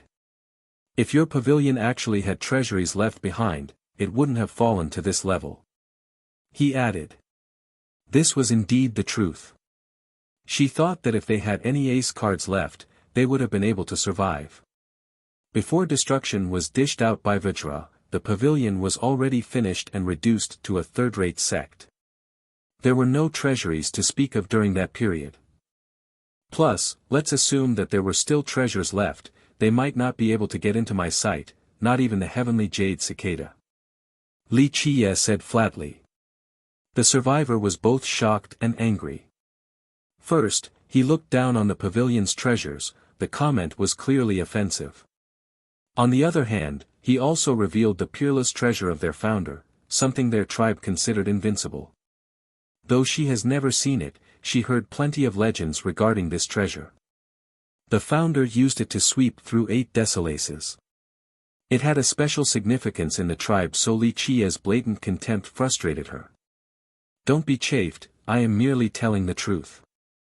He said. She relaxed and thought about it. All of this no longer mattered. The pavilion and the treasure were mighty once, but this was all in the past. What is your name? He asked. She looked up and stared at him, hesitating. After a while, she still stated her name, Peng Yingxue. A descendant of the Peng and the 6 saints. He revealed, once again startling her. She had no idea how he knew so much about the pavilion. Outsiders only knew the bare surface of the pavilion since it had been destroyed. Even descendants like her knew very little about the past and their ancestors. Unfortunately, you did not learn your ancestors' abilities, only random assassination laws and crappy ones at that. He went on. How do you know all of this? She asked. They have never even talked before, yet he knew everything about her. Trivial matters like this cannot elude my gaze. Just one glance is enough. She didn't respond. Anyone else uttering the same word would have sounded boastful. Here, Li Qiye's words were convincing to her. She spent her entire life training. Alas, these laws were indeed average, as he said. Nonetheless, she still focused on honing her assassination art in order to exact revenge one day. She certainly wanted to learn peerless merit laws or the long-forgotten arts of her sect. Rumor has it that these immortal techniques came from a forbidden burial ground back in the ancient age. It's a shame that these techniques have been lost long ago. If I had access to my pavilion's immortal arts, I wouldn't be standing here right now. She stared at him and said confidently. In her mind, the pavilion was still a holy and untouchable existence. Not necessarily. He shook his head, the journey towards the Tao relies on the person more than the technique. Given your current mentality or the mentality at the start, you still couldn't go far with those top merit laws, maybe only a bit stronger than now. You. Embarrassment turned into anger as she glared at him. She wasn't a supreme genius, but she was still confident in her talents. Moreover, she put in more effort and diligence than anyone else. She believed that with those merit laws, she would be on the same level as Golden Cicada Buddhist child or Phantom Saint child. Fate didn't let her have them, so she was limited to external assassination arts. After years of training, today was her attempt to assassinate the king. She was aware of the most likely outcome, her death. Chapter 37:25, Peng Yingxue naturally didn't appreciate Li Qiye's low evaluation but still swallowed her words. Do you want to assassinate me too for revenge? He smiled and asked. She hasn't thought of this issue. She hoped to kill the king of Vajra one day since this dynasty destroyed her sect. However, Li Qie was a member of Vajra too. With that golden saber, he represented the will of Vajra ancestral temple. In fact, his status was actually greater than the king, so killing him would be better. She smiled wryly, having never thought of doing so. "No, you saved me," she answered. "That's why you're not a proper assassin despite wanting to be. A true assassin has a mission." "What is yours?" he asked. "Kill Archaic Sun King to avenge the pavilion," she blurted. "Is that your goal or your senior's goal?" He smiled. "Your seniors lost utterly to Vajra and ran away like dogs with their tails tucked between the legs. They knew that they have zero chance of doing anything to Vajra, so they decided to train you, hoping that you could assassinate the king and wash away the disgrace back then." She opened her mouth but couldn't come up with a response. She shouldered this heavy burden since youth. She was taught that the pavilion's outcome was due to the greedy dynasty, so vengeance must be carried out. "Your goal is the result of useless and angry men," he went on. "Will Vajra fall after the death of one king?" Such nonsense. How naive. Of course she knew this. Vajra could always have a second king. As long as its foundation was there, the king actually didn't matter. Nonetheless, assassinating Archaic Sun King has always been her goal. If killing Archaic Sun King is your goal for cultivation, then your life achievement will be limited. It doesn't matter which merit laws you had access to, that'll be your limit. A true assassin doesn't train for one particular target. They simply want to become the best assassin possible. As for you, you're only a pitiful girl wallowing in hatred, a tool used by your seniors to compensate for their uselessness and weak mentality. They trained you to show that they're still doing something about it." He stared at her and elaborated. "Absolutely not." Her expression changed as she denied his sharp analysis. "Then what is your reason for cultivation, do tell?" He smiled. She stood there silent, unable to answer. She never asked herself this question before until now. The answer was to kill the king and avenge the pavilion. That's the only thing she could come up with. Her determination shook after being exposed by Li Qie. In reality, the pavilion was long gone before her birth. What she knew about it was strictly limited to what the seniors told her. Her education focused on that one goal, to win back some honor for the pavilion. There are no lack of stupid and useless people in this world. They're a true source of tragedy. He went on, "If your seniors wanted to avenge the pavilion, they would be the ones taking action and fighting to the bitter end instead of relying on you. Why did the pavilion fall? This was precisely why, they were so useless and unable to do anything about its decline. Now, it's all up to some little juniors. Truly wretched and pathetic." His words pricked her heart and rendered her speechless. "You're saying that our pavilion deserved to fall?" she asked. "That's just a simplistic way to look at it. The pavilion once reigned this region, so you tell me how many countries and clans it had destroyed? Do you think it's unfair that the pavilion went down? No, there's no true reason to feel indignation or grievance. It's just a matter of who is the victor and the loser." He smiled. She was taken aback at first, but then again, the pavilion certainly didn't use words to convince others to submit. Words alone wouldn't let them reign for millions of years. They must have destroyed countless powers. The same logic applied to its eventual downfall. "So we shouldn't seek revenge?" she asked. "Be clear in this case. Do you want revenge or your seniors? If they want revenge, then let them do it themselves and take some responsibility for the pavilion's downfall." He answered, "But if you yourself seek vengeance, how far do you think you'll be able to go on this path? I'm afraid your achievements will be mediocre. You will be nothing more than another pebble on the road." She started having doubts about her life goal after listening to him. She never thought about other matters outside of killing Archaic Sun King. This was her sole reason for existence. This new source of doubts left her in confusion. What was the point of training so hard then? What else can I do? She regained her wits a while later and asked.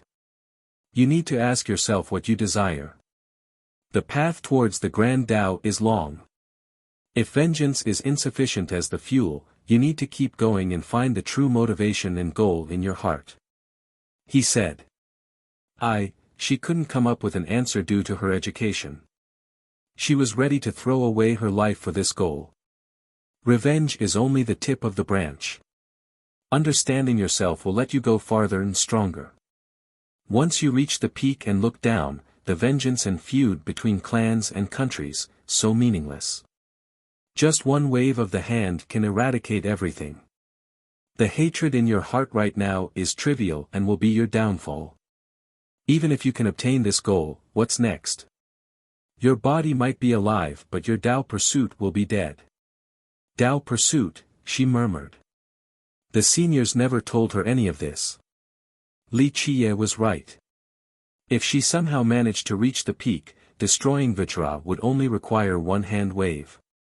At that point, this issue of revenge would feel so trivial.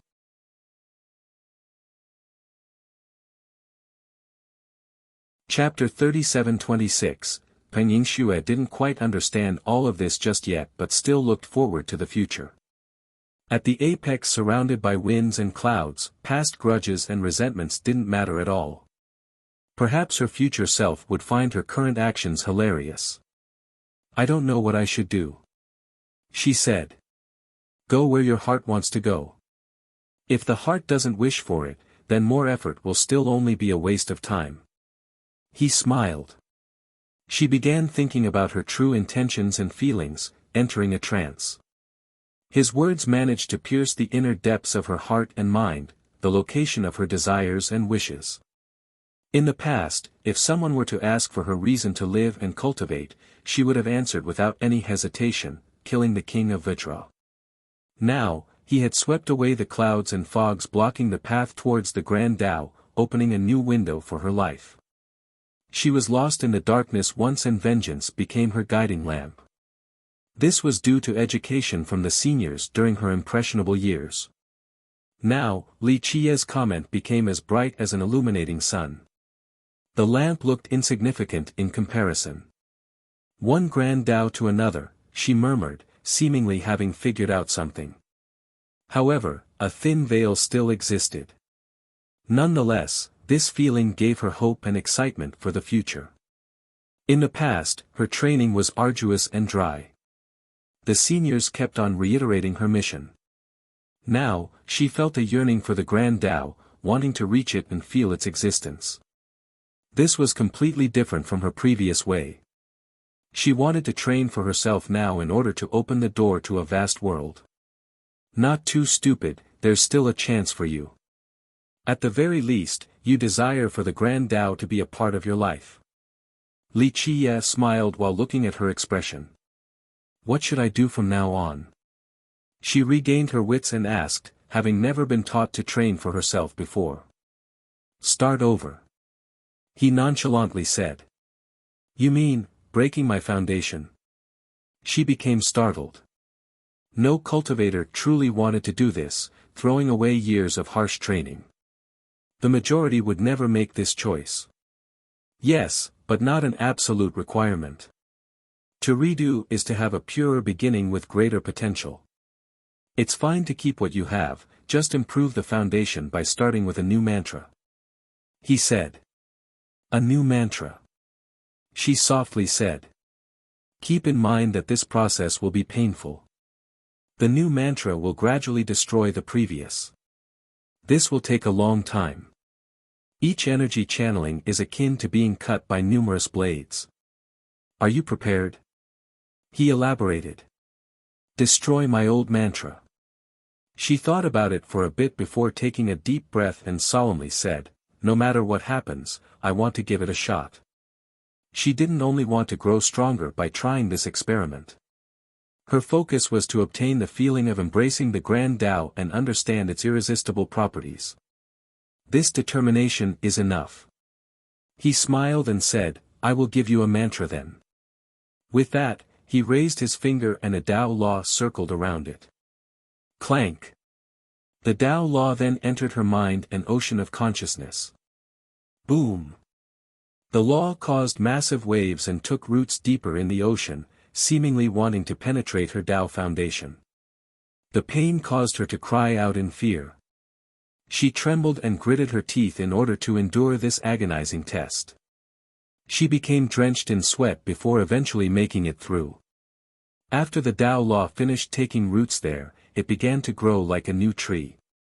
Some fruits and flowers would come later. She felt unprecedented relaxation and happiness after the unbearable pain. The Grand Tao seemed to be harmonizing with her body.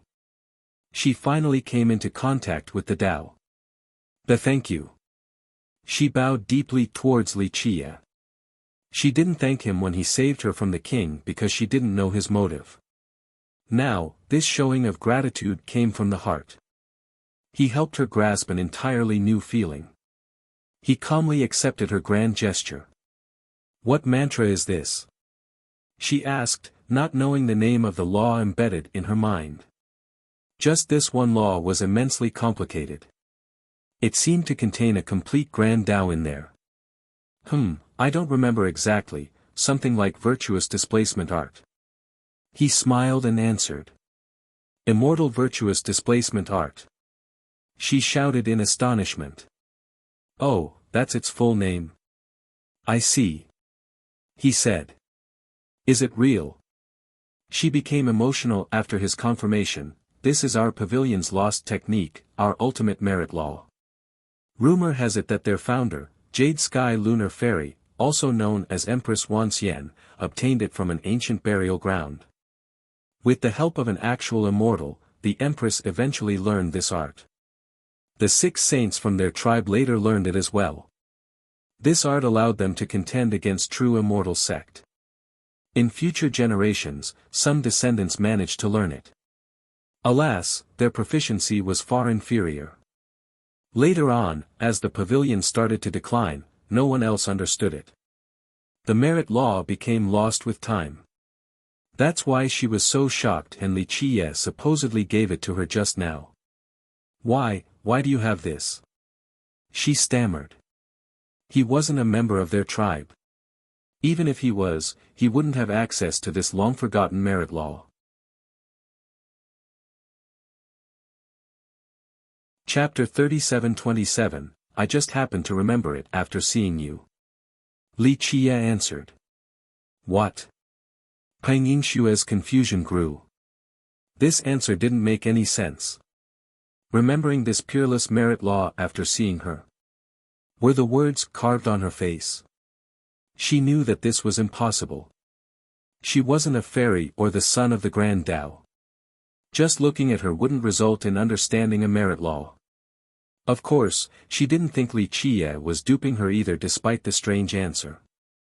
There was no reason for him to do so. This made her question his identity. Why? She asked. The two of them had nothing to do with each other, yet he did so much for her. This was no ordinary merit law as well. Cultivators would commit mass murders just to obtain it. Furthermore, she was an enemy of Vajra while he was the saber messenger. She certainly didn't think it was due to her beauty and charm. She had nothing else worthwhile for him to scheme either. No reason, it's just fate, a connection with your pavilion. He smiled and added. She remained silent. Fate did seem to be the only answer for his actions thus far. Are you really a member of Vajra? This beckoned the next question. Vajra certainly had motivations for flattening the Grand Chancellor and Grand Commander's faction. But as for saving an assassin, there was no justification. Moreover, he knew her background now and still taught her the merit law. Was he unaware of the phrase, nurturing a tiger invites calamity? Once she became strong enough in the future, she might choose to destroy Vajra. A saber messenger like him shouldn't want this outcome. I am me, not a member of Vajra or Buddha holy ground.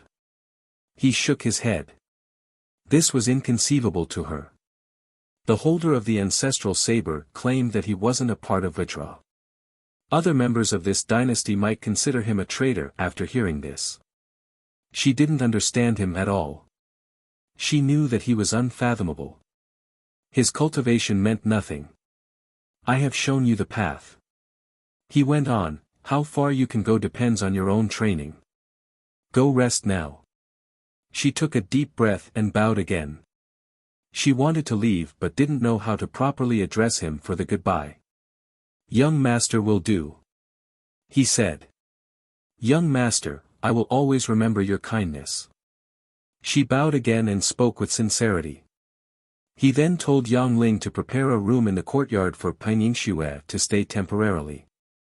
Afterward, Marquis Yang finally greeted Li Qiye in a formal fashion.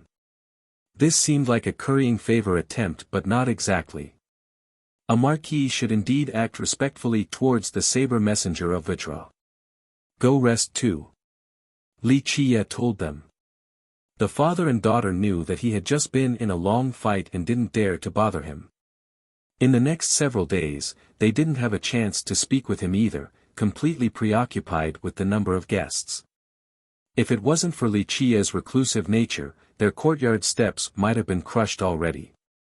After all, Li Qiye had a special status in Vitra. Some believed that he had the same level of authority as archaic Sun King. Thus, numerous officials wanted to see him and build some connections. Of course, they didn't dare to walk in without permission. They talked to Marquis Yang and Yang Ling first, wanting to be introduced for an audience with Li Qiye. Yang Ling was known to be close with Li Qiye, so through her, maybe they could be connected to his faction as well. This would result in a bright future at Vitra. Therefore, Yang Ling and her father were extremely busy. The Marquis didn't dare to offend the guests but also didn't want to bother Li Qiye. This left him in a tough position. Nonetheless, one guest was able to see Li Qiye, the Crown Prince of Vitra. Young master, may I ask when you're visiting the Imperial Palace? The prince greeted Li Qiye first before getting to the point. The Crown Prince came on behalf of his father to invite Li Qiye to the palace, the core of Buddha Emperor Division. He greatly benefited from recent events. His role as the Crown Prince solidified quite a bit. Crown Princes usually stayed at the capital, so he didn't have the same opportunity as the third prince. The latter was stronger on top of garnering military exploits in the border. The king had a high evaluation of his third son. Because of this, the third prince actually had more prestige than the Crown Prince. He had the support of numerous sections. This eventually led to the notion of replacing the current Crown Prince. This precarious circumstance changed with the downfall of the Grand Commander and Grand Chancellor. The Crown Prince's largest threat has been eliminated by Li Qiye. Moreover, he was able to talk to Li Qiye as well. His status soared immensely as a result. The officials who didn't care for him previously quickly changed their tune. All of this culminated in his father trusting him enough to let him come and invite Li Qiye to the palace. This made him awfully happy. He was also grateful to this saber messenger who came out of nowhere. He would have lost his position as the Crown Prince otherwise.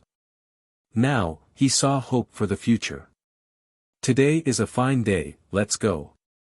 Li Qiye smiled and agreed. The Crown Prince didn't expect this at all. He thought that a reclusive person like Li Qiye would show more resistance. Now, his mission given to him by his father was a success. Great, let's go then. I'll let the palace's master of ceremonies know to prepare a grand reception for you, young master. The prince couldn't wait.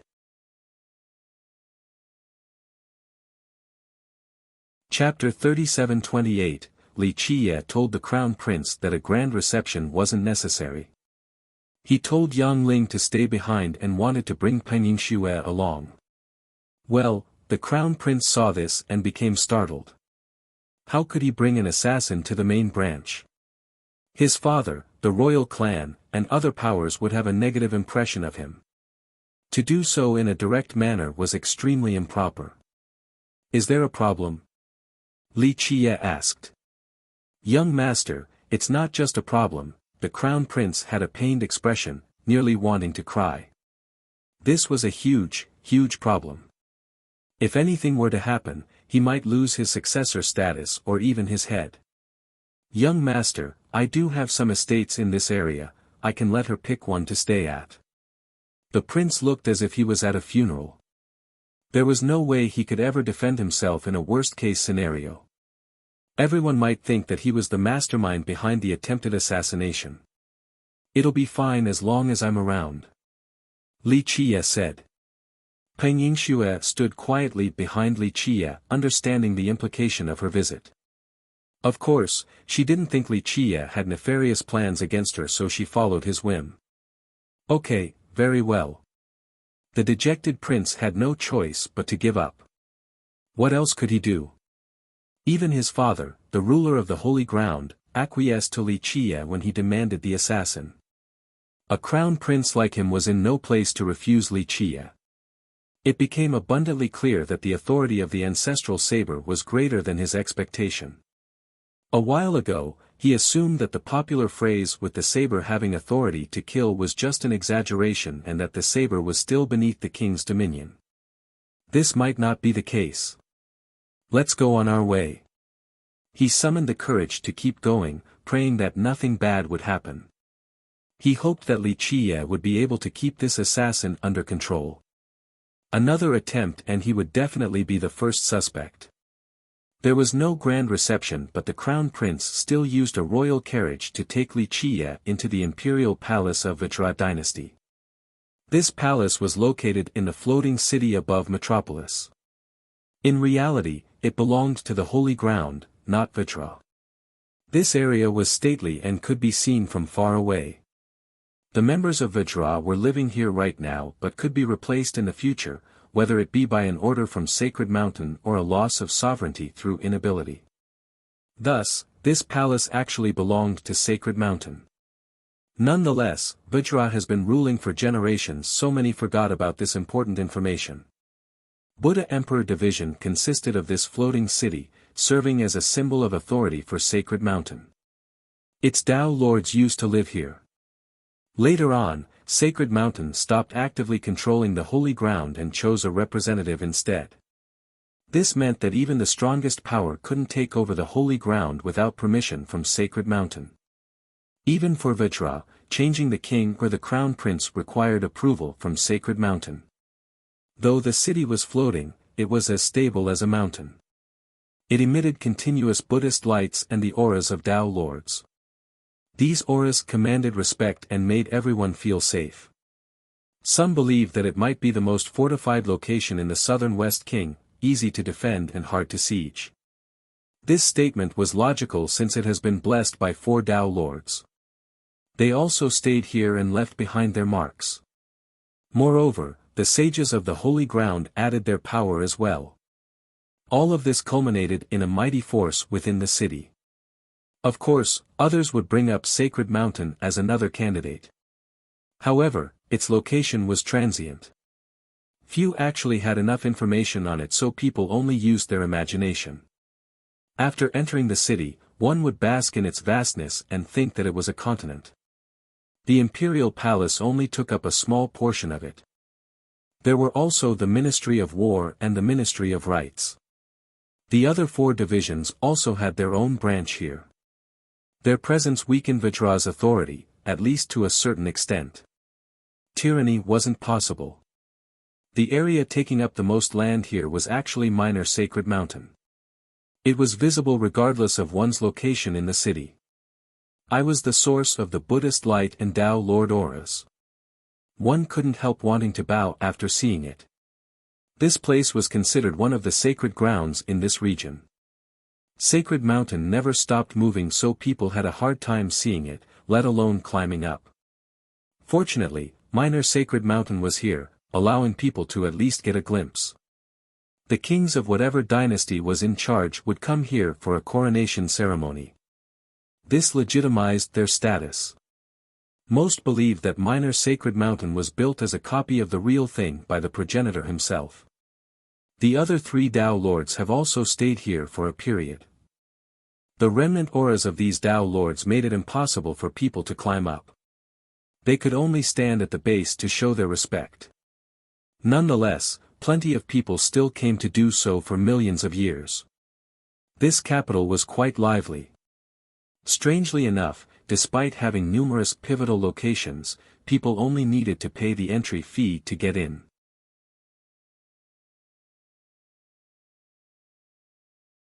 Chapter 37-29, The Crown Prince guided Li Qiye to the imperial palace with Pinyin Xue as well. The guards were justifiably frightened to see her, immediately readying their weapon. They would have attacked if it wasn't for the Crown Prince and Li Qiye being present. The Crown Prince prayed the entire time, hoping for the best or it would be all over. Though Li Qiye refused a grand ceremony, the dynasty still treated him with the highest level standard, one equal to the king. A high palace solely meant for ancestors from the temple was used for his arrival today. Of course, Li Qiye only smiled the entire time. The Crown Prince personally prepared everything, prompting Li Qiye to nod his head approvingly. The prince was afraid that Li Qiye wouldn't be used to living in the palace, so he took Li Qiye around for a tour, fully describing each location. He spoke earnestly, throwing away the pride usually seen in a crown prince. The imperial palace was quite large, only small when compared to the massive minor sacred mountain towering on the horizon. It consisted of expensive materials, but there were aging signs. It has been around for millions of years as housing for numerous dynasties. During the tour, the two met many members of the royal family along with court officials. These groups wanted to win Li Qiye's favor, but it wasn't the right time since the crown prince was around. They chose to greet the two from a distance instead. The crown prince knew that all eyes were on them and that his status had soared due to his involvement with Li Qiye. Nonetheless, he still chose to act with caution since many still wanted to take him down. Li Qiye had no interest in this power struggle and just focused on the stroll instead. Strangely enough, archaic Sun King was nowhere to be found, as if he didn't wish to greet Li Qiye. Father is busy with pill refinement, it's hard for anyone to see him. The crown prince said so that Li Qiye wouldn't be offended. Pill refinement? Li Qiye chuckled. Father enjoys learning longevity art and has deep attainments on longevity pills. He spends more of his time doing alchemy. The prince smiled. He didn't dare to use the word obsession to describe his father. Cultivators, especially the top experts, had a desire for everlasting life. This was the same for top alchemists. They wanted to create a pill capable of this. After all, one main goal of cultivation was immortality. This wasn't the case here for the king. He was completely obsessed with this task and took it to the next level. He would do anything to live longer while ignoring everything else, including his duties as a king. That's why most viewed him as an incapable and foolish king. This led to the Grand Chancellor and Grand Commander possessing an unreasonable amount of power. If it wasn't for Vajra's resources and foundation, a king like him would have ended the dynasty's reign over the holy ground. I see, longevity pills. Li Qiye smiled and didn't say anything else. The crown prince didn't wish to dwell on this topic. He certainly had grievances over the king being derelict of his duty, only attending several court meetings each year. It just wasn't his place to say anything. They eventually made it to the imperial garden and saw an ancient tree with coiling roots. It resembled a horned dragon, brimming with spirit and quite interesting to behold. Beneath the tree was a man lying in a long chair, looking to be very comfortable. He resembled a 50-year-old mortal, the hair on the sides was slightly gray. He didn't have any wrinkles, his eyes were as bright as the stars. He wore an embroidered robe, looking quite scholarly. However, he had an innate aura that instilled pressure, clearly a man of high status. The man immediately sat up after seeing Li Qiye and got out of his chair. He cupped his fist and greeted, "You must be young noble Li." This was the imperial garden, most would think that he was the king of Vajra given the circumstances. Plus, his aura and bearing resembled that of a king. He is the national teacher. The crown prince introduced. The teacher of the state didn't put up an act. He lowered his head and said, "My name is Yi Mingshi. Your fame precedes you, young noble." He was a famous existence, widely believed to be on the same level as the four grandmasters. He originated from Fallen Leaf School, not Vajra dynasty. This sect could only be described as above average, incomparable to behemoths such as Heavenly Dragon Temple or Myriad Blood sect. It didn't have a powerful progenitor or anything special until Yi Mingshi. He was one of the top geniuses in his generation and joined Duality Academy. He was in the same class as Five-Colored Sacred Sovereign, both were top students. One of their friends became renowned as well, the current king of Vajra. Rumor has it that Yi Mingshi and Archaic Sun King were friends. That's why Yi Mingshi eventually joined the court of Vajra. However, Archaic Sun King wasn't exceptional like the other two. He preferred alchemy instead before being obsessed with longevity arts. Though Yi Mingshi wasn't classified as a grandmaster, the other grandmasters all thought highly of his power and cultivation level.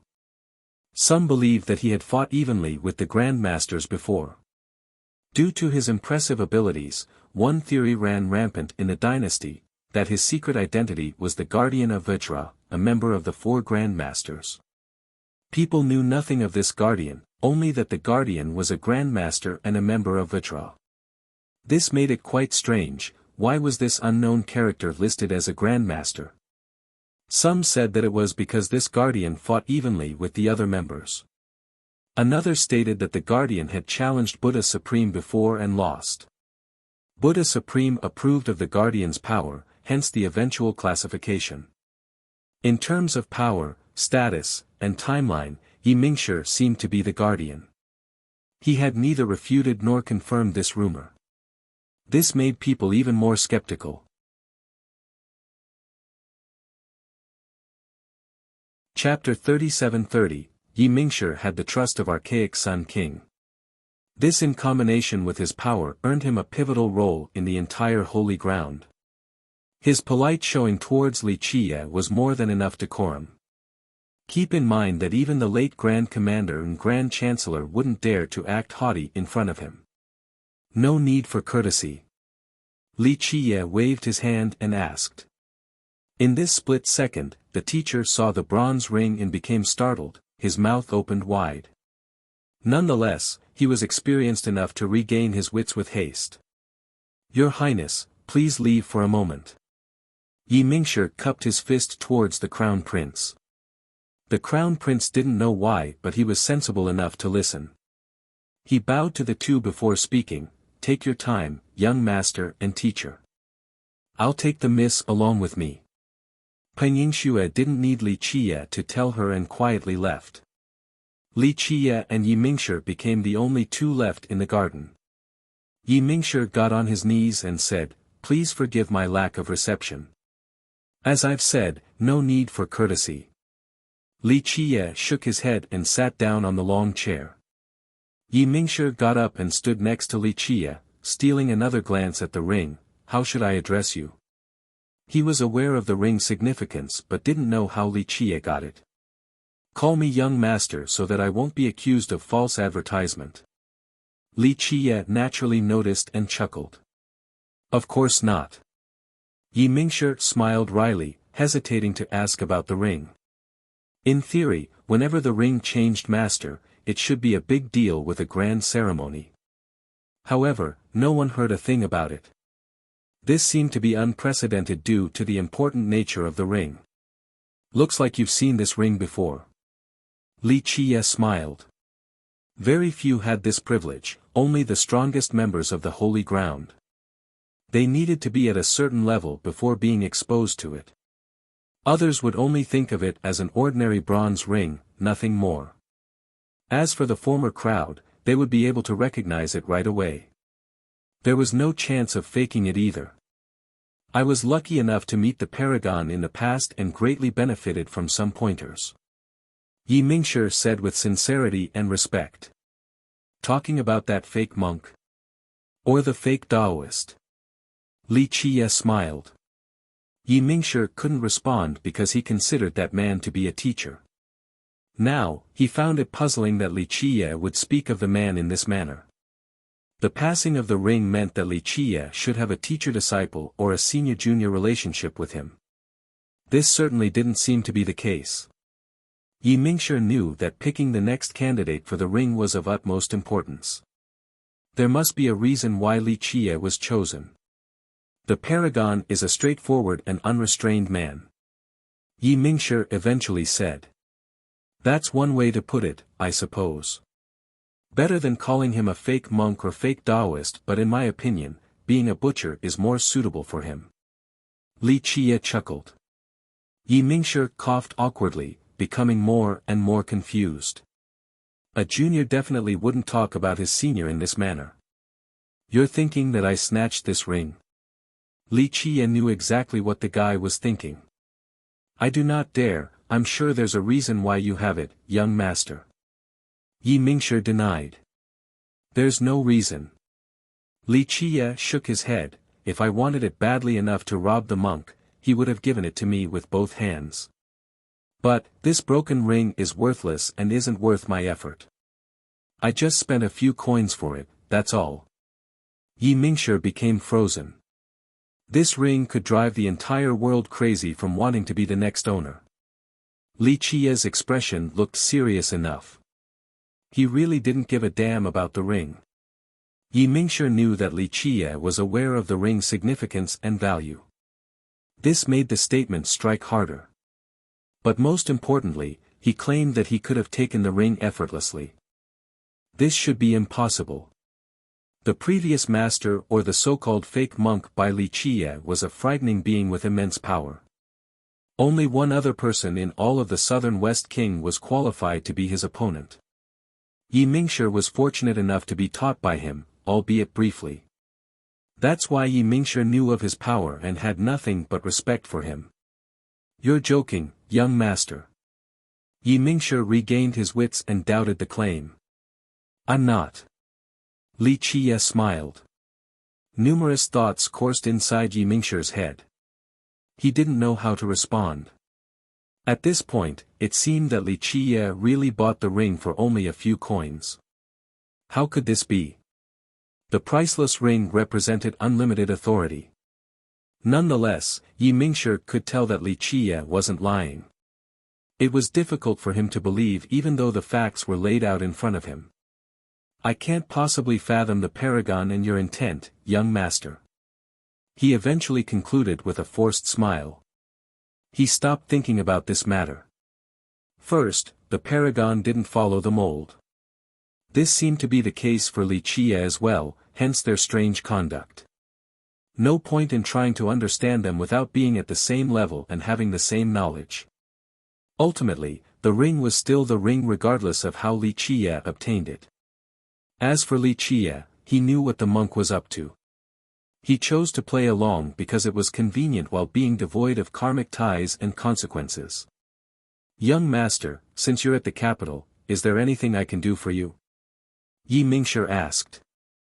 He speculated the reasons for Li Qiye's visit to the imperial city. The masters of the ring usually had a special mission.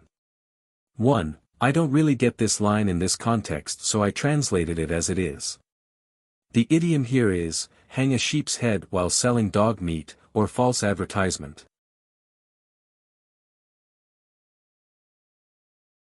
Chapter 37-31, just here for fun, don't worry about it. Li Qiye chuckled. I see, Yi Mingshi forced a smile. He thought that there was no way a ring bearer would be so willy-nilly. There must be a goal. But in the case of Li Qiye telling the truth, someone of his power and authority right now would still cause quite a storm wherever he went. Do you want to go to Minor Sacred Mountain? Yi Mingshi asked again. Climb up there. Li Qiye looked over at the mountain in the distance. The kings in each generation go up there to offer their respect to heaven and earth.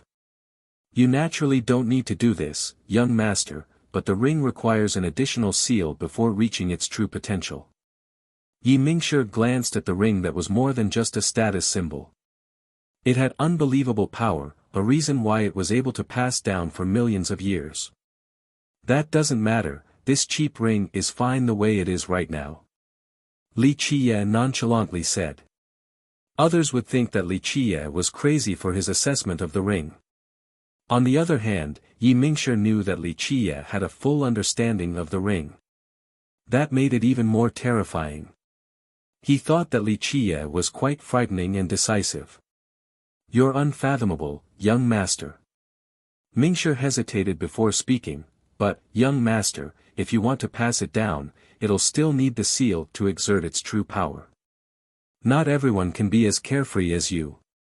Yi Mingshi shouldn't be the one to say this, but he chose to do it due to his connection with the paragon. Pass it down. Li Qiye rubbed his chin and smirked. It can be a raffle, whoever wins gets the ring. Or, I can just throw it on the street. How's that for picking a successor? Absolutely not. Yi Mingshi started sweating and waved his hands. Young master, you mustn't. The ring pertains to the prosperity of the land and its people. Just one mistake and wails of lament will come. Please reconsider. It's fine, even if I throw it away, the fake monk will come and pick it up. Li Qiye shrugged. Yi Mingshi took a deep breath and wiped the sweat off his forehead. This guy seemed like he would actually do something like this on a whim. Young master, you're a virtuous person. Yi Mingshi said, I'm sure you'll pick another person who's just as virtuous as you for the sake of the land. Stop, don't flatter me, I don't care about Buddha holy ground survival and it wouldn't be my turn anyway. Li Qiye interrupted him. Yi Mingshi remained silent. The entire thing was just too ridiculous to him. You appear to care about the holy ground a lot. Li Qiye smiled. Yes, young master, a toppled nest can't have whole eggs. If the holy ground goes down, so will fallen leaf and vajra. Then what do you think about becoming the successor? Li Qiye's smile grew wider. No, I can't, I am weak and can't shoulder the responsibility. You're joking, young master. Yi Mingshi panicked and refused. You haven't thought about this at all. Li Qiye stared at him. Yi Mingshi realized that Li Qiye was being serious. He solemnly responded, Young master, I won't lie to you.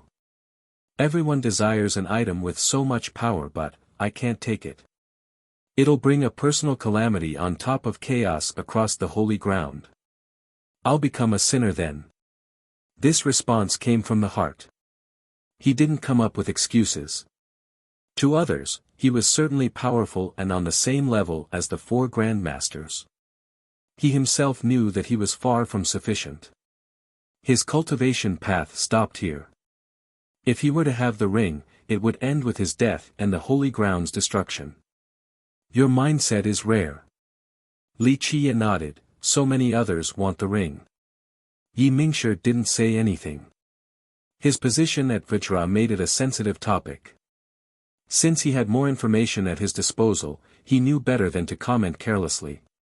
What happens when the ring has a new successor? Li Qiye asked. Not you, young master. Yi Mingshi knew that this was an unnecessary question, but he asked anyway. Right, but I can pick the next successor, right? Li Qiye chuckled. Yes. Yi Mingshi nodded. That makes the sealing process essential because just the ring alone isn't enough to deter others. Its empowered form will make things smoother. That depends on who has the ring. For me, empowered or otherwise, doesn't matter at all. Li Qiye answered. I don't quite understand. Yi Mingshi said. It's nothing, a few people are courting death, so I'll do them a favor. Li Qiye's eyes brimmed with amusement. Yi Mingshi shuddered after hearing this, already imagining the potential carnage and massacre. Li Qiye was saying that even without the empowerment, the next successor would still have no problem. The reason was simple, Li Qiye would massacre whoever tried to stop them. Yi Mingshi knew that Li Qiye would be able to keep his words regardless of the powerful foes. This would definitely change the holy ground. Blood would flow like rivers. The stench of blood would be unbearable. Young master, you don't have to do this. The sealing process isn't a bad choice. Yi Mingshi smiled wryly. He didn't wish for brutality to overwhelm the holy ground. The loss would be immense. How many people do you think will accept in a peaceful manner? Li Qiye replied. Yi Mingshi thought that supreme authority was too tempting. No person or sect would be able to resist. It was only a matter of who would start first. What about you? Li Qiye interrupted the silence. I am a disciple of Buddha holy ground and will listen and obey without any ulterior motive. Ingshi prostrated without any hesitation. He was smart enough to understand Li Qiye's implication. Rise, I was just asking. Li Qiye smiled. I will do my very best. Mingshi respectfully expressed his allegiance.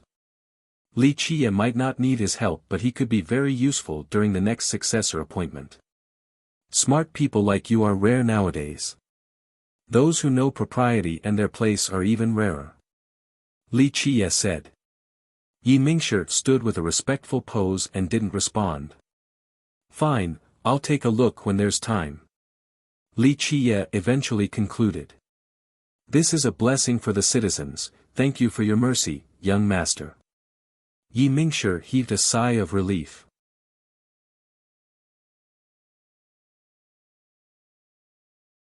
Chapter 37-32, Li Qiye wanted to leave after the conversation, but another visitor came along. Young master, this is my third brother. The crown prince standing nearby introduced. The third prince looked grander compared to the crown prince, wearing a tight noble robe. He had sharp features with bright eyes. There existed an air of nobility and ferocity from the battlefield around him. This imposing aura was understandable. He spent years fighting by the border and led his legions to numerous victories. On the other hand, the crown prince resembled a weak scholar, possessing elegance instead of fierceness. This meant that his aura was inferior compared to his younger brother. Moreover, the third prince's cultivation was stronger due to his superior talents. He garnered more resources as a result. Some even said that archaic Sun King favored him more than his older brother. This culminated in the crown prince being at a disadvantage. It made sense how many civic and military officials chose to support the third prince. He was objectively outstanding on top of being an accomplished leader. He might be able to lead Vajra towards further greatness. Greetings, Saber Messenger. Please excuse my lack of reception since I didn't know of your arrival. The third prince bowed his head. He immediately came after hearing about Li Qiye's presence. The guy simply played a pivotal role right now. Moreover, they had an antagonistic relationship. First, Li Qiye was too close to the crown prince, but most importantly, he wiped out two factions and killed the second princess. Remember, the Li and the Zhang were firmly on the third prince's side. Due to their support, the prince was able to win more support from the nobles at Metropolis. This established a good foundation for his future. Unfortunately, both clans were in decline after the death of their leaders. This, in turn, dealt a great blow to the third prince. Furthermore, as the Saber Messenger, Li Qiye had a fortified status in Vajra. Now, since he seemed close to the crown prince, many in the court believed that he should be supporting the crown prince. This caused the neutral nobles to begin picking the crown prince instead. A sudden shift occurred between the two candidates. The third prince felt an incoming crisis as a result. Thus, he immediately came to see Li Qiye and acted in a deliberate manner in order to show his goodwill. Prior to this, he wanted to be in charge of Li Qiye's reception. Unfortunately, this responsibility was given to the crown prince instead by the prince. The crown prince naturally knew the third prince's intent but couldn't stop him. No need for formality. Li Qiye glanced at him and nodded. Messenger, I have prepared a feast in order to rid you of traveling fatigue, the third prince enthusiastically said. The crown prince smiled wryly, but there was nothing he could do. It was up to Li Qie. No need. Li Qie interrupted the third prince. The latter didn't give up and insisted, I'm sure you're not used to the imperial palace yet. If you don't mind, I appreciate your goodwill, but it's best for you to fulfill your duties as a prince. Li Qie waved his hand.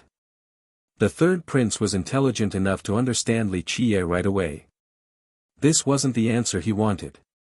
Li Qie ignored him and left, leaving behind the prince whose expression kept on changing. The crown prince, on the other hand, heaved a sigh of relief and followed Li Qie. Yi Mingshi saw this and shook his head. He laid down on his chair and closed his eyes. The third prince's expression became ugly. He took a deep breath and left as well. Li Qie couldn't be clearer, for him to stay as a prince and stop thinking about the throne. Not long ago, he wouldn't care about this nameless junior.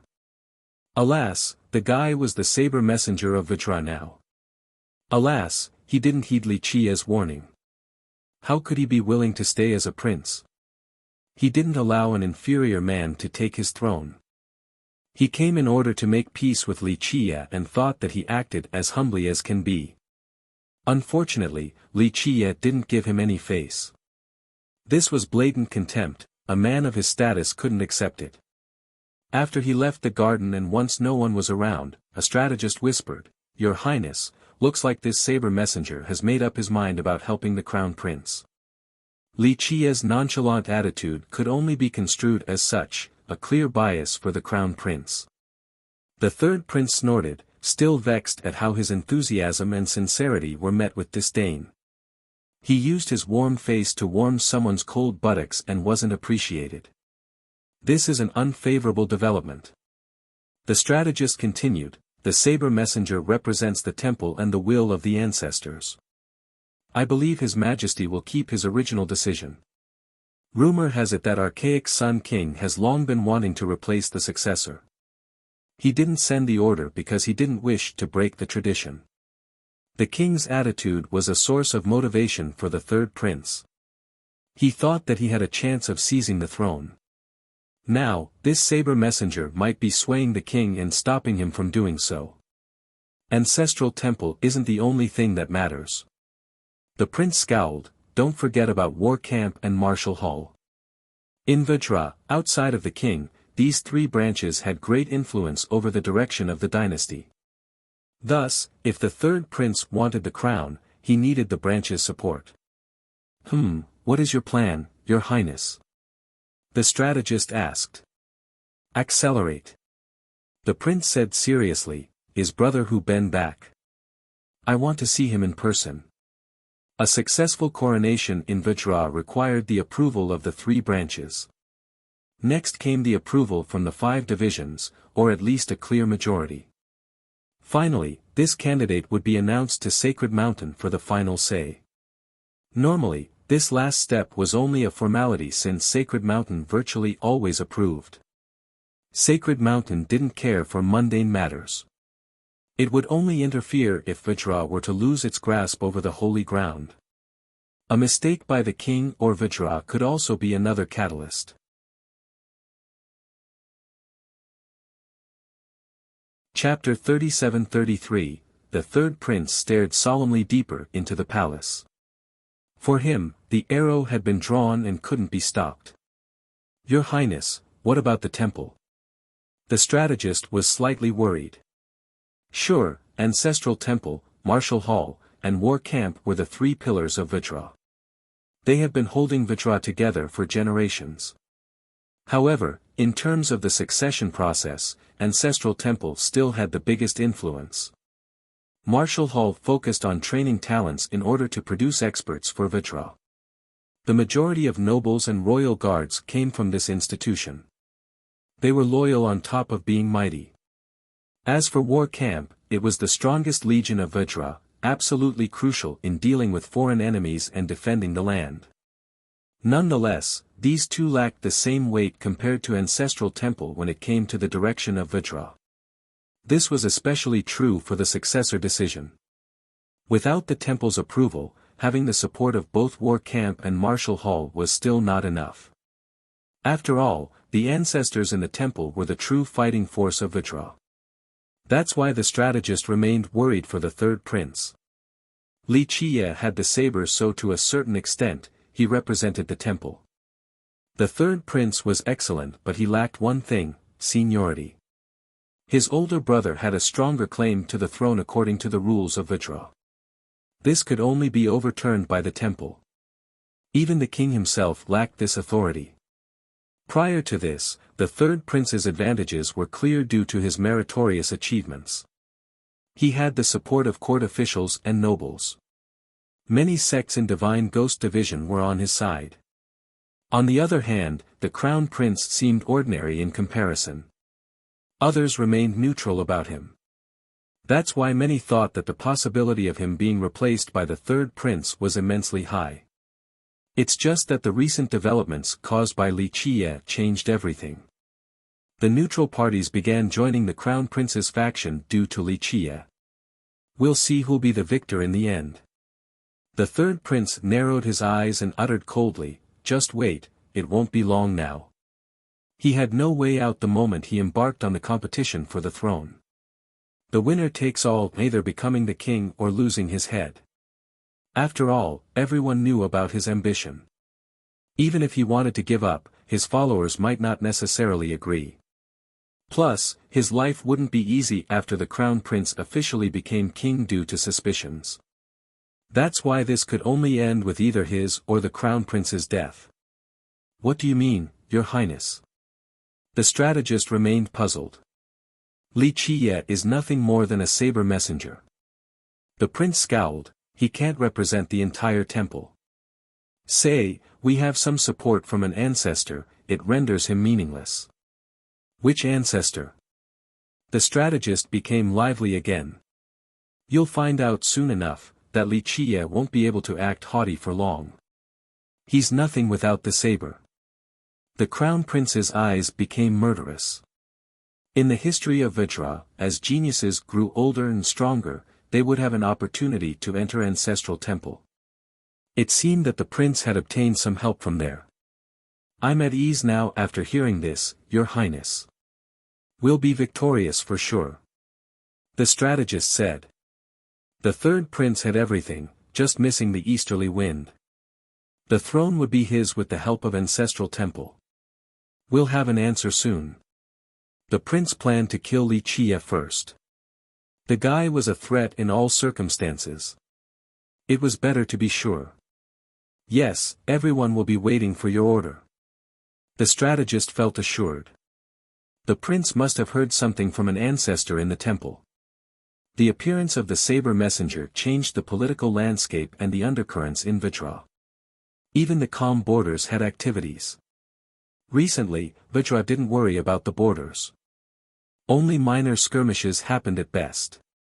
Today, on the side of righteous sect, a massive image of divine beasts illuminated the region. It encroached on Vajra's territory. "What's going on?" Many became startled. "It's righteous." Everyone took a deep breath. The image continued spreading with no end in sight. "Are they mobilizing?" Others became afraid. Righteous and Vajra were the two strongest powers in the southern West King. They had control over 2/3 of the available land. Righteous was formed later but rose just as quickly. It had 3 Dao lords and actually surpassed Vajra in certain generations. A mountain can't have 2 tigers. Thus, the two sides have been fighting. Minor skirmishes never stopped. However, Buddha Supreme and Righteous Supreme fought side by side once. This brought peace to the land for a period of time. Now, this visual phenomenon seemed like a blatant provocation. Boom! The image became larger and larger, nearly covering all of Buddha holy ground. Is war coming? The court of Vajra became increasingly nervous. Impossible. One time-worn big shot said, after the two supremes fought black tides together, we're pretty much an alliance now. It can't be a declaration of war. Finally, the image turned into a massive shadow and spoke, I shall journey eastward to climb Miner's sacred mountain. Do not disappoint me, geniuses of the holy ground. The voice was domineering and confident. It felt as if a young tyrant was standing among the clouds, looking down on the holy ground and its geniuses. The members of the holy ground became emotional. It wasn't a declaration of war, just a direct challenge from one person. 1. Battle of Chibi, Zhuge Liang and his wind ceremony.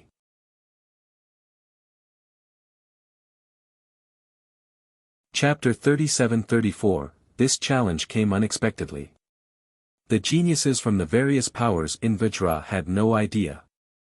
In previous years, due to the two supremes working together, the relationship between Vajra and Righteous was closer than ever before. Now, they weren't as close but peace was still present. Minor skirmishes only happened between the smaller sects and countries by the border. It had no effect on the grand scheme of things. This provocative challenge wasn't a declaration of war. Nonetheless, it could sour the relationship between the two. Who is it? How dare they look down on us?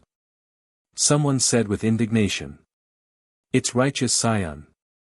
Another took a deep breath after hearing the prideful voice.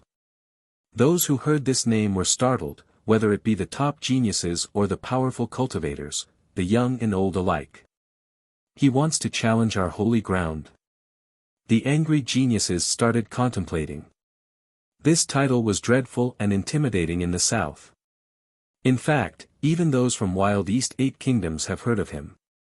He was a direct disciple of Righteous Supreme.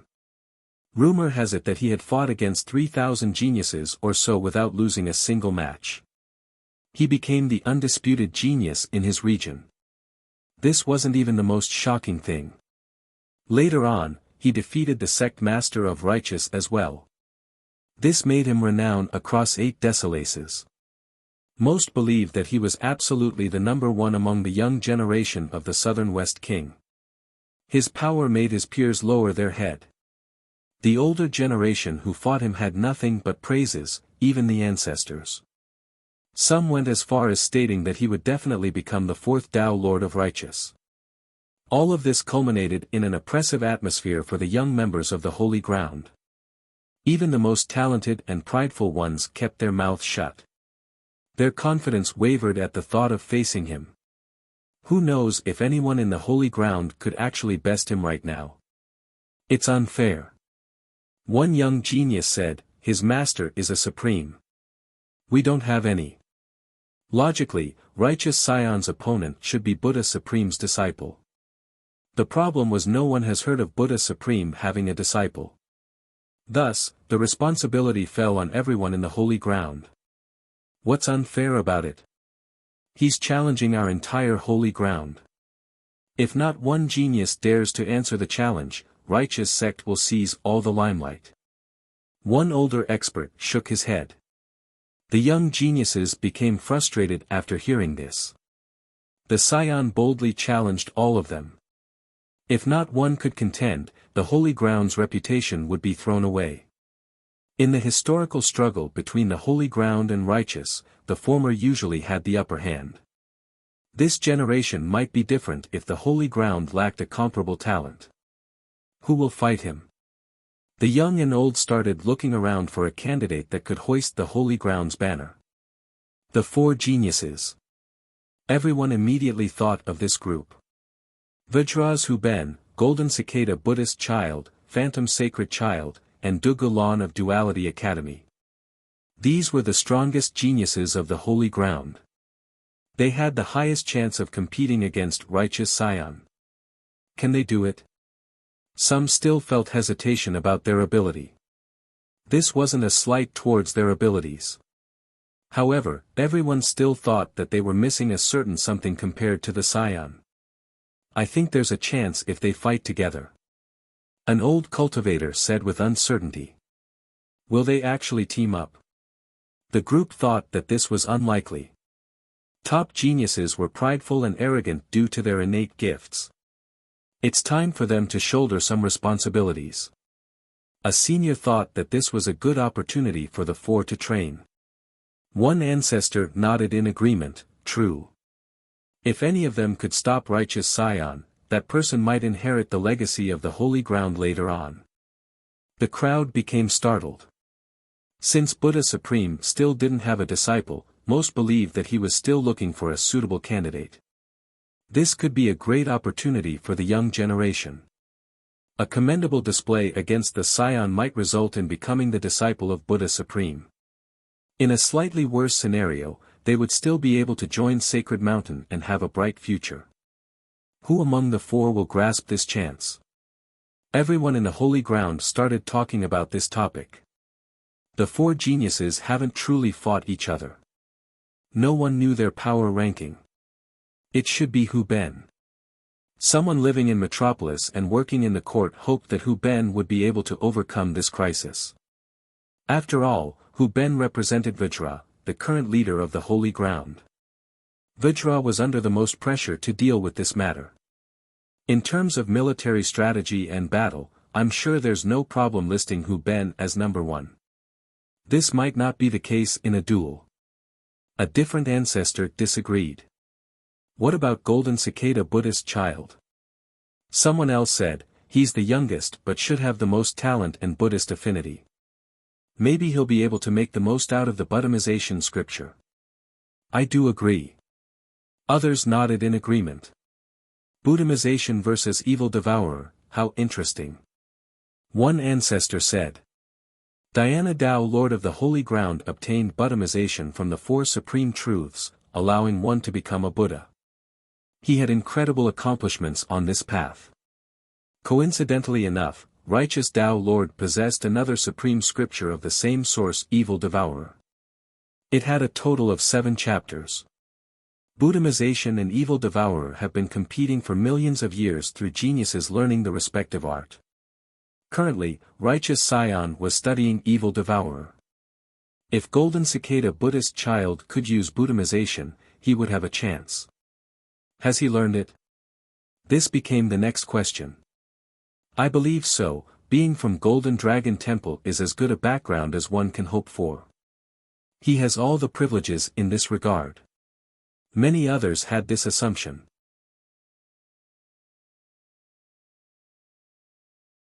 Chapter 37-35, Debates and discussions sprung up in all of the holy ground, who would be able to stop Righteous Scion? The answer focused on the 4 great geniuses. However, people had different opinions regarding these 4s. Some said that Hu Ben should be able to do it, others thought more highly of the other 3. The strongest has to be the first sister of duality, De Gulan.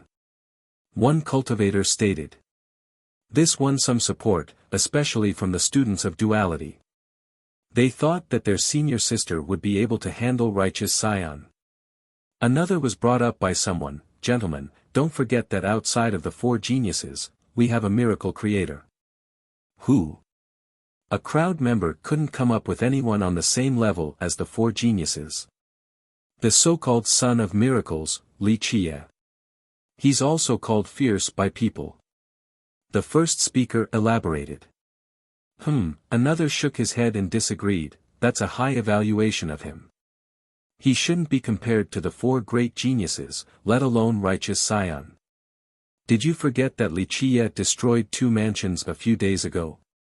Li Chia's supporter went on, who can match this battle record? Certainly not the 4 geniuses. The crowd exchanged glances.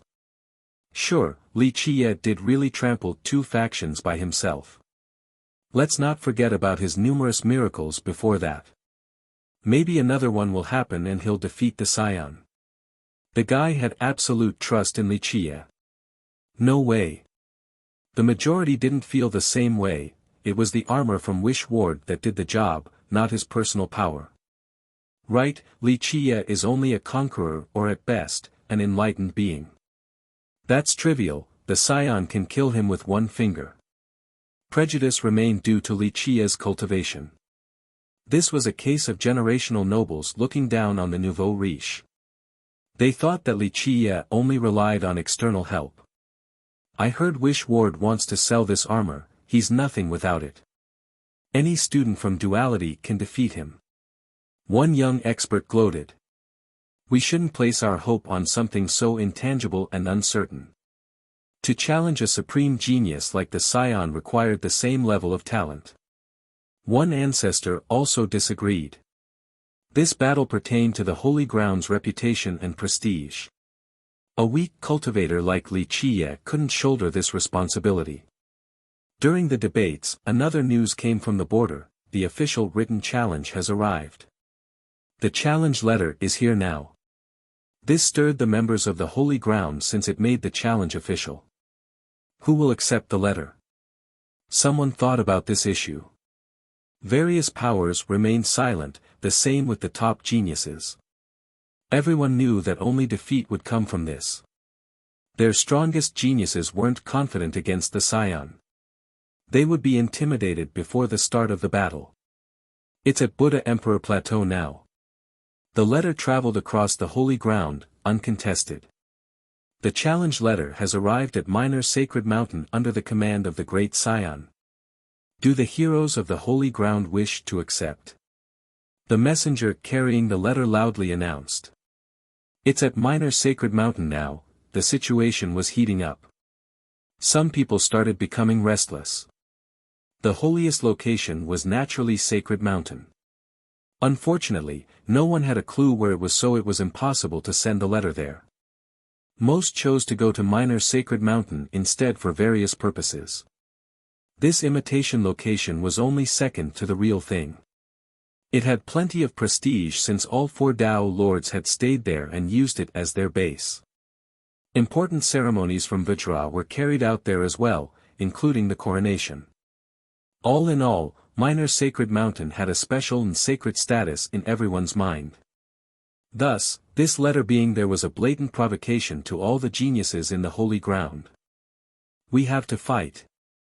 We can't sit idly by and watch this transpire.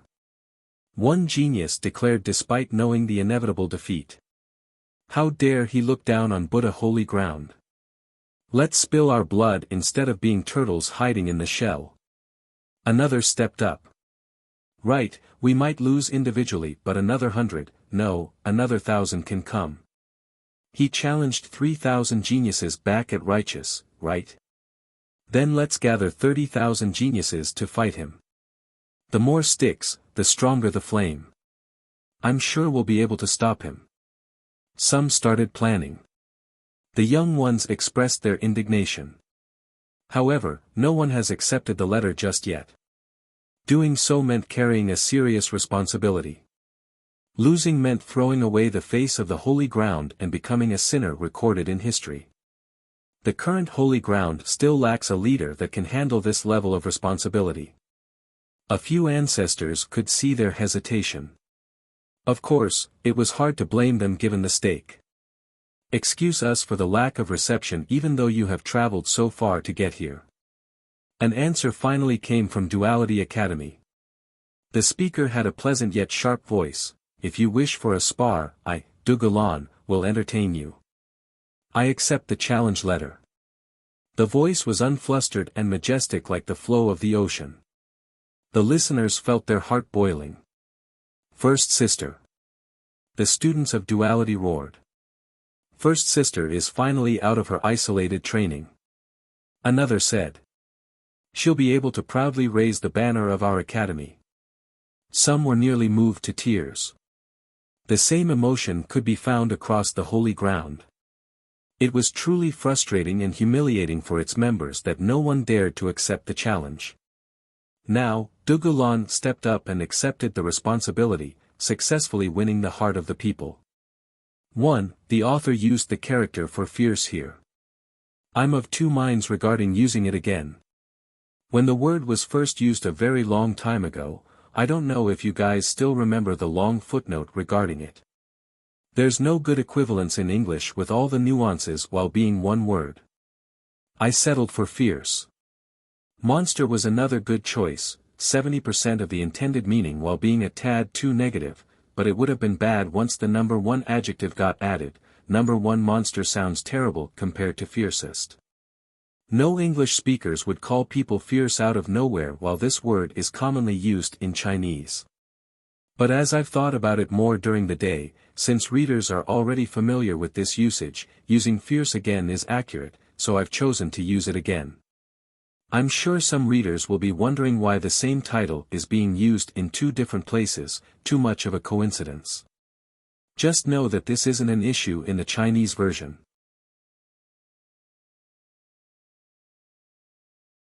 Chapter 37-36, Dugu Lan stepped up during the crisis and accepted the challenge letter, earning the mass support in the process.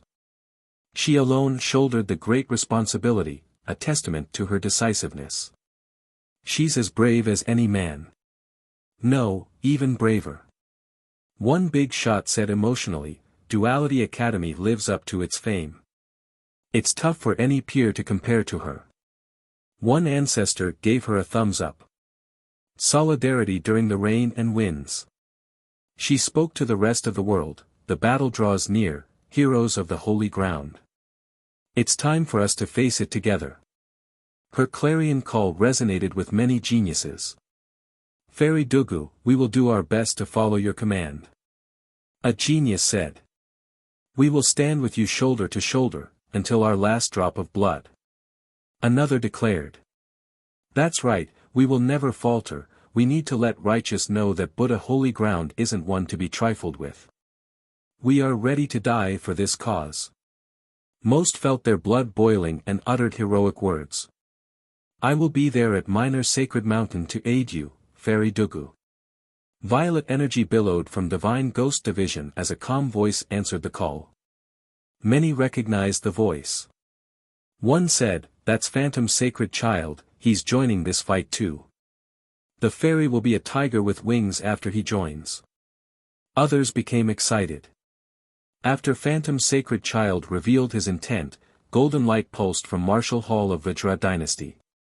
It seemed as if a golden avatar was flying up in the air to reign over the 9 firmaments. Vajra Dynasty will not stand idly by before this impending crisis. A fierce voice sounded, Hu Ben hopes to inspire the troops by being the vanguard of Fairy Dugu. I will not allow righteous sect to look down on us. Our holy ground is filled with hidden dragons and crouching tigers, victory is ours. This person spoke with confidence, each word was as sharp as a blade. People couldn't help believing him. Hu Ben is joining too, we have a chance. Many knew the speaker right away.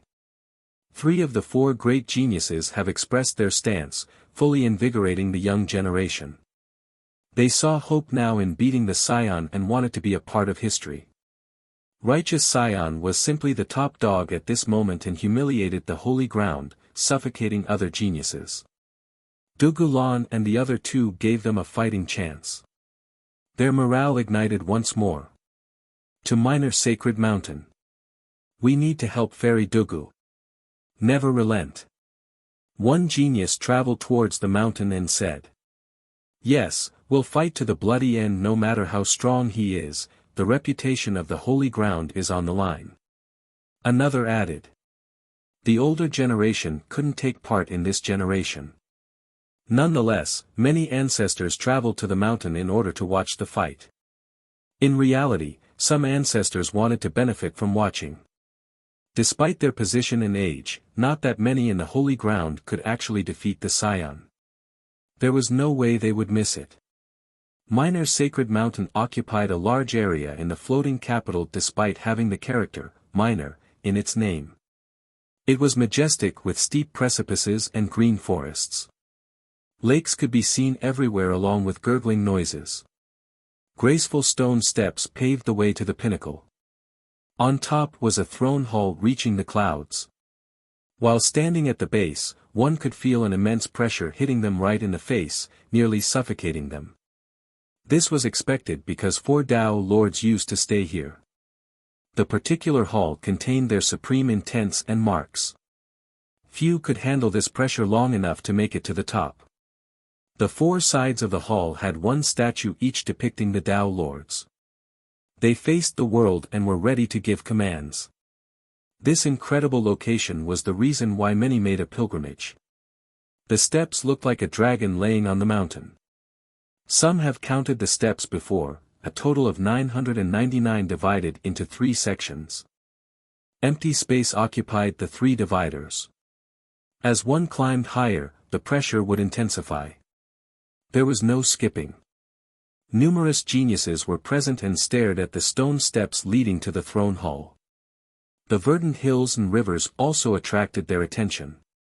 They suddenly felt the urge to kneel and offer their respect. The pressure is unreal, can we get up there?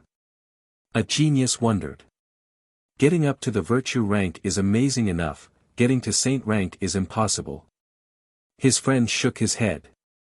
The 3 sections had 333 steps each. They were named from bottom to top: conqueror rank, virtue rank, and saint rank. A conqueror should be able to handle the first section.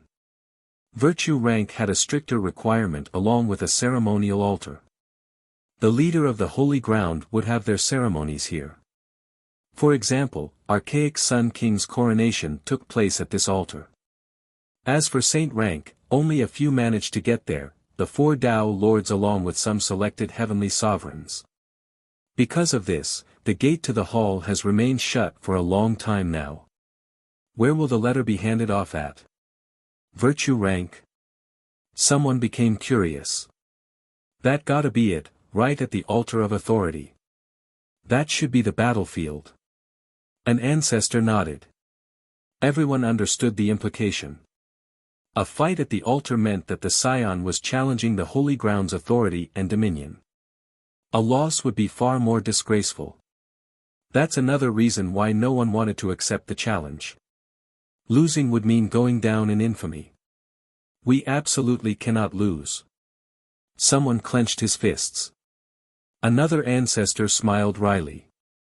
Those who have seen righteous Scion before knew just how strong he was. What's in the hall? Others were curious about the building. His friends looked up at the pinnacle and wondered.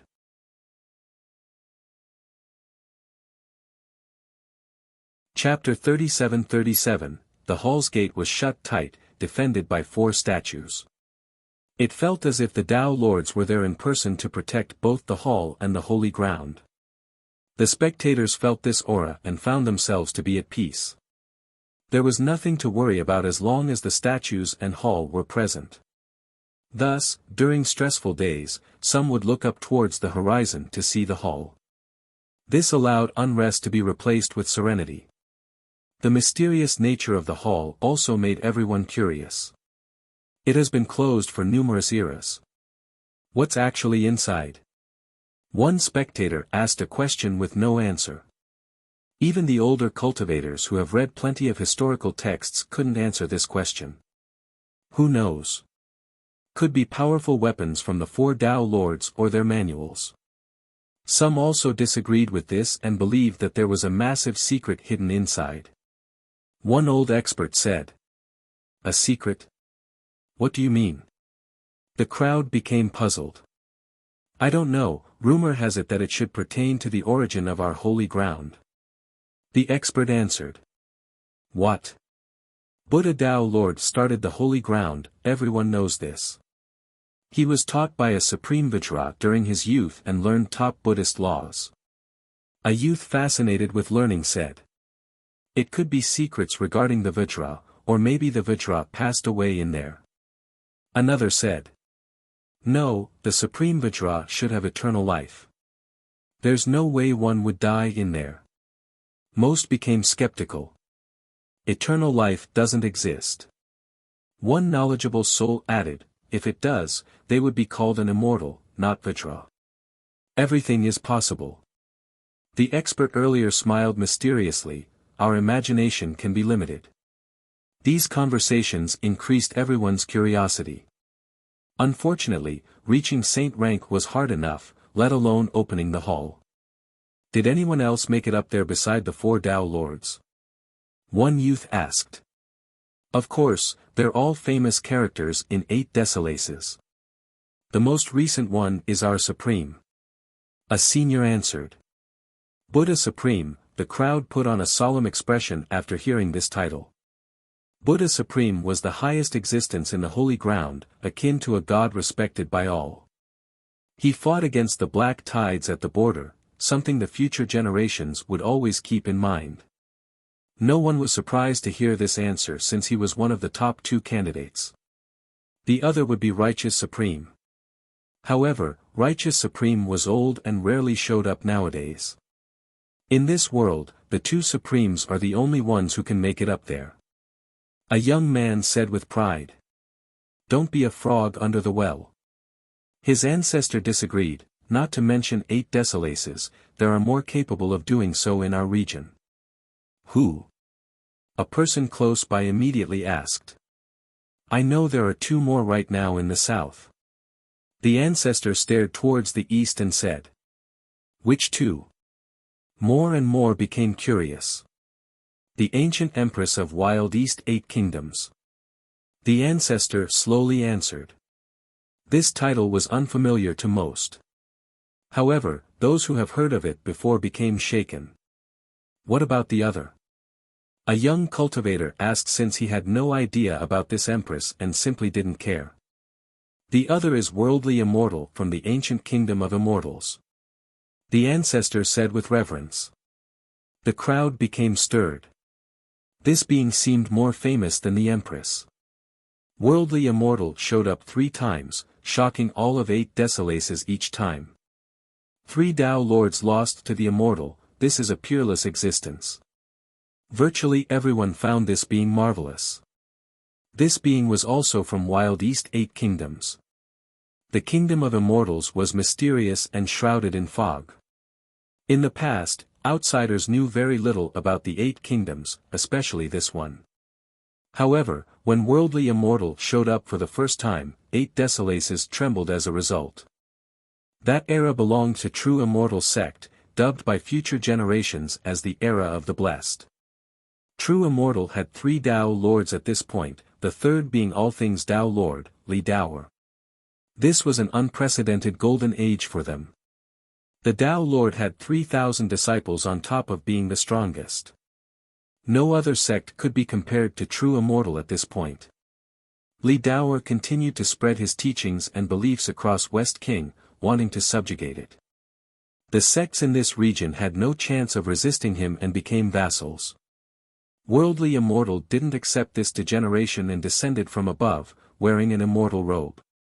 The Immortal absorbed the 5 elements and spewed true mantras. All things Tao Lord knew well enough to retreat. From that point on, the Tao Lord never visited the southern West King again. Members of True Immortal also stayed away from Wild East 8 kingdoms. The world realized that the region was under the protection of Worldly Immortal and shouldn't be provoked. The second appearance was against Righteous Tao Lord and his evil devourer scripture. The Tao Lord launched a campaign against the East, wanting to unify West King. Many ancestors from the East lost to him. It wouldn't be long before the fall of the 8 kingdoms. Worldly Immortal appeared again with one strike crossing the sky, reaching the Tao Lord back in his kingdom. The Tao Lord acquiesced and recalled his armies afterward, putting an end to the invasion. This time, Worldly Immortal didn't even show up. Just one technique alone bested Righteous Tao Lord. As for the last appearance, it happened during the era of Diana Tao Lord. His Buddhism had reached the apex. Some believe that he has surpassed Buddha Tao Lord in this regard. He then decided to spread Buddhism to the East as well. Buddhism was immensely popular during this point and surpassed other cultivation doctrines. Worldly Immortal showed up and challenged Diana Tao Lord to a Tao discussion on top of a mountain. Outsiders didn't know the outcome of this discussion, only that henceforth, Diana Tao Lord left the East and stopped trying to spread Buddhism there. Thus, Worldly Immortal never lost against any Tao Lord. The title echoed across all of 8 Desolaces. Everyone felt nothing but respect when uttering this title. Worldly Immortal and Ancient Empress, are they still around? One listener said softly. Right, Ancient Empress last appeared during the foundation of duality. She came to listen to Duality Master's speech. I don't think anyone saw her again. A historian said. True, they might have passed away. An expert said. Drop this foolish notion. Beings of their level can't be speculated by regular people like us. The ancestor who spoke earlier disagreed. The skeptical members of the audience stopped talking. These two beings were on the same level as Tao Lords.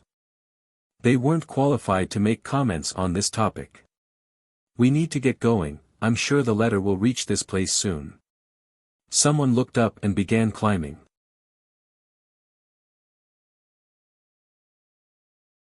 Chapter 37-38, Climbing up Minor Sacred Mountain was no easy task due to the innate pressure found here. The lowest step still required the conqueror level. Many began the ascend. The moment their feet made contact with the step, they felt the pressure pressing down on their shoulders, akin to carrying 10 mountains. The higher they went, the heavier the force, causing their bones to creak.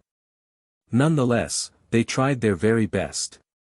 This served as a pilgrimage to pay their respect for the Tao Lords and sages. Furthermore, one would be hard-pressed to find a better spot for training. 333 steps, normally, were nothing for cultivators. This wasn't the case here. Each step was akin to walking barefoot across 1,000 miles within a desert. For some, they would find it impossible to go further. The steps served as an uncrossable wall. For example, starting at virtuous rank, the pressure more than doubled. The conqueror-level cultivators had no choice but to stop. Conqueror and virtuous rank also served as a measurement of sorts. The youths capable of reaching the latter were definitely geniuses. The successful ones had a joyous and prideful expression after reaching virtuous rank. After all, this was their time to show the world what they were capable of. They looked back and saw many peers unable to move upward, unlike them. This was an achievement equal to Dugulan, Phantom Sacred Child, and Hu Ben. Rumble. The world suddenly quaked, the loud explosions startled the ascenders. After listening closely, the noises sounded like a cavalry galloping across a paved street, loud enough to hurt the eardrums. They looked over and saw billowing dust. Indeed, it was a cavalry rushing forward like a tsunami. The shine of their golden armor was blinding. The members looked mighty and sharp like thrusting spears. Boom! They stopped at the base of Minor Sacred Mountain. Just a second ago, the troops were moving at full force, yet they stopped at the same time. These riders seemed to be one entity, capable of moving freely as a whole. The spectators couldn't help becoming impressed. War Camp of Vajra. The banners made the background of these troops obvious. This was Vajra's largest and strongest legion, one of their pillars. This particular group is Hu Ben's. Someone noticed the markings on the auxiliary banner. He's finally here. Another expert noticed him leading the group. The leader wore golden armor and had an impressive stature, looking extremely gallant. His helm had a special symbol, looking like a thunderbolt descending from above. Despite his young age, he had plenty of accolades on the battlefield. Many fell victims to his blade. Vajra dynasty took his development and training quite seriously due to his talents. He spent his youth training in Martial Hall. After sufficient mastery, he entered war camp and became the youngest general there in no time at all, on top of having the most potential. His focus was on maintaining peace at the border, defeating enemies time and time again. Eventually, Archaic Sun King bestowed him with an official title, Peacekeeper Grand Commander. Next to him was the third prince of Vajra. This wasn't surprising at all, because when the third prince was at the border, he received a lot of help from Hu Ben. Hu Ben was clearly supporting the third prince. This played a large part in war camp support for him. Hu Ben jumped off his horse and looked around.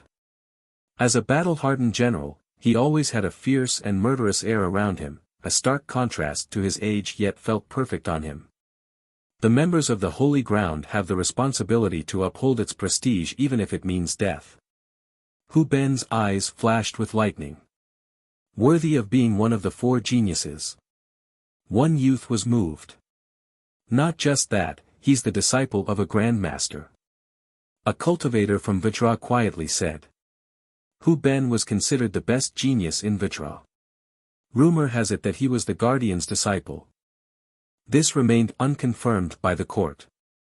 Hu Ben made it past conqueror to virtuous rank in no time at all without stopping once, impressing the crowd in the process. "I'll wait here for the letter." He then sat down on the step and said. Those nearby didn't dare to disturb him and only nodded their head to greet him. 3 of the 4 geniuses are here today. One spectator said. With the exception of Golden Cicada Buddhist Child, the rest expressed their view and would certainly come here. Phantom Sacred Child arrived a bit later. His arrival was far more low-key since he came alone, only accompanied by a purple fog. No one saw how he got there, it was as if he emerged from the fog. Phantom Sacred Child is here now.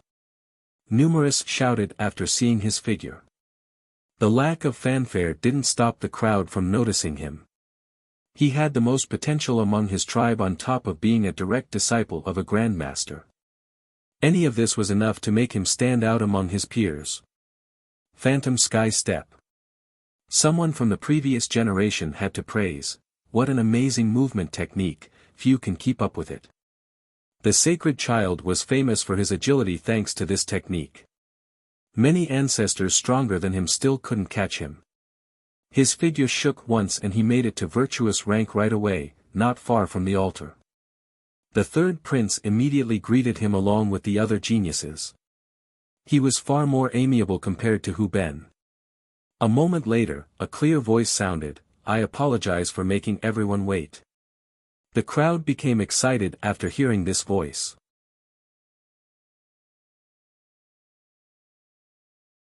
Chapter 37-39, Everyone knew who it was right away after hearing the voice. A figure flashed into existence at the base of the mountain. Eyes turned bright due to her presence, especially the young male cultivators. They couldn't avert their gaze. A dragon seemed to be visiting this region, immortal light scattered and commanded attention. This gorgeous woman obtained the spotlight just by merely existing. She wore a white dress and had her hair rolled up in a topknot, looking like she had just come out of a painting. The way she held her sword made her look heroic. Her eyes stirred the spectators, rendering them unable to be arrogant. Instead of a feminine air due to her beauty, she exuded the temperament of a solitary Tao seeker.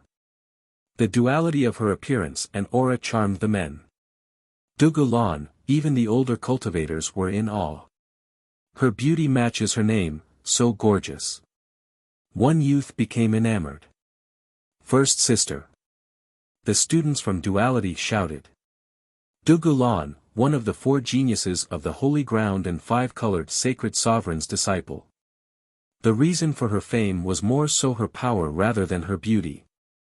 There was a reason why she was the first sister of Duality. It had nothing to do with seniority and age. There were obviously older students than Dugulan. Nonetheless, they still had to call her first sister. There were always unconvinced geniuses and students who came to challenge her position.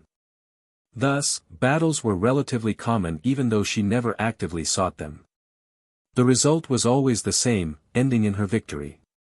Nonetheless, she kept a low profile and didn't shine like Phantom Sacred Child and his tribe. The latter also had to fight repeatedly in order to maintain his position as the successor of the Divine Ghost tribe.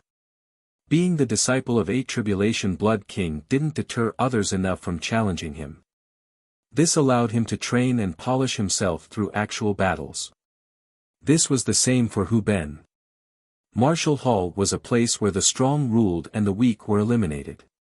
Hu Ben had to defeat his peers in order to be at the top. The only idle one among the 4 geniuses was Golden Cicada Buddhist Child.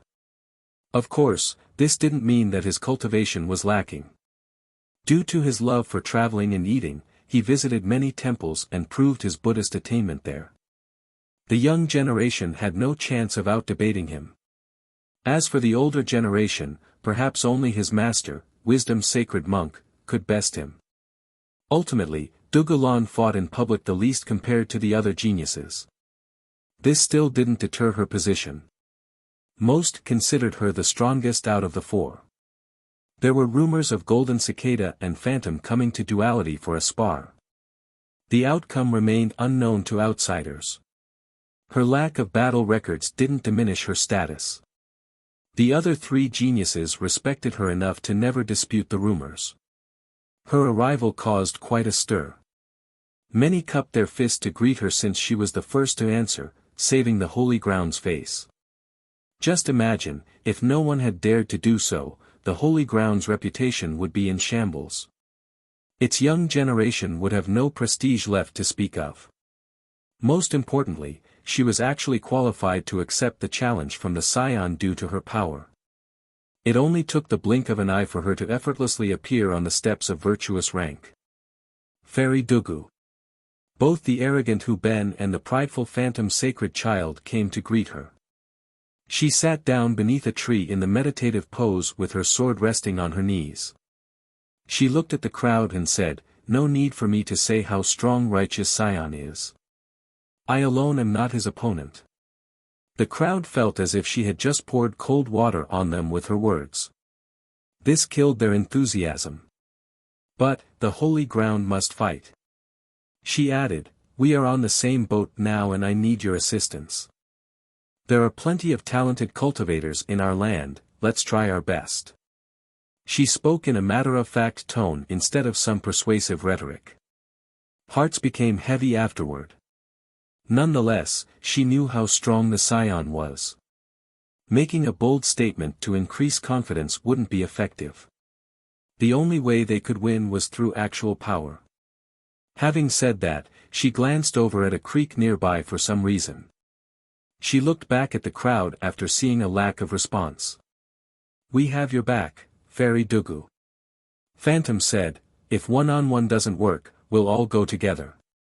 Righteous Scion didn't ask for a one-on-one duel. "Yes. I have 1,000,000 men ready to start a grand formation. It'll be enough to delay him at the border to buy time for everyone." Hu Ben added. "It's a good idea." Phantom replied, "If we just let him come straight to Minor Sacred Mountain without any resistance, it would be too shameful. Some have to at least slow him down. Just give us the command, Fairy." Other geniuses nearby expressed their stance. The older experts shook their head. Numbers didn't actually matter against someone like Righteous Scion. The truly effective fighting force was still the four. Maybe if they fought together, they would have a chance to win. "Let's invite a Dao Lord weapon. It'll give us a better chance to win," one genius said. Most thought that this wouldn't be too effective since the Scion would surely have one too. "Let's prepare to the fullest extent. We must do our best," Dugulan said. She knew that relying on a weapon wasn't enough to make up for the gap. It had to be an insane ace card. Is there really no hope? Another felt her pessimism and quietly asked. "No, I'm sure there are hidden masters at the Holy Ground capable of stopping him," she calmly said, not offended in the slightest.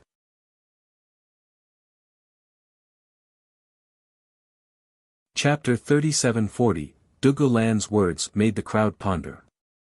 If she had only said it once, it could be coming from humility. Alas, it seemed that she was merely telling the truth. "No one else is stronger than your group right now, Fairy Dugu," one genius said. The four great geniuses stood at the top in the Holy Ground. The internal ranking of these four remained unknown. "I do not dare to accept this praise, there are higher peaks in the Holy Ground that just aren't known." Dugulan shook her head. "Really?" The genius and his friends were perplexed. "I think that's impossible. Only the other three geniuses might be a match for her in the Holy Ground." A fan of Dugulan didn't believe it. "Yes, Fairy Dugu, your group working together will definitely stop Righteous Scion." The other chimed in. "Well, I'll be the first to admire someone who can push Righteous Scion back. I wish to broaden my horizon and see such an expert." Hu Ben laughed. He wasn't being sarcastic since very few in the young generation in the Holy Ground were stronger than him. He didn't care for the rest and also doubted Dugulan's comment. It would be the Holy Ground's blessing to have someone like that around. Phantom Sacred Child nodded, feeling skeptical as well. After all, he had fought most of the famous geniuses in the Holy Ground or at least knew about them. With the exception of Golden Cicada Buddhist Child, no one else was on the same level as the three present. Moreover, all the top geniuses in the Holy Ground have virtually gathered here. None fitted her description. There's always a miracle creator. Dugulan calmly said and glanced at the creek nearby again.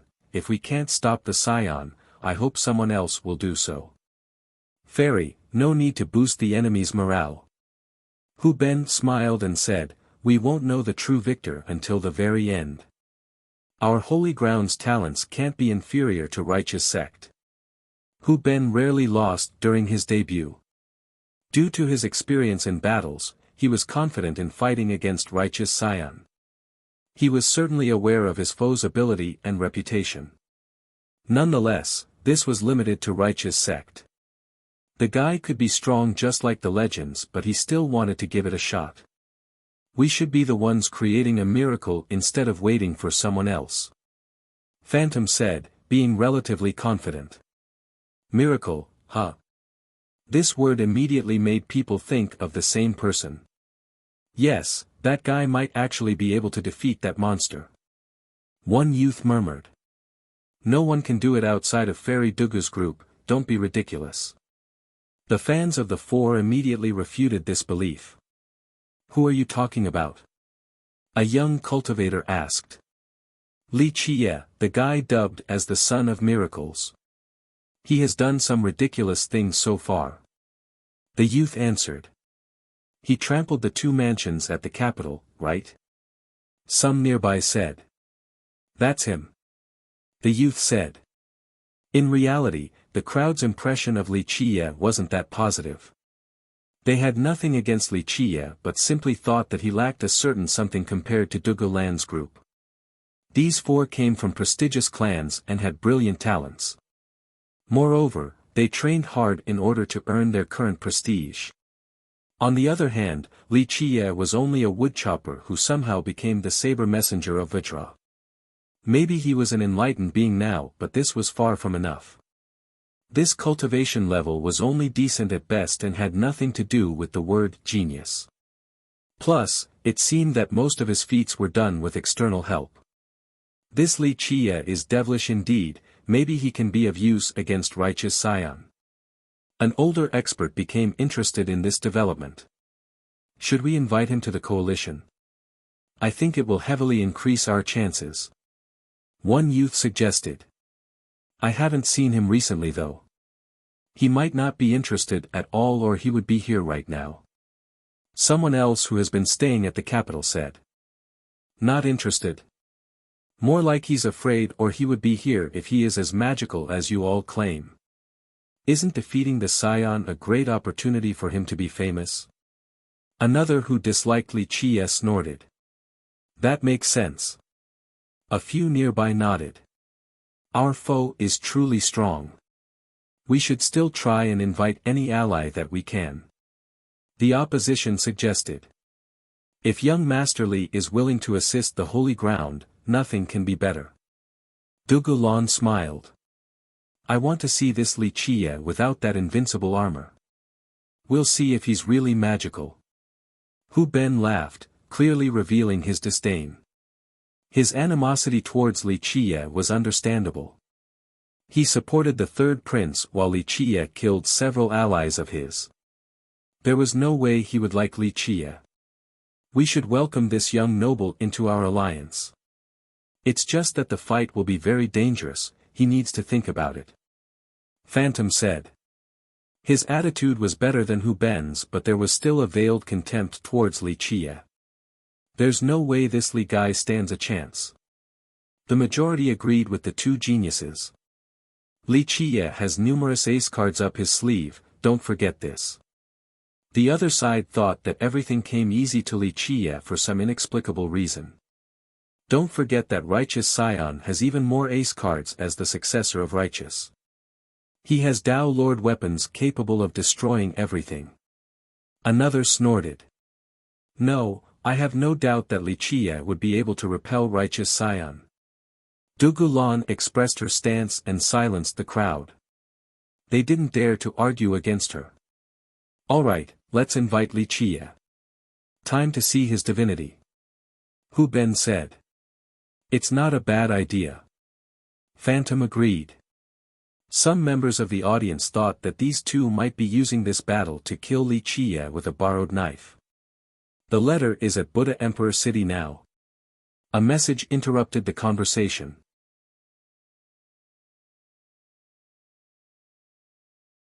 Chapter 3741, The news of the letter startled everyone. It's here. The experts on Minor Sacred Mountain became nervous, especially the younger ones. The provocation from the scion infuriated them. Alas, there was a touch of helplessness because he was just too powerful. Few could actually fight him directly and make him pay for his contemptuous attitude. All eyes were on the base of the mountain now. They saw 3 people slowly appearing in their vision, 2 men and 1 woman from righteous sect.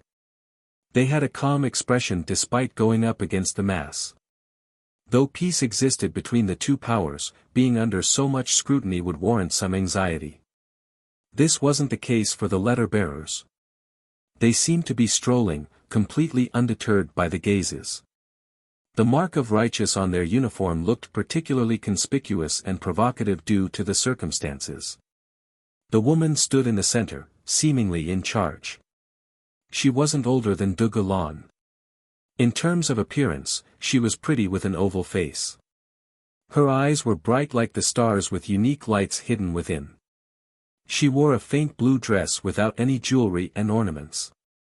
It looked like a regular outfit, yet upon closer inspection, it was perfectly fitted. She was pretty, not in an astonishing manner. Her beauty resembled a pristine piece of jade, exquisite without being carved. Her eyebrows were unique, emerald and pointing slightly upward. She had a faint smile, looking rather amicable. Of course, there was a disparity between her and Dugulan. The latter was gorgeous, enough to sway the soul at first glance. To her left was a saber wielder. He had a large stature, half flesh and half stone. It gave off a fortified and powerful presence. Despite having a bulky frame made of stone, he didn't look heavy and sluggish at all. His steps were as light and free as the clouds. To the right was a tall and slender man with a white complexion. He seemed quiet and graceful like a weak scholar. One gale could probably send him flying. His weapon of choice was a whip coiled around his arm, looking nimble like a spirit serpent. 2 from the 5 prodigies of geniuses. No one recognized the woman in the center. However, most knew the 2 men. Due to the relationship between righteous and Buddha, cultivators would normally travel back and forth. Thus, the members of the Holy Ground were familiar with the top talents in righteous. Thunderblade Xiao Fengyun and Cloudwhip Lu Huaishe. Some could be considered acquaintances with them. It just wasn't the right time for a greeting. This only shows how strong the scion is, having these 5 prodigies as the vanguard. One spectator commented. Similar to the Holy Ground, righteous also had numerous sects and countries within its territories. The 5 great prodigies were the top talents from there. Who is that girl? This became the next question. She should have a unique status in order to have these 2 as her escorts. However, no one recognized her, not even those who have stayed at Righteous for a long time.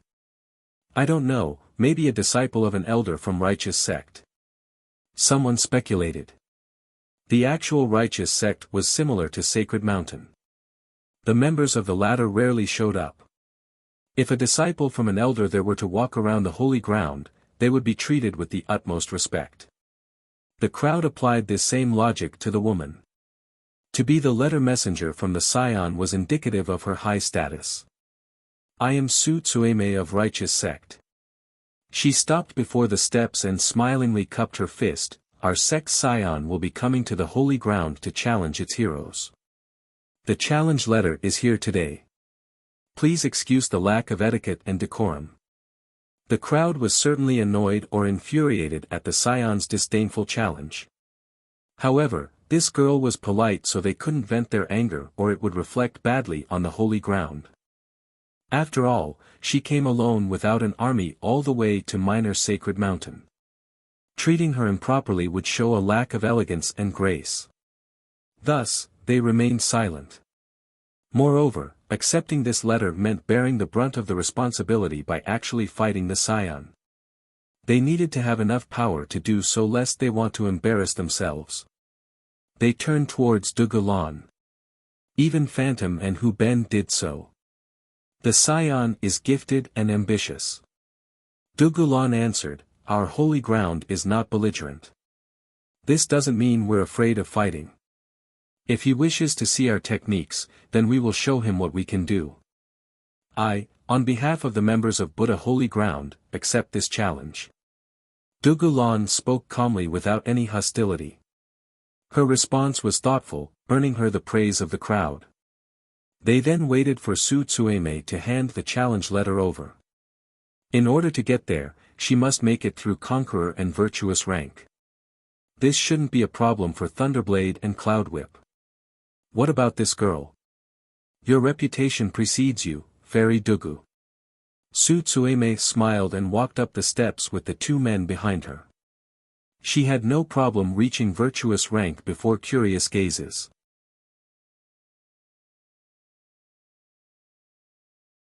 Chapter 3742, People stared intensely at Su Tsueme as she walked up the steps. It was time for Dugulan to accept the challenge letter, a truly pivotal moment for the holy ground. Tsueme made it up to Dugulan's level and scanned the area. She glanced at Dugulan first before being surprised after looking at a creek nearby. She composed herself and started walking in that direction to everyone's astonishment.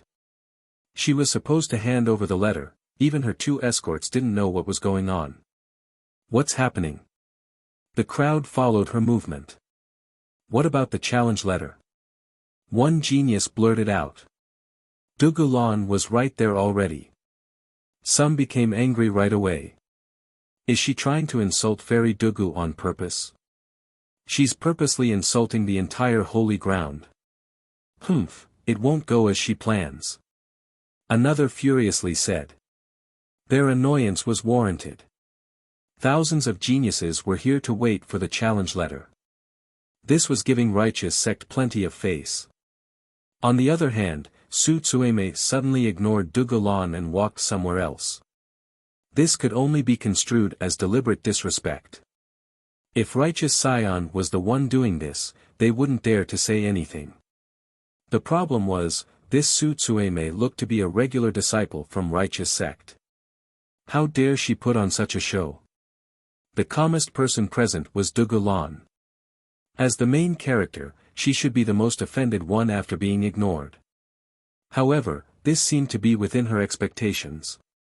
Minor Sacred Mountain had rivers coursing around it. From a distance, the rivers looked like coiling dragons. Not far from Virtuous Altar was a creek surrounded by trees, looking quite peaceful. Tsueme came to a twisting section of the creek to see a man fishing there. He wore a hemp robe and a veiled hat large enough to shield from the sun. This naturally hid his face as well. He hasn't moved in a while, seemingly asleep. No one paid attention to him a while back. Su Tsueme, a member of Righteous Sect, greets you, sir. She bowed deeply towards the fisherman. The spectators became astonished. Why did the courier focus on this fisherman instead of her duty? Who is that? They were perplexed. Looks a bit familiar. One expert said. The fisherman seemed to be asleep and ignored the girl. I apologize for bothering you, sir. Tsueme's head lowered even more, as subservient as can be. The fisherman finally looked up and lazily said, You're forgiven. It's Li Chia. After he raised his head, people finally saw who he was.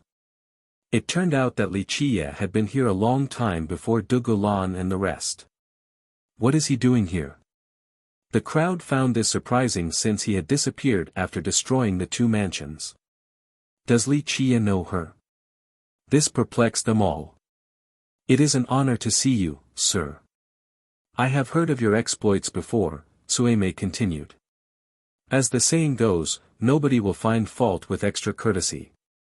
Li Qiye smiled and said, call me young master. Righteous sect has waves of geniuses, glory will come soon with one like this. The members of the holy ground were dissatisfied with this remark. Li Qiye praised their opponents in public. This wasn't good for morale, certainly not appropriate during the sensitive circumstances. Humph, he thinks too highly of himself. One prodigy scowled. Is he forgetting that he's part of the holy ground? Another from Vajra coldly uttered. You're too kind, young master. Buddha holy ground has hidden dragons and crouching tigers, it'll be just as resplendent. Sueme hurriedly responded. A true dragon cannot hide forever. Li Qiye replied, unfortunately, the majority consists of fools. This casual insinuation was as clear as can be. The crowd started glaring at Li Qiye. In this key moment, they all focused on how to deal with righteous sect. Li Qiye was breaking the solidarity despite being a member of the holy ground. What are you trying to say? One youth shouted at Li Qiye only to be ignored. Think about your background first before you speak, you're from the holy ground too. Another added. Is he conspiring with the enemy? Banish him in that case. One guy talked among his group. That's letting him off easy. If he's an actual traitor, off with his head as a warning. A peer had murderous flashes in his eyes. Shut your mouth. An older senior immediately scolded. The young ones were impetuous with their words. Li Qiye could say whatever he wanted since he was the saber messenger. Offending Li Qiye meant offending Vajra. Given Li Qiye's brutal personality, he might actually mobilize Vajra and start a war over petty quarrels. I am occupied with business and will come back later, young master. Sueme bowed again. Go. Li Qiye waved his hand and went back to focus on fishing. Humph, not helping us is one thing, but he's actually lowering morale and degrading the holy ground's reputation. One spectator said with disdain.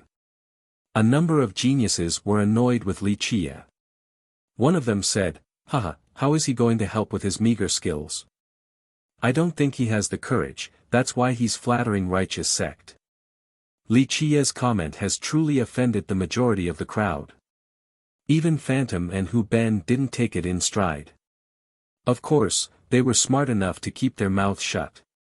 As for Dugulan sitting beneath a tree, she didn't say anything either, as if she had expected this.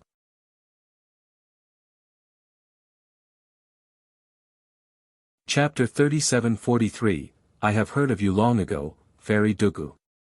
You do live up to your reputation. Su Tsueme went back, then cupped her fist and told Dugulan. You're too kind, Miss Su. Dugulan replied, my knowledge regarding righteous sect is limited. I'm sorry, but I'm not familiar with you.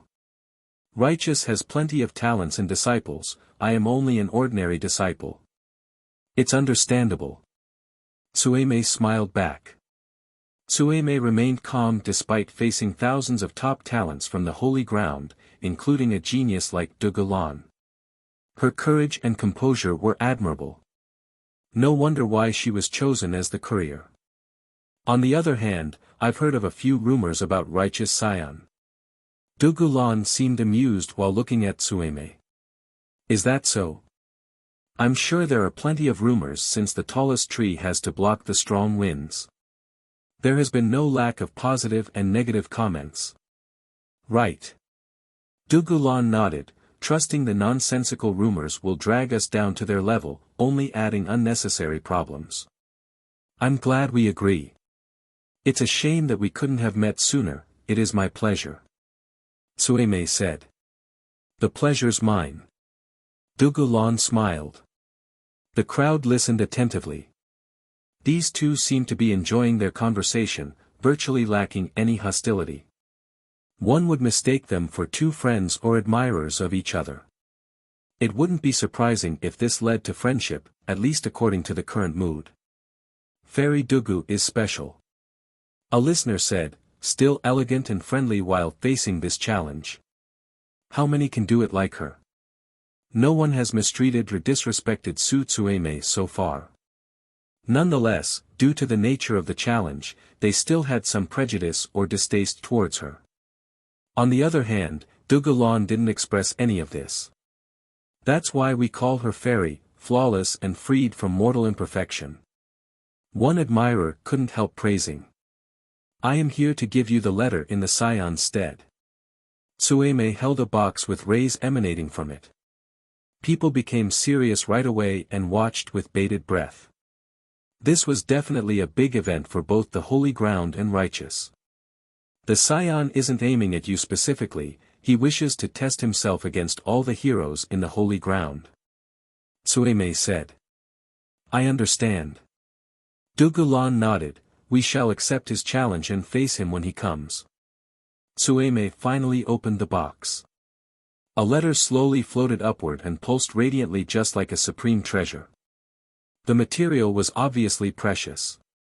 From this, one could see that despite his arrogant tone, the Scion didn't actually look down on the Holy Ground. The effort spent on this letter alone was indicative of how much he cared. The crowd started thinking as the letter was floating towards Dugulan. If it wasn't for her, who here would dare to accept it? The one to do so would have to fight no matter what for the sake of their reputation. Dugulan raised her hand, caught the letter then opened it.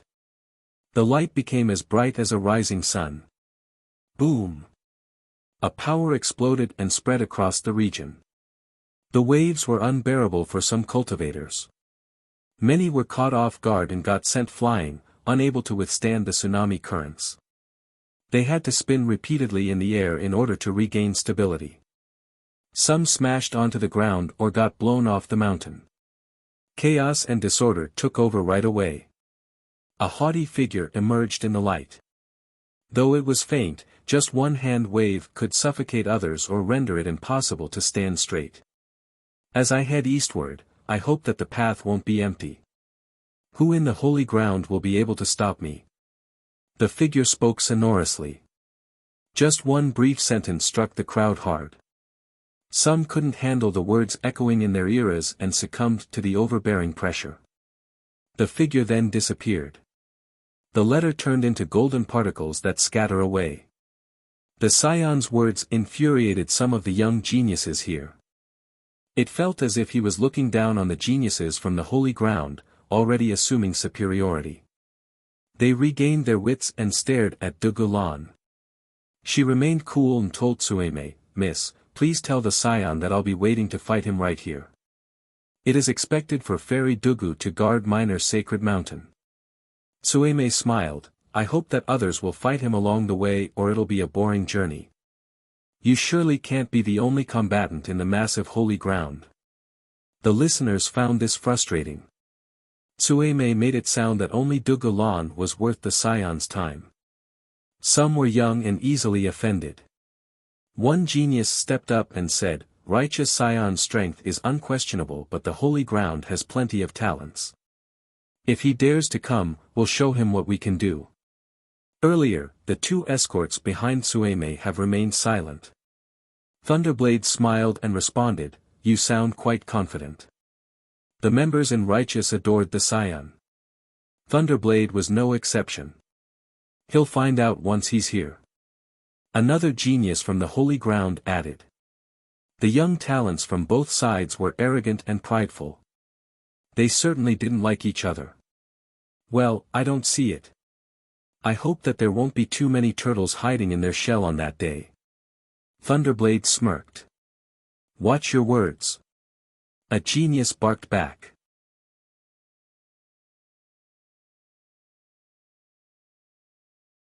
Chapter 3744, Thunderblade Xiaofenyun's retort offended all the cultivators from the Holy Ground.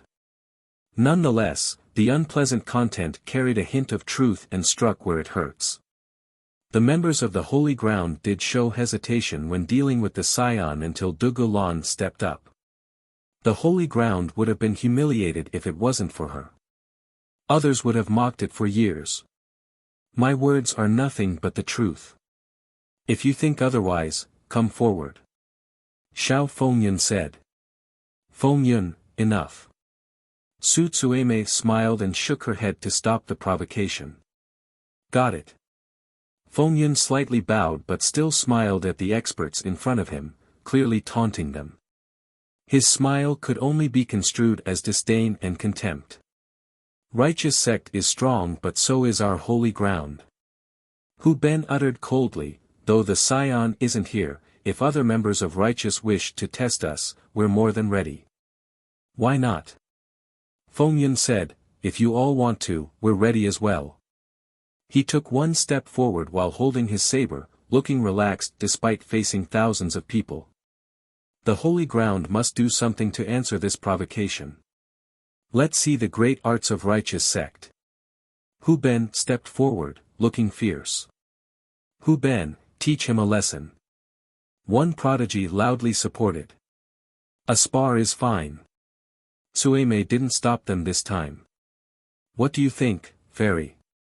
Hu Ben stared at Dugulan. She was in charge of the competition so they were ready to listen to her. Our opponent is Righteous Scion. Dugu had a calm yet focused expression as she answered, we need to do everything we can then. I understand. Hu Ben pondered for a second before nodding.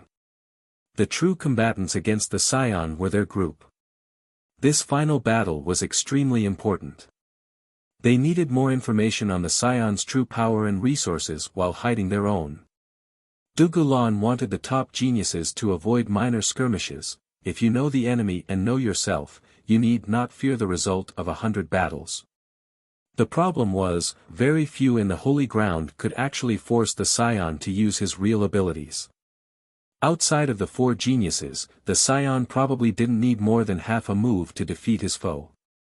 Since their Holy Ground had this idea, Righteous sect probably thought the same way. Thunderblade might be using this opportunity to gather information on the top geniuses of the Holy Ground. It would be unwise to fight you right now, Daoist Xiao. Seems like a battle between us won't happen. Hu Ben paused for a bit then added, but there are other geniuses here who might be interested. What? He spared just like that. One youth didn't grasp the finer details. In his opinion, Hu Ben was dodging a direct confrontation at the expense of the Holy Ground's reputation. It's just a strategy. A smarter youth responded, the 4 of them need to think about the Scion and conserve strength, hiding their real abilities. The others immediately understood why Hu Ben backed off and stopped blaming him. Understandable. Xiao Fengyun didn't mock Hu Ben for doing so. He turned towards the crowd and said, excuse me for overestimating myself but I wish to spar against any willing challenger. The ones present must accept the fight against Thunderblade. The previous hesitation with the Scion was shameful enough. This would be utterly unacceptable. Should I go? A junior sought counsel from his senior. What is his cultivation realm? Another quietly analyzed Xiao Fengfun. Myriad form sanctity, unclear whether it is the intermediate or grand level. Dugu Lan revealed. Fairy Dugu, your vision is impressive. Xiao Fengyun wasn't startled after the revelation of his cultivation. Grand level myriad form sanctity. The geniuses who wanted to fight earlier hesitated. There were powerful ones present, young lords of sects and saint childs. Some of them were at the myriad form realm, albeit only at the intermediate level. Facing one level higher meant uncertainties. Be mindful of our Thunderblade saber when fighting him. It's a good weapon made from the bones of an auspicious lighting beast. Su Tsueme smiled and warned the other geniuses. Unfortunately, her goodwill was taken as naivety or foolishness. That saber is powerful indeed but Daoist Zhao's bloodline is more dangerous. Dugu Lan concluded after taking a closer look. The crowd pondered while staring at the hybrid body. His actual bloodline remained unknown. You already know the ins and outs before seeing me in battle, it seems like you can kill me in one move. Fengyun smiled wryly. No, that's unlikely. Dugulan shook her head. Feng Yun was certainly impressive as one of the 5 prodigies in righteous. Even if he was weaker than the 4 great geniuses in Buddha Holy Ground, he was still among the top. The members of the Holy Ground exchanged glances. None had absolute confidence in beating him. Normally, losing wasn't a big deal. After all cultivators must lose eventually. However, this was a competition between righteous and Buddha, a historical event. To lose now would brand them as a loser forever. It was better to be passive in this case.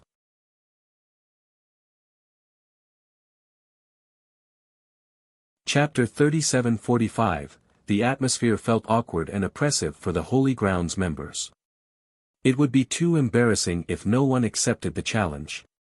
Dugulan, Hu Ben, and Phantom couldn't fight since they needed to focus on their real opponent.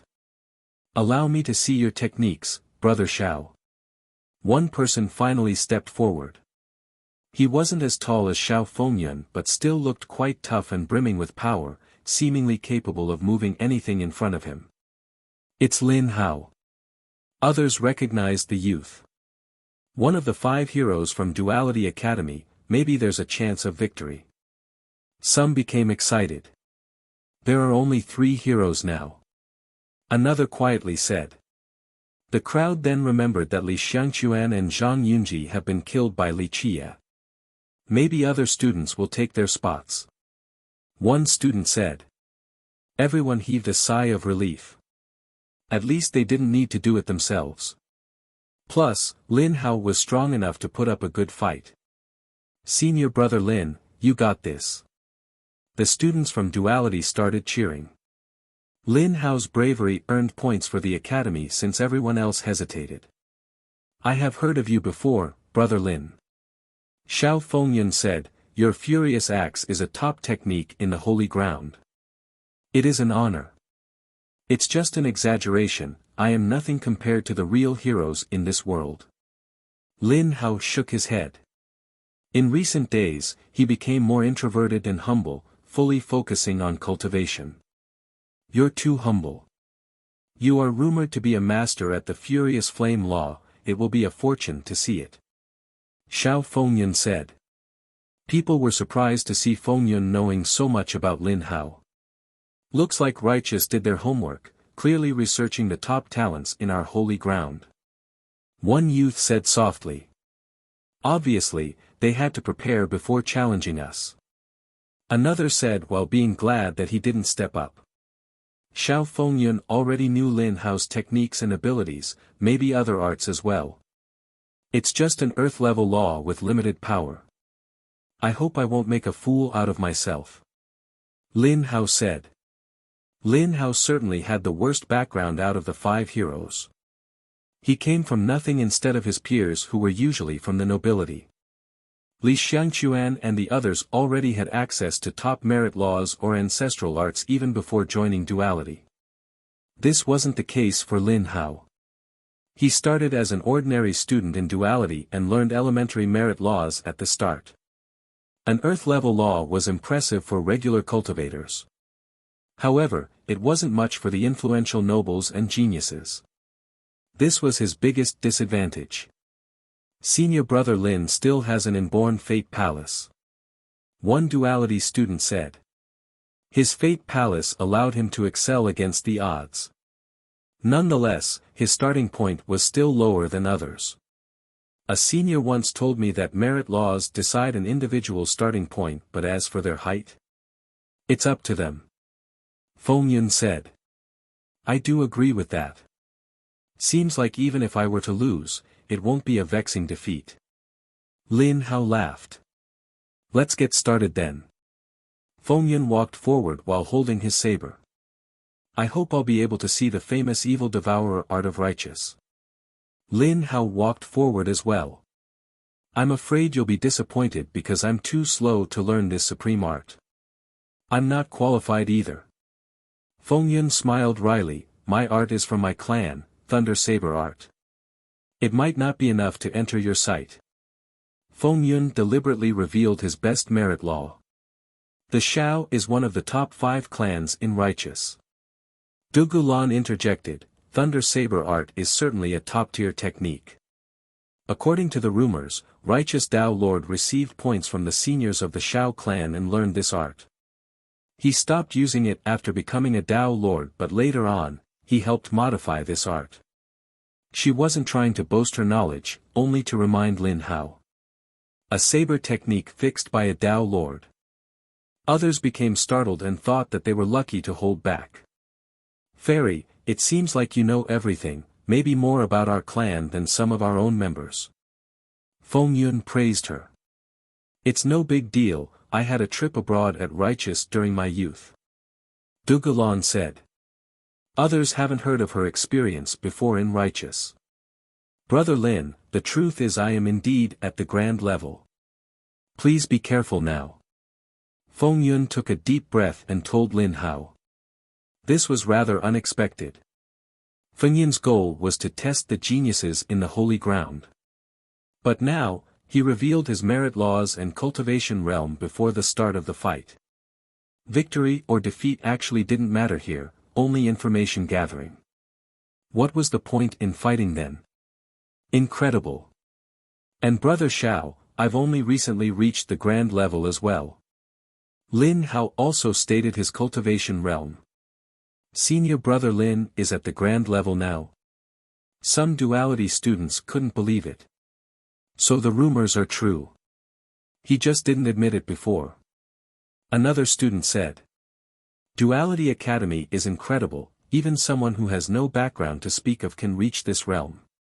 One older expert became emotional. People of talent appreciate one another. An expert commented. Xiao Fengyun and Lin Hao have never met before, but they seem to be appreciating each other and could have been friends under different circumstances. Brother Xiao, make your move. Lin Hao took out 2 axes that were hanging on his waist.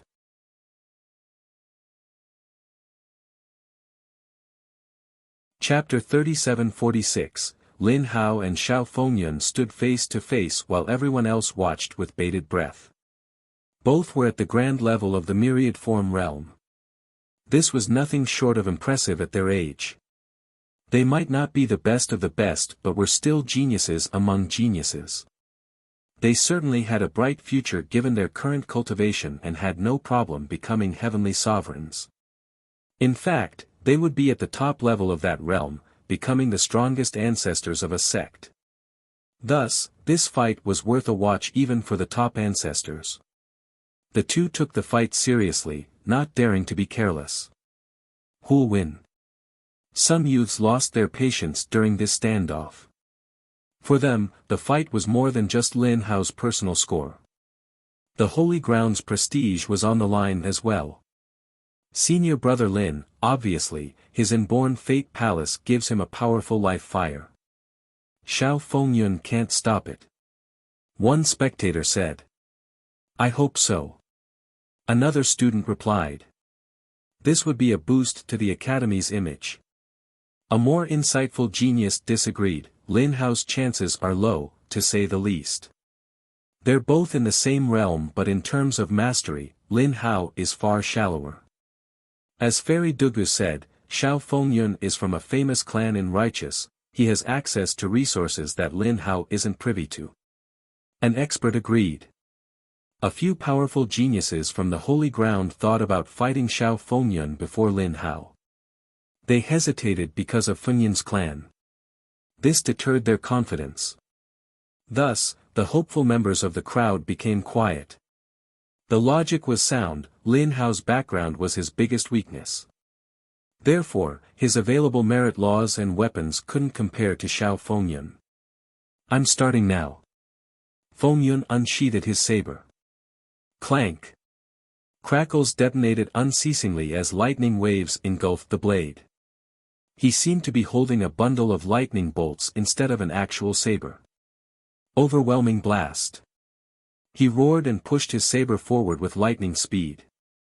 The actual blade couldn't be seen anymore, only lightning bolts twisting together.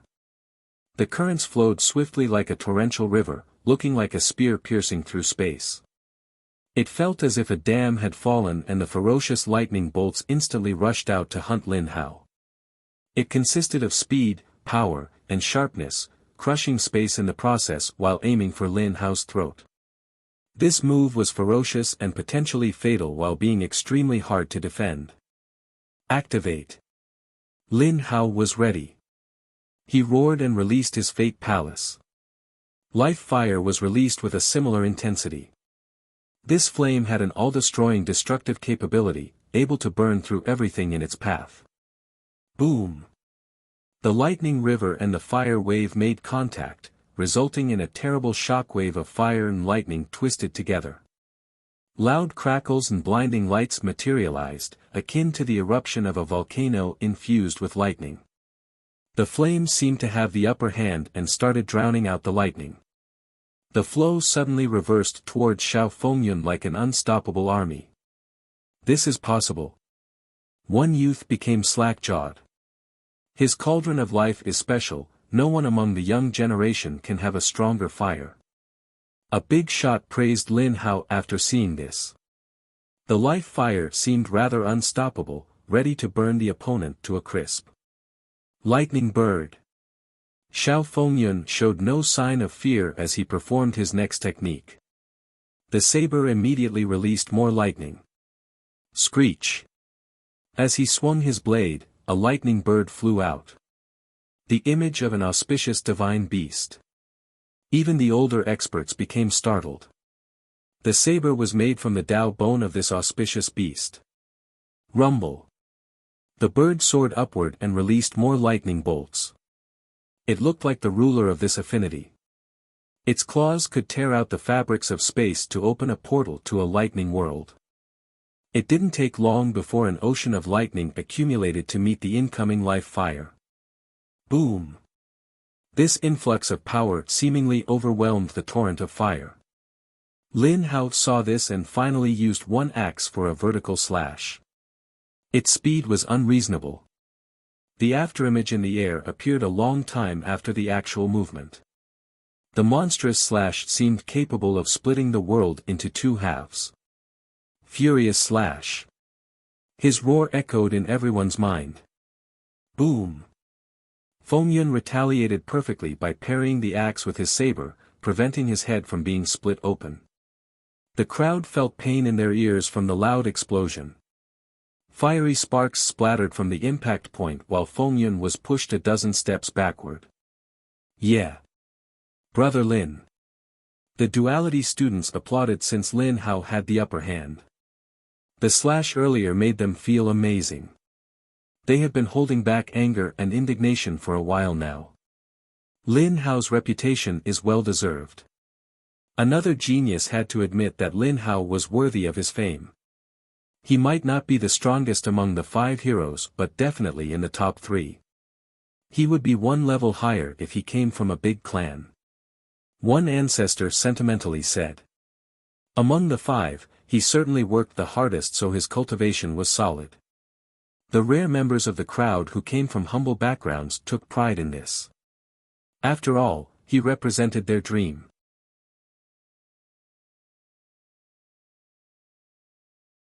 Chapter 37-47, The first swing forced Xiao Fengyun back and pleased the crowd. Lin Hao rode the momentum in a spurt of energy, not allowing Fengyun to breathe or regain stability. Earth rend. He swung his second axe and released a massive fiery meteor with a long trail towards Fengyun.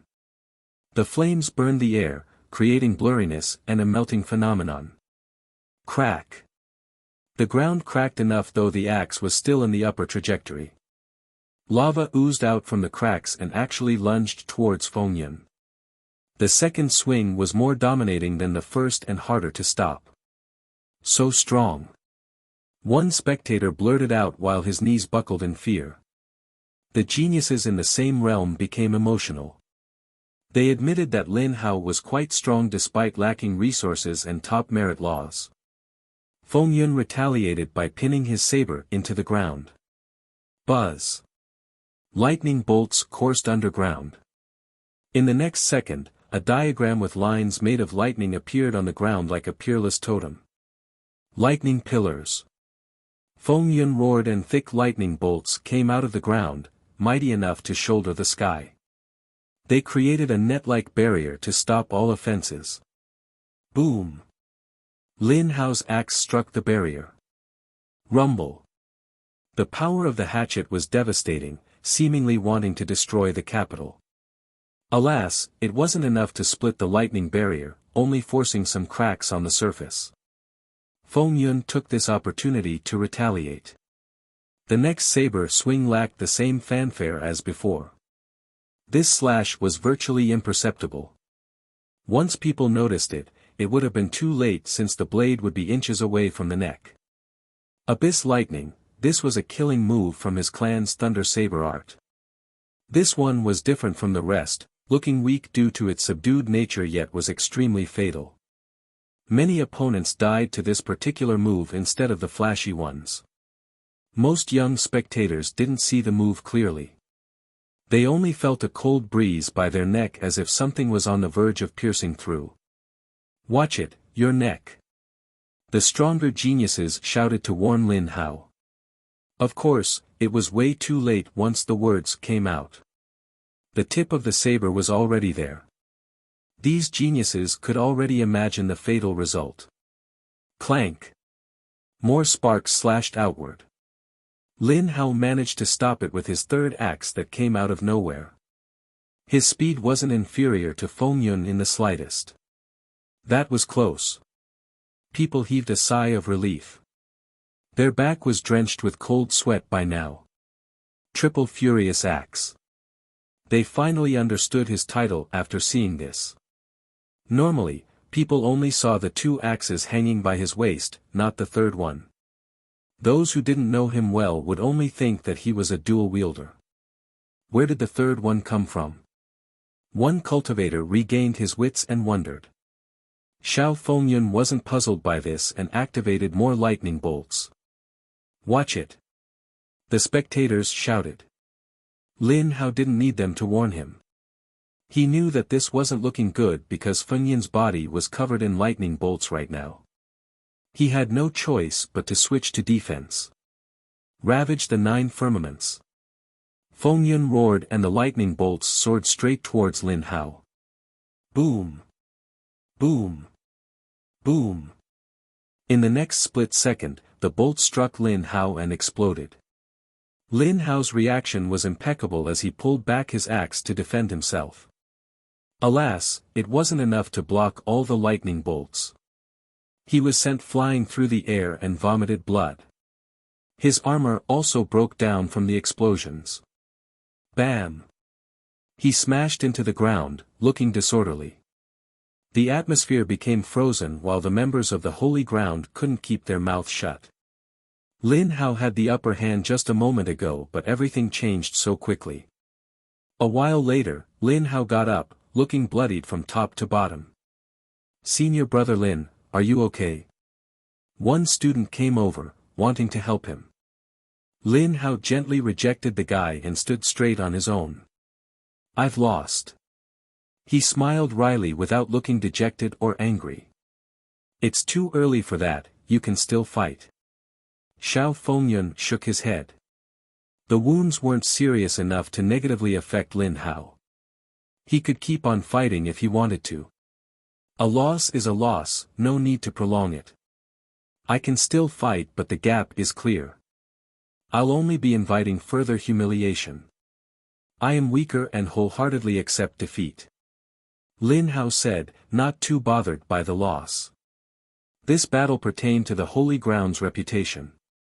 Some wouldn't take losing as lightly as him right now. That's why the others didn't want to take this risk. On the other hand, Lin Hao seemed rather accepting of the whole thing. This strong mentality impressed the crowd. "I like your style, brother Lin. It's an honor to fight you." Fengyun cupped his fist. "You're too kind." The Zhao's saber art was amazing. Lin Hao reflected. This gentlemanly display was enviable. The result didn't matter as much as the experience. Sometimes, an enemy can be cuter than a friend. One person said softly. "Brother Lin, you've done well in representing the Holy Ground. It's a great contribution." Dugulan spoke. I'm sorry. Lin Hao smiled bitterly and finally accepted the help from his peers to leave the scene. Silence took over. His loss, regardless of its elegant nature, was still a blow to the holy ground. 1. This used to be Sanban, now changing to triple with this context.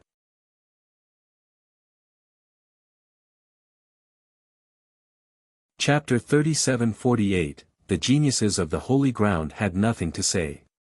They didn't mock or criticize Lin Hao for losing.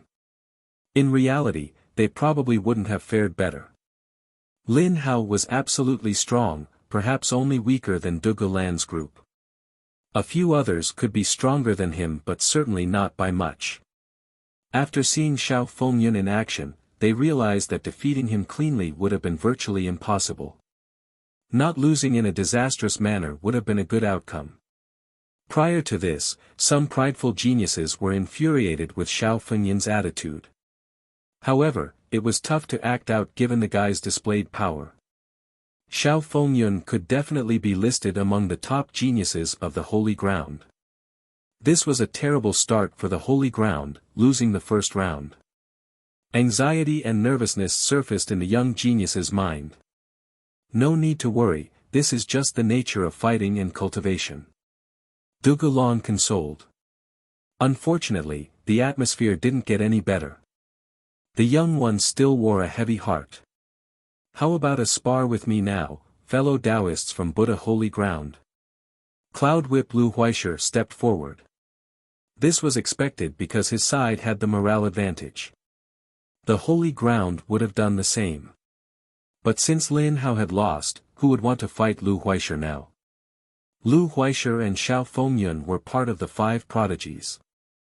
This meant that he was likely just as strong. Huaisher stood facing the members of the holy ground with an indifferent expression, looking like a bamboo tree. The holy ground's members exchanged glances, feeling the same hesitation as before. The stake was even higher now. Losing a second time would be more serious than the first. The pressure was palpable for any potential challenger. I cannot see through your background, fellow Taoist Lu. Nonetheless, your power is worthy of admiration. Dugu Lan gazed at him and concluded.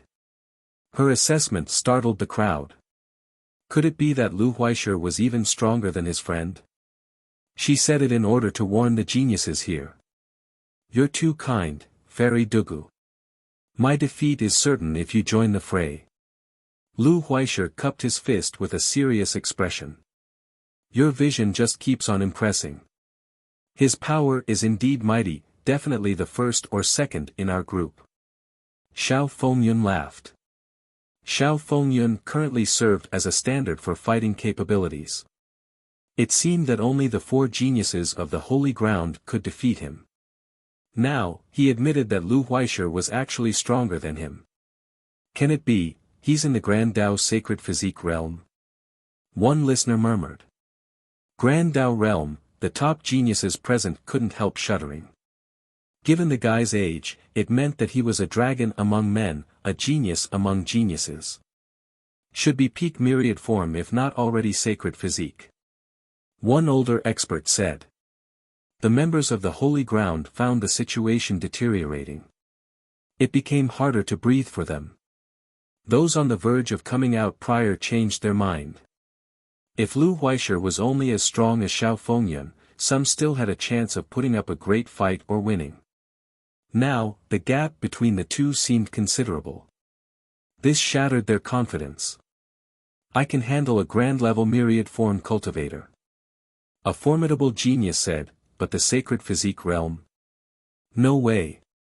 Everyone knew when within one realm, one could rely on peerless merit laws or treasures to make up the cultivation gap. However, when it was an entire realm, this was the difference between heaven and earth. Righteous sect is using their ace cards for this. One genius said. Therefore geniuses needed to take action now. Are you an actual disciple from righteous sect? Phantom stared at him and asked. I've only become one recently after falling into the good graces of the seniors. I do not dare to represent righteous sect due to my lack of abilities. Lu Huaisher answered. A direct disciple of righteous, the geniuses from the holy ground became shaken after hearing the confirmation. Righteous sect was similar to Buddha holy ground in that it governed numerous vassals and tributaries. Normally, everyone could claim to be a disciple of righteous. This was the case for the members of Buddha as well. However, under official events or serious occasions, this no longer applied. Phantom was asking whether the guy was from the actual sect. For example, Thunderblade was from a great clan under righteous banner. Being in righteous meant being a part of this sect and learning its merit laws. The equivalent for the holy ground would be joining Sacred Mountain and learning there. An actual disciple and a mere member of righteous were two completely different things. Do we have anyone from Sacred Mountain here? This beckoned the question. No one could answer. Sacred Mountain actually had many disciples due to its long history. However, these disciples rarely came out. The revelation destroyed the hope of the geniuses present. They had no choice but to stare at Dugulan, Phantom, and Hu Ben. Does anyone wish to fight? Lu Huaisha repeated with a cold expression. The members of the holy ground took it as a provocation. Hu Ben and Phantom exchanged glances. If others didn't want to fight, they must do something.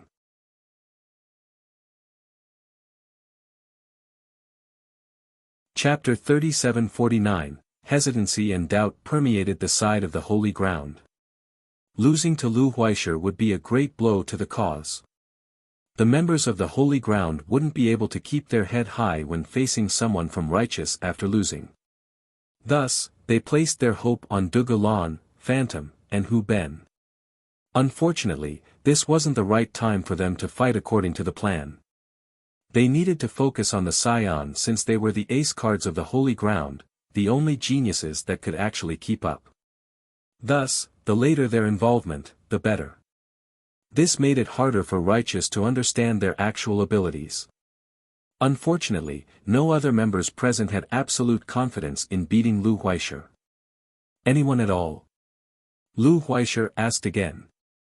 The common words were viewed as another insult by the other side. They were frustrated but couldn't do anything. I'll overestimate myself and fight you, fellow Taoist. A pleasant voice answered. A woman stepped out, wearing a simple yet meticulously crafted dress. She wasn't as beautiful as Dugulan but still had a special aura that made her unique and elegant. One would never get bored of staring at her. Senior Sister Xiaoye. She's stepping up. A student from Duality shouted. Another of the 5 heroes from Duality. Others recognized her. Those from various powers became dejected because so far, both combatants were from Duality Academy. The Academy is showing why it is number 1 during this time of crisis. One big shot sighed and said. The youths here had to admit that the students from Duality had more courage. First, it was Dugulan. Now, both Lin Hao and Qi Xiaoye also stepped up. Vajra didn't take charge nor did the mighty divine ghost tribe. Duality Academy was at the forefront when everyone else faltered. This was rather commendable. Can Qi Xiaoye win? Lin Hao lost to Fengyan. The crowd remained pessimistic. Lin Hao and Qi Xiaoye should be evenly matched. The problem was, Huaisha was far stronger than Fengyan. I think Hu Ben should be the one to fight. A genius commented. They knew that to obtain a win here, it had to be either Hu Ben or Phantom Sacred Child. The holy ground couldn't afford to lose 2 times in a row. Their vast land couldn't muster someone to beat the geniuses from righteous. That would be disgraceful. We'll see, Sister Xiaoye is from a great clan. She should have plenty of resources. One Duality student said. Most students showed her full support due to her bold choice. From what I know, the Qi isn't a part of Buddha holy ground. Lu Huaisha's eyes narrowed. Right. Xiaoye nodded and gracefully responded, the Qi isn't a part of the holy ground but I am a student of Duality. I'm sure you won't mind my getting involved. It's fine. Su Tsueme smiled and said, "Duality is a pillar of the holy ground. You can certainly fight. Please give me pointers, Miss Xiaoye." Lu Huaishe took a deep breath and solemnly said. "Same to you, fellow Taoist." Xiaoye didn't underestimate her opponent. Buzz. With that said, she activated her vitality and auspicious energy billowed, fully enveloping her. Her vitality was pure and regal, adding to her already immaculate temperament. She resembled the daughter of a supreme king, commanding respect and reverence. A member of the pure blood tribe. An older expert became emotional, the royal family of the blood tribe, so prestigious back then. "No, that's not all." An ancestor from this race took a careful look and noticed a faint lunar glow on her forehead. A half-moon seemingly peeled from her forehead. She held it with both hands, looking like a supreme treasure or weapon. The lunar glow combined with her pure vitality. She looked transcending and magnificent as a result. Half-moon, the ancestor concluded, two great bloodlines, so pure too. Eyes were wide open. The members of the blood tribe were extremely excited.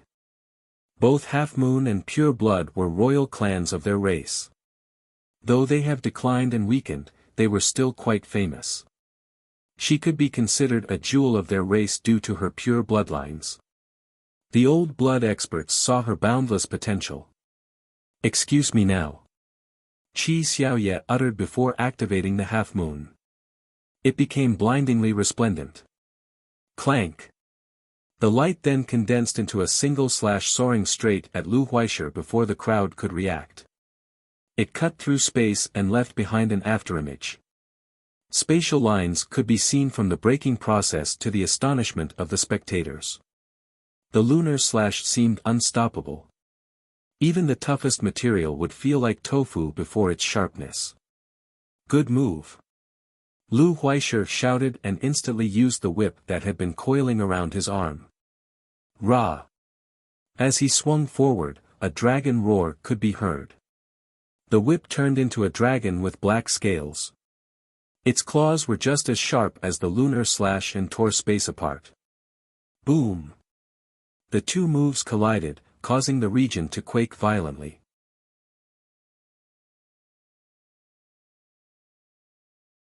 Chapter 3750, Boom. The shockwaves made it difficult for others to stand firmly. Lu Huaishe's attack frightened the majority of the mass, clearly showing them that he was stronger than Xiao Fengyan. The force of the dragon-like whip caused Qi Xiaoye to tremble once. "Damn!" A genius gasped, feeling his palms drenched with cold sweat. Some thought that they have made the right choice but not accepting the challenge. Otherwise, they would have looked like clowns after losing in one move. Shit, the students from Duality worried the most while clenching their fists. She seemed to be at a disadvantage after the first exchange. His power is indeed above Xiao Fengyan. One older expert became startled. If he can reach the sacred realm, he'll be eligible to become a sect master in just a few years afterward. Die! Lu Huaishe roared and leaped upward. Boom! The Fate Palaces emerged and released majestic grand Tao power and true chaos energy. The whip in his hand coiled and the sky turned dark. A true dragon with black scales emerged and blotted out the area. Its draconic energy rampaged like a tsunami. Others became frightened and lost their composure. Loud blasts came next and the draconic energy gathered, turning into an ocean drowning everyone. The overbearing draconic aura was suffocating. People's knees buckled uncontrollably. 8 celestial dragons. Lu Huaishe waved his hand and affected the spatio-temporal fabrics. As the whip came down, 8 dragons manifested into reality. They roared and started descending downward, ready to unleash an apocalypse. Their shape and form varied. One was of the fire affinity, another was shrouded in a golden radiance, another was cold enough to seal the world in a layer of ice, one more was surrounded by darkness. The fiery dragon's claws melted the ground, the golden one tore space apart, the ice one began sealing the sky. Each unleashed their destructive potential, seemingly wanting to destroy Miner's sacred mountain. Not to mention the young geniuses, even the older experts were startled by this attack. It displayed all of Lu Huaishi's strength and proved the previous speculation of him being stronger than Xiao Fengyun. Qi Xiaoye gathered her strength into the half-moon. Her pure vitality erupted like an endless torrent. The frightening vitality and lunar light instantly fused. The half-moon transformed into an arc before becoming a massive ball of light, serving as an unbreakable defense. At the same time, it also emitted waves of energy for retaliation. Boom! Lu Huaishi froze for a moment, the 8 descending dragons also slowed down. However, this didn't last long before the 8 dragons regained momentum and resumed their attack. They slammed onto the light ball. The golden dragon used its claws like divine swords, the fire dragon incinerated the outer layer, the black dragon used its dark affinity for a consuming attempt. This combined power of the dragons seemed unstoppable. The half-moon in Qi Xiaoye's hands flickered and dimmed down. She trembled continuously, seemingly unable to stop the attack. Break! Lu Huaishi didn't let up and added more power to the 8 dragons. Rumble! His empowerment allowed the dragons to launch a relentless onslaught. Eventually, cracks could be heard and seen on the circular barrier. Not good. One spectator blurted out. It seemed that Qi Xiaoye wouldn't be able to hold on for much longer. Losing was only a matter of time. She's not a match, another genius said. Senior Xiaoye, you can do it, one student shouted in support. Yes, you can do it. Keep holding on. Other students cheered for her. Crack. Crack. Crack. Unfortunately, more and more cracks appeared. The barrier was on the verge of collapsing. Boom! After several more attacks from the 8 dragons, the barrier finally crumbled and Xiaoye was blown flying. Lu Huaishi decisively gave chase with his whip. The thing pursued her like an evil dragon, wanting to claw open her chest to get to her heart. This move showed no mercy. The spectators became startled by this development. Losing was one thing, but she might actually die from this. It's over, a few turned away to not see a gruesome death. The whip was just ferocious and unstoppable. However, a terrible power erupted and blasted everything in the near radius. It was as if a Tao Lord was here in person. Even the whip was sent back. Lu Huaishi staggered backward from the backlash. The perplexed crowd saw Qi Xiaoye standing up straight and holding a treasure seal with both hands. It was as red as blood and painted the sky in the same hue. Nothing in the world could match its weight.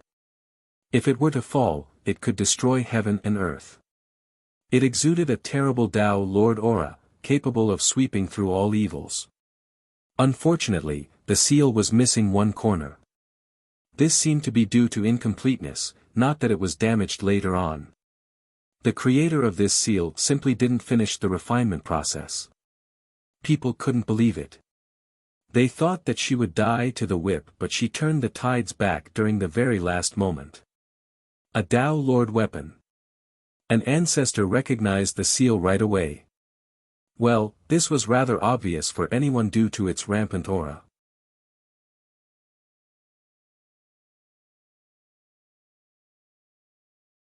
Chapter 3751, Wow, a Tao Lord weapon. Others shuddered and some even felt the urge to prostrate while staring at the seal. Even Hu Ben and Phantom Sacred Child stared carefully at this artifact. How many can just take out a Tao Lord weapon like her? An expert murmured. Senior Sister Xiaoye actually has a Tao Lord weapon, one student from Duality couldn't believe it. The crowd simply didn't expect her coffer to be so deep. That's a descendant of a Tao Lord for you. Some students took a deep breath. Someone close to her said, I've heard rumors that she's from an ancient clan with a Tao Lord. Seems like it's true. She has to be the strongest out of the 5 heroes. An older student commented. Qi Xiaoye has always kept a low profile and rarely fought anyone. In terms of authority and fame, she was far inferior compared to Li Xiangquan and Zhang Yunji. In fact, even Lin Hao was more popular. In reality, she always kept a distance from most events and matters. That's why even her stepping up today came as a surprise. Because of this, most didn't remember her. Zhang Yunji and Li Xiangquan were too bright in comparison. It seemed that they should have been paying more attention to her because she actually had the most resources out of the 5 heroes. The other two certainly had a prestigious background. However, they definitely didn't have a Tao Lord weapon on them. Duality Academy has some hidden dragons and crouching tigers. The experts here had this thought. Hu Ben and Phantom, who were far more famous, might not have a weapon of this level either, unlike Qi Xiaoye. Only Dugu Lan had a calm expression as if this was expected. Scarlet Moon Seal from Scarlet Moon Tao Lord. Lu Huaishe recognized the weapon. It's only an incomplete treasure, not comparable to a real one. Xiaoye wasn't complacent. Is that the genius Tao Lord whose fate is unknown? One ancestor talked among his peers. This Tao Lord had limited influence since he disappeared right after becoming one. He didn't leave behind legendary tales and contributions. During his youth, some actually considered him as the #1 genius in 8 Desolaces. His fate was truly tragic and people forgot about him. He died too early and didn't finish refining this seal. It couldn't be considered a complete Tao Lord weapon. Nonetheless, Lu Huaishe still had a serious expression. Looks like there's hope. Excitement returned to the students of duality. She'll definitely be able to pull out a win now with that thing. Another student said. There was no doubt that her chance of victory was far higher now. So that's why she accepted the challenge, she came prepared. One genius who was worried at the start concluded. Let's get started again. 8 celestial dragons. Huaishe roared and swung the whip. Boom! 16 dragons came down from above, swinging their claws at Qi Xiaoye. Break! She was undeterred by this special move and leaped into the sky with her seal in front. The power of the seal contained the might of a Tao Lord. Even the strongest beings would be reduced to ashes. This was naturally the case for the dragons.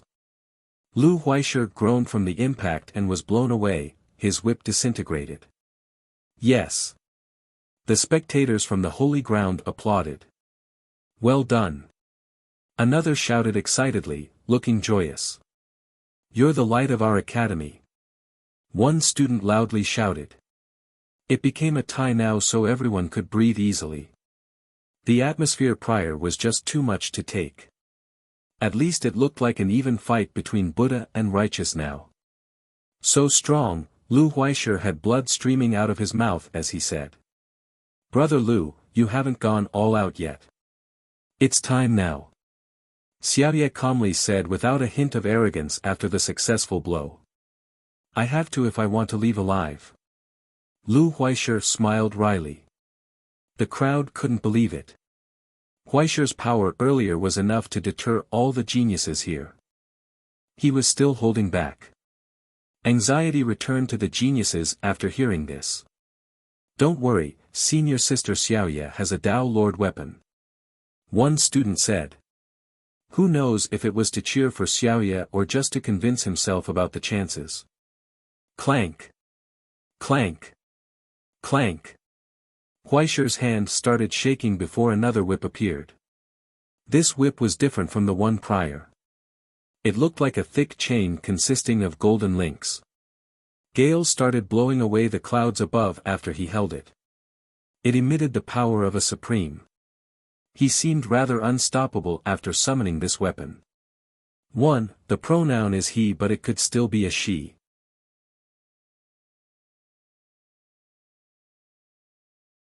Chapter 3752, Lu Huaishe gave off an unstoppable aura. Just one hand wave could cut down 8 Desolaces. The whip, in particular, could beat the immortals above and the devils below. The members of Buddha Holy Ground took a deep breath while looking at the whip. They could easily sense its might. In fact, it was most likely on the same level as Qi Xiaoya's Scarlet Moon Seal.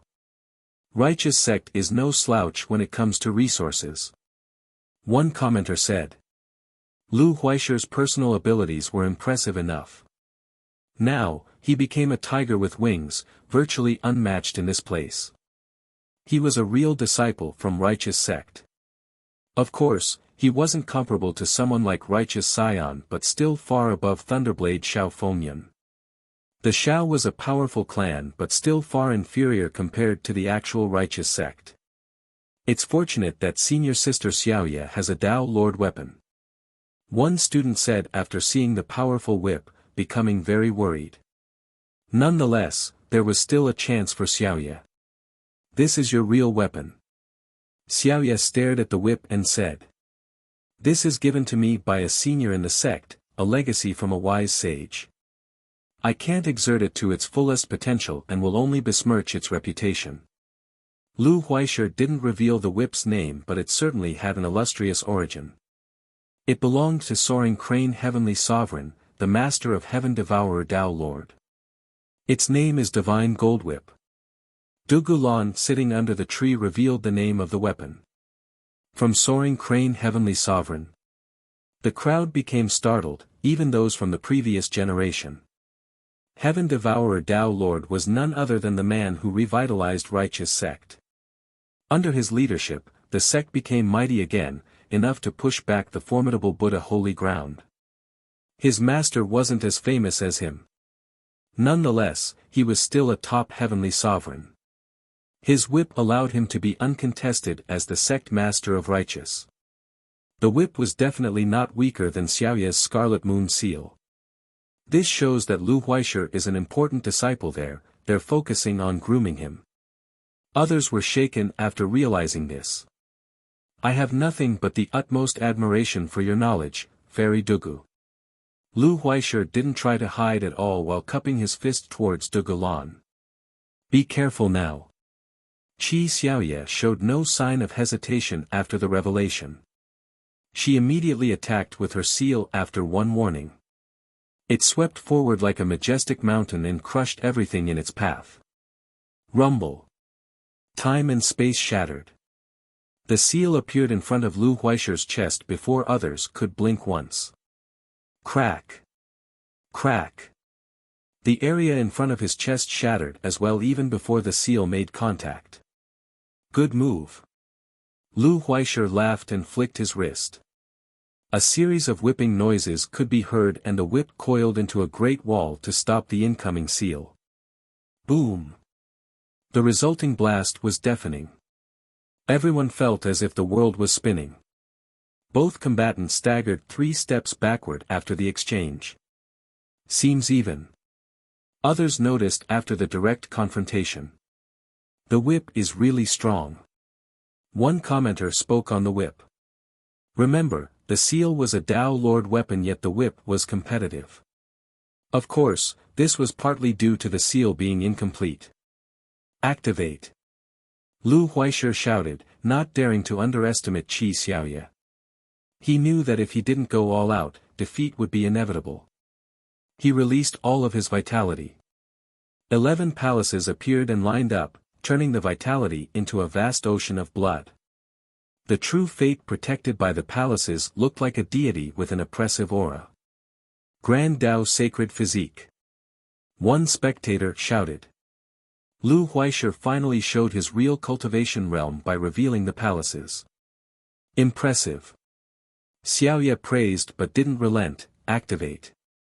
Her auspicious energy and vitality soared to the sky like a reverse waterfall. Numerous geniuses nearby were blown flying by the shockwaves. Her vitality was dense and pure, seemingly endless. Just this alone was startling. However, she also had 11 palaces in her blood ocean. 11 palaces. The crowd became astounded. At first, even the students from Duality couldn't believe it. Some rubbed their eyes and recounted again.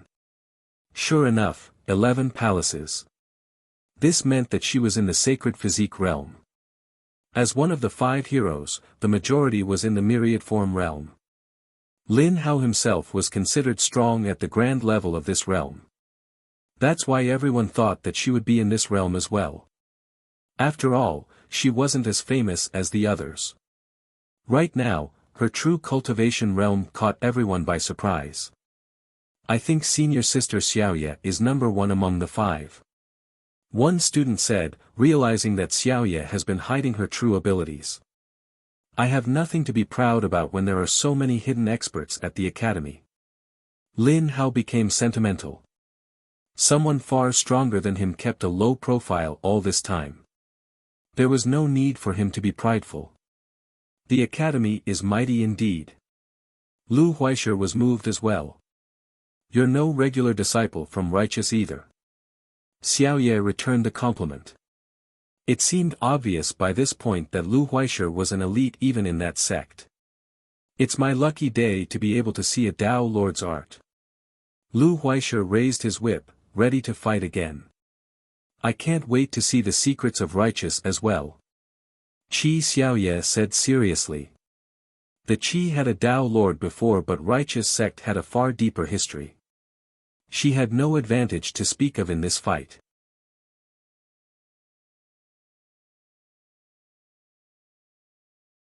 Chapter 3753, 11 Palaces against 11 Palaces, Scarlet Moon Seal vs Divine Goldwhip.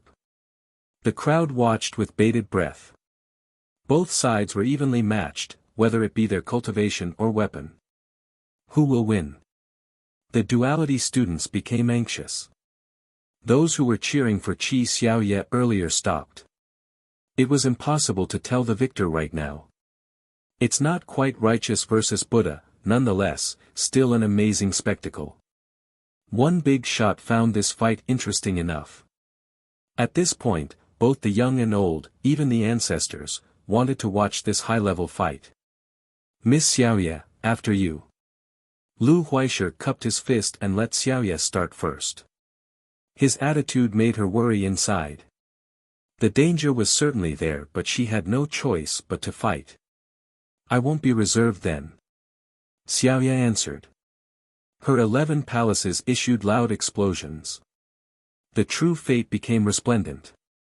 Numerous Dao laws began to descend like heavenly waterfalls, seemingly covering the entire region. Her pure vitality churned and rotated at an increasing pace while issuing detonations. The ocean of blood gradually turned into an all-devouring maelstrom. Once the process finished, the spectators couldn't look straight at the maelstrom any longer. They became dizzy and lost their balance, feeling awfully nauseous. I'm gonna puke if it keeps spinning. A few young ones couldn't handle the rotational impact. Though the maelstrom wasn't sucking anything in, it was affecting the orders of heaven and earth. This changed everyone's worldly perceptions as well, being affected by the continuous rotation. By this point, some dropped to the ground, others finally vomited. This move affected everyone and robbed them of being able to fight back. They would have stood zero chance against her. Go! The seal in her hand activated and released a bloody beam. It looked like a spear piercing through the sky. The next moment was a bright explosion blinding the crowd. Boom! A bloody moon floated up from her ocean of vitality. This was another form of the seal. The moon dragged up the bloody maelstrom and caused untold destruction to the spatial fabrics. Both the moon and the maelstrom crushed everything along the way, whether it be spatial temporal affinities or Dao powers. No technique or force could stop this move. Blood Moon Ascension, a supreme technique of Scarlet Moon Dao Lord. One ancestor was horrified. Others who haven't heard of this technique before became emotional. This title was apartment, can Lu Huaishe stop this? Many started at Huaishe, wondering what technique he would use. Senior sister Xiaoye got this. The younger members of the audience found hope for her victory.